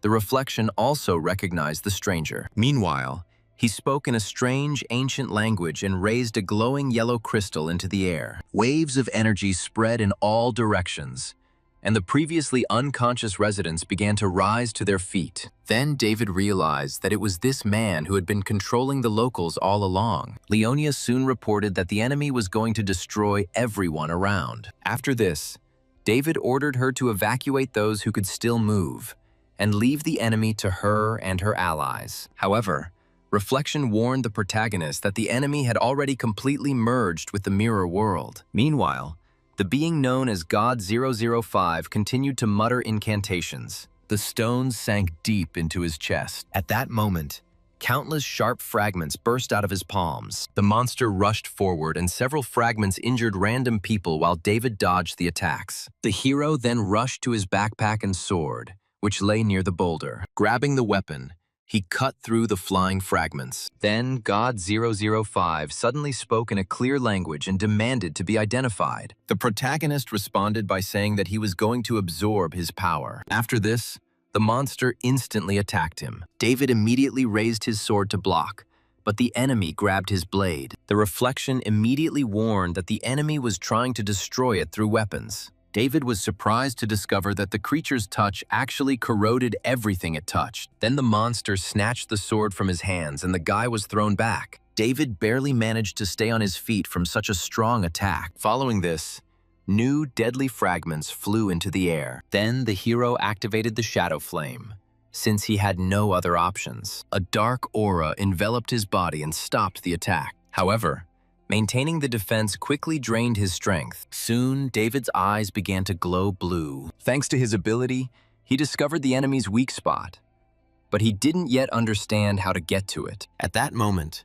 the crystal on God-005's chest flashed even brighter. The creature began its spell again. At that moment, the space around the hero changed dramatically. Huge mirrors appeared on all sides, forming a real labyrinth. Each of them reflected David. Wherever he looked, his reflection was everywhere. The protagonist quickly realized that his opponent was drawing him into a game of hide-and-seek. Soon, a wave of energy burst out of one of the mirrors, and the guy instantly prepared for an attack. God-005 appeared from the reflection and attacked the hero with his own sword. David reflexively blocked and managed to hold off the attack. Then he realized with surprise that the enemy was making excellent use of the stolen weapon. Then the guy hit back and noticed that his opponent was now speaking human language fluently. God-005 stated that David's blade was very good. Another strong blow threw him far back, right into one of the mirrors. Gradually, he began to dissolve into it, and soon only his legs remained of the man. Literally the next moment, the monster completely disappeared into the mirror. The reflection then explained that this place was the territory of the mirror world. Hearing this, the hero remembered Ellen's words about an object that belonged only to him. Now he understood that she meant exactly this place. Then David released a powerful shadow flame from his palm. So he decided to play by the enemy's rules. After analyzing the situation, the guy came to the conclusion that the enemy could freely move between the mirrors and attack from ambush. Therefore, the main character decided to destroy all reflective surfaces around. The wave of energy instantly shattered the first row of mirrors, and then destroyed half of the labyrinth. He soon noticed God-005 inside one of the mirrors and was about to finish him off. However, the monster only smiled ominously and disappeared. Then David began to destroy every mirror, deciding to completely deprive the artifact of the ability to hide. At some point, he noticed the silhouette of a possessed hunter in one of the mirrors. Seeing him, David prepared another attack, saying that he himself asked for all this. However, in response, the monster only grinned evilly. The main character was about to strike, but suddenly a strange sound made him stop. When David looked down, he realized that something unexpected had happened. A crack appeared on his watch. The next moment, a sharp glass shard suddenly flew straight into his eye. The hero recoiled, and at that very moment, a lightning strike shattered the shard into dust. The guy breathed a sigh of relief, but almost immediately discovered a new problem. Small glass fragments had already embedded themselves in his arm and were beginning to penetrate the skin. He then activated the shadow flame again to burn them out of his body. And at first it worked. The fragments began to come out. However, the hero then noticed something alarming. The infection continued to spread further. David's vision began to rapidly fade, and his consciousness began to cloud over. The protagonist realized that he was in an extremely dangerous situation. However, he would rather die than allow the mirror world to completely subjugate him. The boy then immediately activated the double skill, its passive effect giving 2 lives if death occurred within 7 days. The decision was risky, but he saw no other way out. The reflection panicked and tried to stop him. However, it was too late. The system reported the start of restoration.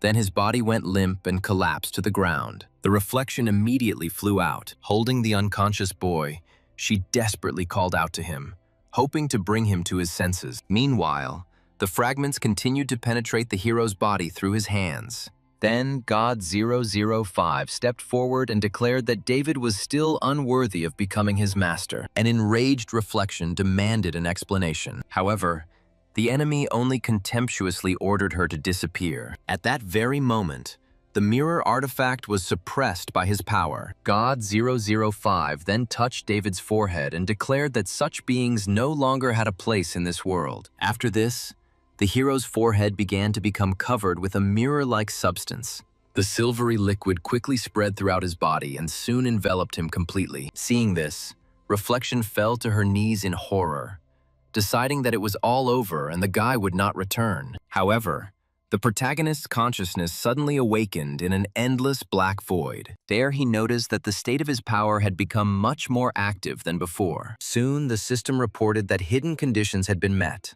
Then David realized the truth.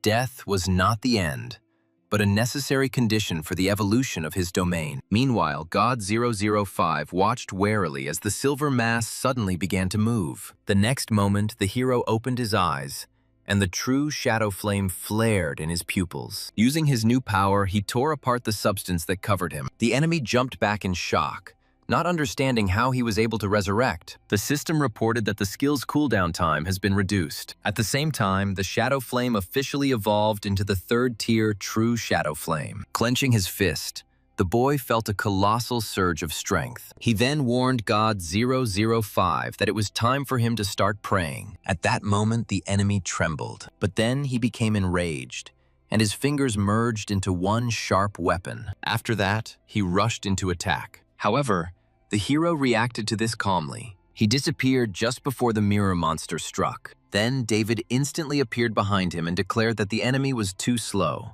With one blow to the neck, he sent him flying. The mirror monster flew far to the side, still shocked by what had happened. The fragments flew in all directions, and God-005 rolled along the ground. The monster couldn't believe what had happened and demanded to know how the boy had become so strong. However, the main character only noted that after evolution, his speed and power increased to a completely new level. In desperation, God-005 called back the scattered fragments. Finally, he launched a new attack, directing thousands of sharp mirror shards at the hero. Then David used instant movement again. The enemy became enraged, and then heard the hero's voice behind him. When the hero asked if he was the one he was looking for, the monster turned in surprise towards the sound. The next moment, a powerful blow to the face threw him back. The protagonist reminded the enemy that he had recently called him a weakling and an unworthy master. God-005 groaned painfully from helplessness and tried to understand what was happening. However,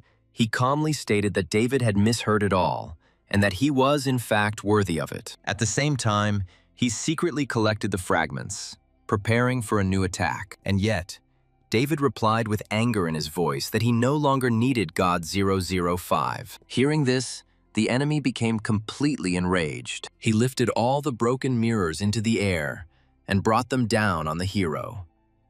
However, David easily smashed each shard with his fists. The monster then hid in one of the remaining mirrors and began to taunt the enemy. He claimed that he could restore mirrors indefinitely and would remain untouchable. However, the protagonist ordered the reflection to open the passage and completely seal his real body. The girl immediately obeyed and began to prepare the necessary spell. Soon, a clot of glowing energy appeared in her hands. A huge stream of energy hit the mirror inside which God-005 was hiding. At that moment, the core on his chest changed color, and he demanded in horror to know what had been done to him. Meanwhile, David raised his blade and enveloped it in true shadow flame. The boy then warned the enemy that he would not escape this time. God-005's face began to crack.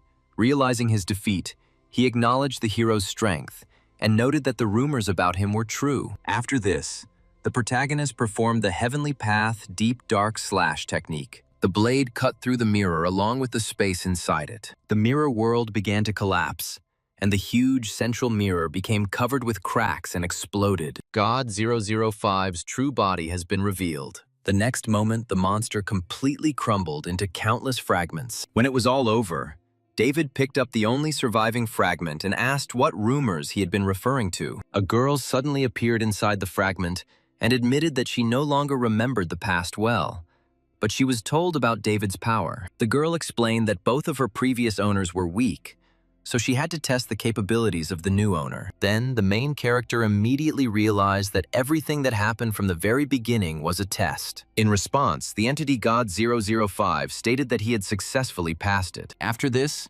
she asked to be allowed to stay nearby and wait for the next awakening of her power. The hero sighed heavily. After such a battle, he could barely stand on his feet. However, once outside, the guy faced a new problem. The blade in his hands suddenly became covered in cracks. After examining the weapon, David realized that it could not withstand the load and exceeded its limit. A moment later, the blade simply crumbled into pieces. The thought of how Jenny's older sister would react to the destroyed gift made his face turn pale. Meanwhile, Reflection happily reported that they could finally return and report the successful completion of the mission. The dragon god then bowed his head respectfully and thanked the protagonist for saving the entire border world. He also reported that after the owner entered the mirror world, people gradually came to their senses and returned home safely. Then Leonia approached the hero and thanked him for saving her parents. In response, David only said that he acted for his own salvation. At that moment, a huge crack appeared in the sky. Giant glass shards began to fly out of it and shatter. And upon seeing this, the dragon god and the others raised their heads. Then Reflection explained that this was how the destruction of the mirror world happened. Since the hero had already absorbed his power, the space was freed from all the anomalies that belonged to the mirror dimension. She added that from now on, the territory will no longer generate dangerous mutations, and all creatures will be able to develop naturally. Soon, David felt a new power within himself, and the system reported the absorption of the artifact and the accrual of 2,568 units of divinity. Hearing this, the boy was delighted. Even many years of dragon hunting had not brought him such results. After this, the dragon god turned to his savior again and stated that he wanted to give him a special gift. The hero was surprised but accepted the item. In front of him, he saw a large egg, completely covered in dragon scales. Then the dragon proudly explained that it was his child. After hatching, it was supposed to inherit all the power of its parent, and in the future become a riding dragon. The protagonist was immediately delighted with this prospect, but then inquired about how it was possible to raise a cub. In response, the dragon god recalled how he once passed on his power to a girl. Then the boy got the hint and directed divine energy into the egg. The system immediately returned the result. 50,000 units of divinity were required for hatching. Seeing the number, David's face darkened. His strength and skills already required enormous resources, and now a future dragon had appeared. Therefore, the hero concluded that he would soon have to search for new divine artifacts. At that moment, his broken watch began to vibrate. As it turned out, he received a call from the White Raven organization, and then Lauren's name appeared on the screen. The girl reported that they had finally received a signal and asked about its status, as well as whether assistance was needed at the exit. The protagonist calmly replied that the mission was completely completed and he was about to return. Hearing this, her two companions were genuinely surprised by his capabilities. Lauren then explained that a temporary camp had already been set up near the border and suggested that they first get out. Then David said goodbye to the residents and thanked the dragon god for the gift. He responded by asking to take good care of the egg. Meanwhile, Leonia sadly asked if they would ever be able to meet again. The girl was clearly having a hard time dealing with the separation. However, the hero did not make any promises. He only expressed hope that fate would bring them together again. The boy soon left the border world, and Lauren said that after his disappearance, the system recorded sharp fluctuations in the zone's core. The power of the divine artifact was fully released, and the threat level reached a critical point. According to her, everyone was sure that he was dead, so the girl asked headquarters for permission to send several fighters into the zone. If the worst happened, they could at least return the protagonist's body. David thanked the girl for her concern. However, they suddenly noticed something strange outside the window, at which point Lauren was speechless. Some object was rapidly falling from the sky towards them. Then it crashed to the ground with a deafening roar, raising a cloud of dust and smoke. When everything cleared, Those present saw a man. It turned out to be Leroy, the deputy commander of Agency Number 6. Those gathered were shocked by his appearance, because such a serious man would not have come here without a good reason. Then Lauren warned the hero that in front of him stood an extremely influential figure, capable of turning the entire city upside down if he wanted to. Meanwhile, Leroy approached the guy and extended his hand. At first, his face remained stern, so the main character immediately became wary. His eyes glowed monstrously, and he himself exuded a threatening aura. David just looked at him silently, not daring to provoke such a huge man. However, a second later, the man patted him on the shoulder in a friendly manner and said that he realized that David was far from an ordinary young man. Then the second-in-command gave the command, and Lauren instantly stood at attention. After this, Leroy announced that from that moment on, David became a special advisor and freelance agent of the elite squad. Lauren handed him a special badge, and the man explained that it was this badge that confirmed his new status. Thanks to this sign, the protagonist gained access to the agency, and the White General's fighters could carry out his orders. However, David was slightly disappointed. He had expected a cash reward, but instead received only a badge. Lauren immediately congratulated him on his promotion, but the guy asked not to use the official title, since he did not like it. Then the hero honestly admitted that he had no intention of joining the White Raven at all. The organization's intelligence turned out to be extremely inaccurate. If he had not possessed sufficient strength, he would have died in the border world. Leroy then explained that despite the difficulty of future missions, the new position opened up significant opportunities for him. In particular, it helped to find divine artifacts faster.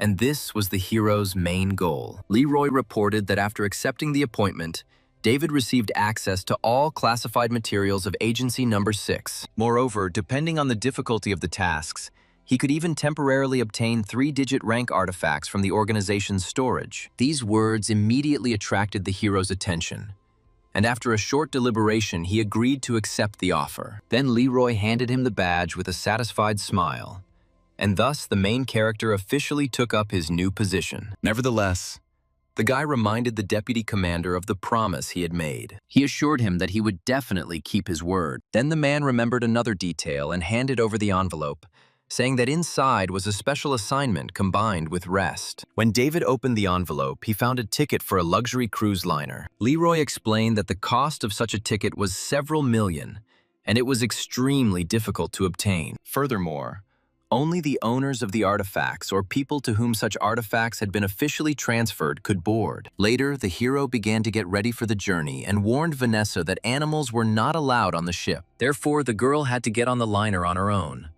but she said that she could handle it. After that, they agreed to meet on board. Soon, the guy arrived at the port, where a huge luxury liner stood at the pier, with an impressive crowd of passengers gathered around it. The hero immediately realized that there were no random people among them. Everyone here possessed serious power or an important artifact. However, David hoped that the journey would be peaceful, since his double skill was still being restored. However, any hopes for this were quickly dashed when a hidden projectile suddenly flew towards his back. Thanks to his abilities, the boy immediately noticed the threat. David caught the dart with his bare hand and noted that sneak attacks were a very bad habit. The next moment, several fighters with drawn swords jumped from the roof of a nearby building. The protagonist easily dodged the first attack. However, then 2 opponents surrounded him, but the guy continued to easily avoid all the blows. Watching their technique, David recognized their fighting style and realized that the one in front of him was using the Scarlet Sword technique. Then the hero immediately guessed who exactly sent the attackers and concluded that they came from the Golden Wind School. A man named Howard immediately blamed the hero for all the troubles.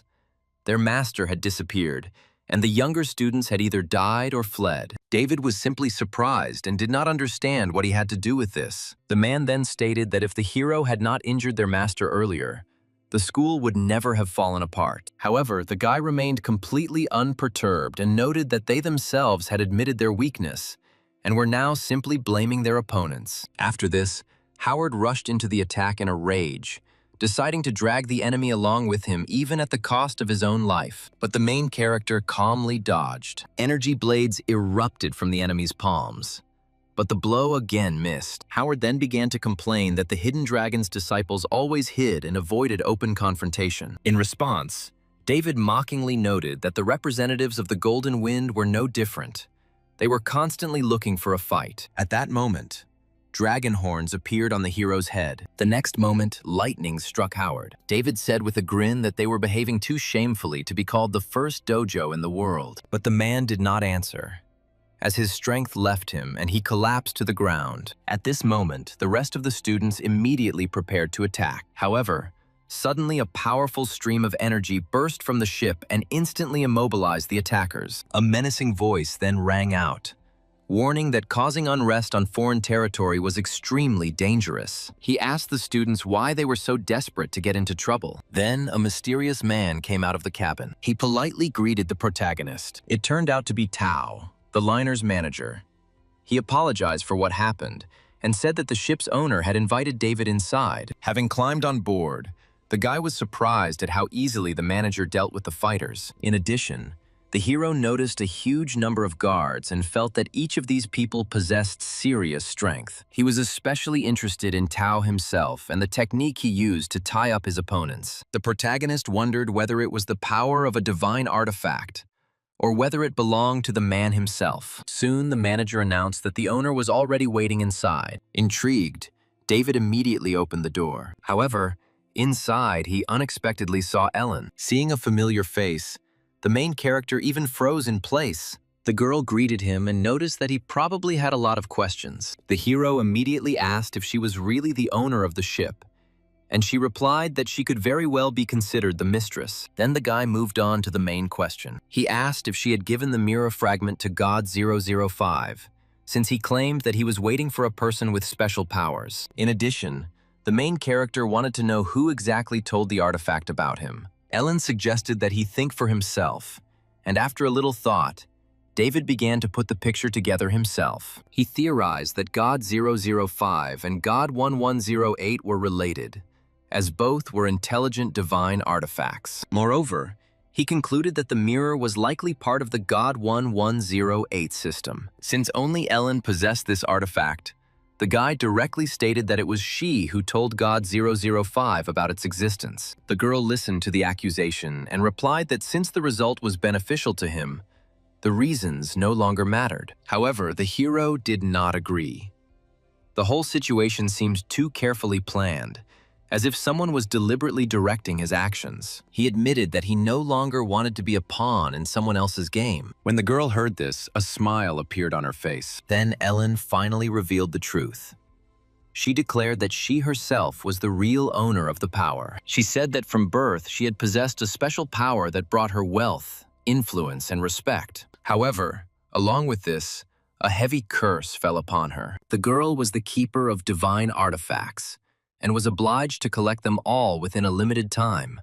Otherwise, she would die. So, by helping her find artifacts, David was simultaneously prolonging her life. Hearing this, the hero finally understood why he was offered such a high salary for the job. After this, the guy noted that Ellen had really thought everything through in advance. Nevertheless, he promised to help her as much as his abilities allowed, since she now remained his employer. The protagonist then returned to the topic of God 005 and asked what she was going to do with this artifact next. Then Ellen asked if he felt a new power inside himself after absorbing the artifact. When the guy confirmed this, the girl advised him to first fully master the acquired ability and only then return it. She also explained that God 005 had the unique ability to move freely through mirrors. According to her, if the hero manages to master this power, his ability to survive and defend himself will increase significantly. After seeing David off, Ellen reminded him to get plenty of rest and to be sure to attend the evening banquet, where a surprise awaited him. Returning to cabin number 9723, the protagonist tried to calm down. There, he concentrated on the reflection in the mirror. Soon, ripples began to appear across its surface. Soon after, floating shards of glass appeared in front of him. The guy carefully touched them and realized that this was the real world inside the mirror. The hero then tried to pass through the surface. His hand easily penetrated inside. A moment later, the entire body slowly dissolved into the mirror. When David opened his eyes, he found himself in a different place. He was surprised to find himself back in his cabin. However, he suddenly noticed something even more surprising. Vanessa was already waiting for him in the corner of the room. The girl reported that she had managed to inspect the ship's kitchen. The food there was inferior to the main character's cooking, but it was distinguished by its variety. The hero sighed heavily and asked if she was afraid to walk around the ship so openly. Vanessa explained that it was impossible to hide from the cameras anyway, and the ship's owners had no intention of causing her any problems. Then the guy remembered something important and warned his companion that he was going to study a new artifact. If anything went wrong, she was to wake him up immediately. The cat winced and noticed that the object smelled extremely unpleasant. Then David revealed the truth and said that it was the real god 005. Hearing this, Vanessa was surprised in her opinion. An artifact of this level should have emitted pure power and not such a strange smell. Nevertheless, she promised to monitor the situation. After this, the hero tried to enter the mirror again. He prepared everything he needed and soon stepped into the mirror space. However, each time he was literally thrown back. Vanessa, who was watching this, asked if he had failed. Then the guy explained that he was only able to penetrate halfway inside, after which the mirror began to reject him. Vanessa suggested that the artifact still felt hostility towards him and advised him to fully embrace its power. She also added that such artifacts sometimes had to be suppressed with much more powerful energy. These words made the protagonist think. He decided that there was some kind of prohibition preventing him from passing. David thought that if he could use his skills, he would be able to suppress God 005. However, this only sounded simple, but in reality, it required a lot of effort. Still, David decided to try.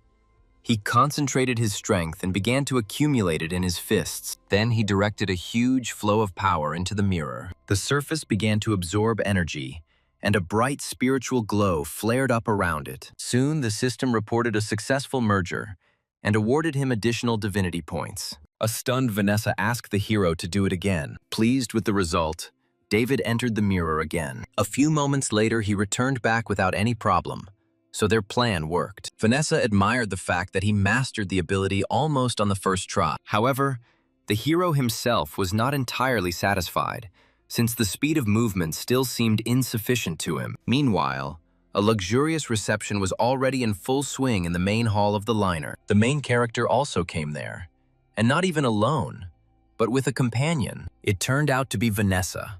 She took on her human form, picked out an elegant dress, and walked hand in hand with David. Having examined the guests, the protagonist was amazed that almost everyone present had their own artifact. Seeing so much potential divinity, the hero thought that raising a dragon egg would now be much easier. At that moment, the girl was enthusiastically studying the treats and told him that he could take a walk nearby for now. In response, the hero only smiled softly. And then suddenly a woman approached David and tried to make an acquaintance. She called him her little brother, then said she missed him and suggested they go away to talk in private. However, the guy immediately noticed a strange membrane on her face and realized that she was using some kind of anomalous entity, so he politely declined.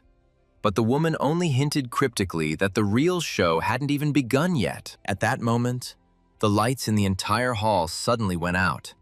And then Ellen's voice was heard. The girl welcomed the guests on board the liner and expressed hope that they did not find the introductory part of the evening boring. Then the guards brought forward a huge treasure chest. Ellen announced that each divine artifact inside became a bet in the upcoming games. The winners could gain incredible power, but everything depended solely on their own capabilities. Many guests began to whisper, recalling that a significant portion of the divine artifacts were in her collection. Meanwhile, the stranger approached the main character again and offered to participate in one of the games together. David became interested and agreed. Then they walked over to one of the gaming tables. There, a crowd of participants carefully examined the new divine artifact. By that time, it was already the 9th game of the evening. The visitors were discussing Matt, who by that point had already won 8 games in a row and taken a number of divine artifacts. Once again, the cards were revealed, and the man scored 21 points, winning again. Then David came up to the table. The hero calmly sat down next to her and asked if he could join the game. Matt became interested in the new contestant and asked what he was going to bet. In response, the guy put a shard of mirror, the God 005 artifact, on the table. And upon seeing this, Everyone present was shocked. The talk was about an artifact of a certain rank, which many considered legendary, capable of one day destroying the world. However, Matt accepted the bet without hesitation and put up his own divine artifact in return. The rules turned out to be simple. The winner was the one who scored the most points. Afterwards, Matt asked David if he was ready to show his cards. While the dealer was dealing the cards, the protagonist activated the true observation ability. By analyzing hand movements and card placement, he almost completely calculated the deck. After looking through the deck, the hero agreed to reveal the cards. At the same time, Matt used an artificial eye, carefully studying the slightest movements of the enemy. When the cards were revealed, the man confidently believed he had won. But David showed the Queen of Diamonds and the Eight of Spades, scoring more points. Seeing this, Matt slammed his fist on the table and accused the guy of cheating. The hero just chuckled and noted that the losers too often began to look for excuses. And then another idea came into his opponent's head. After that, Matt suggested playing another game. The protagonist agreed without hesitation, but first demanded that he give up the artifact he had won. Then the man took out a revolver and suggested playing Russian roulette. The red-haired woman, Carla, immediately tried to stop him, considering the idea madness. However, Matt reminded the girl that it was her actions that almost thwarted their common plan. He then unloaded the gun, leaving only one bullet inside, and explained the rules.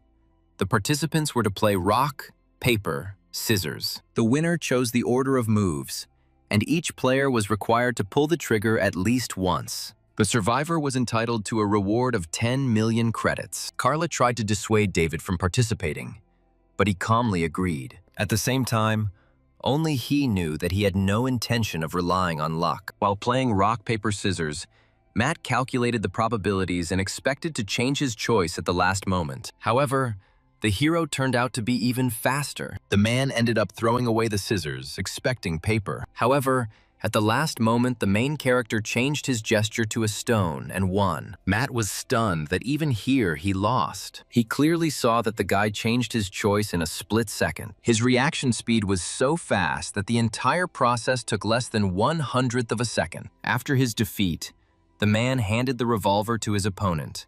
David thanked him and decided to go first. Carla, watching what was happening, became increasingly convinced that this young man was far from being as simple as he seemed. However, Matt still hoped for victory.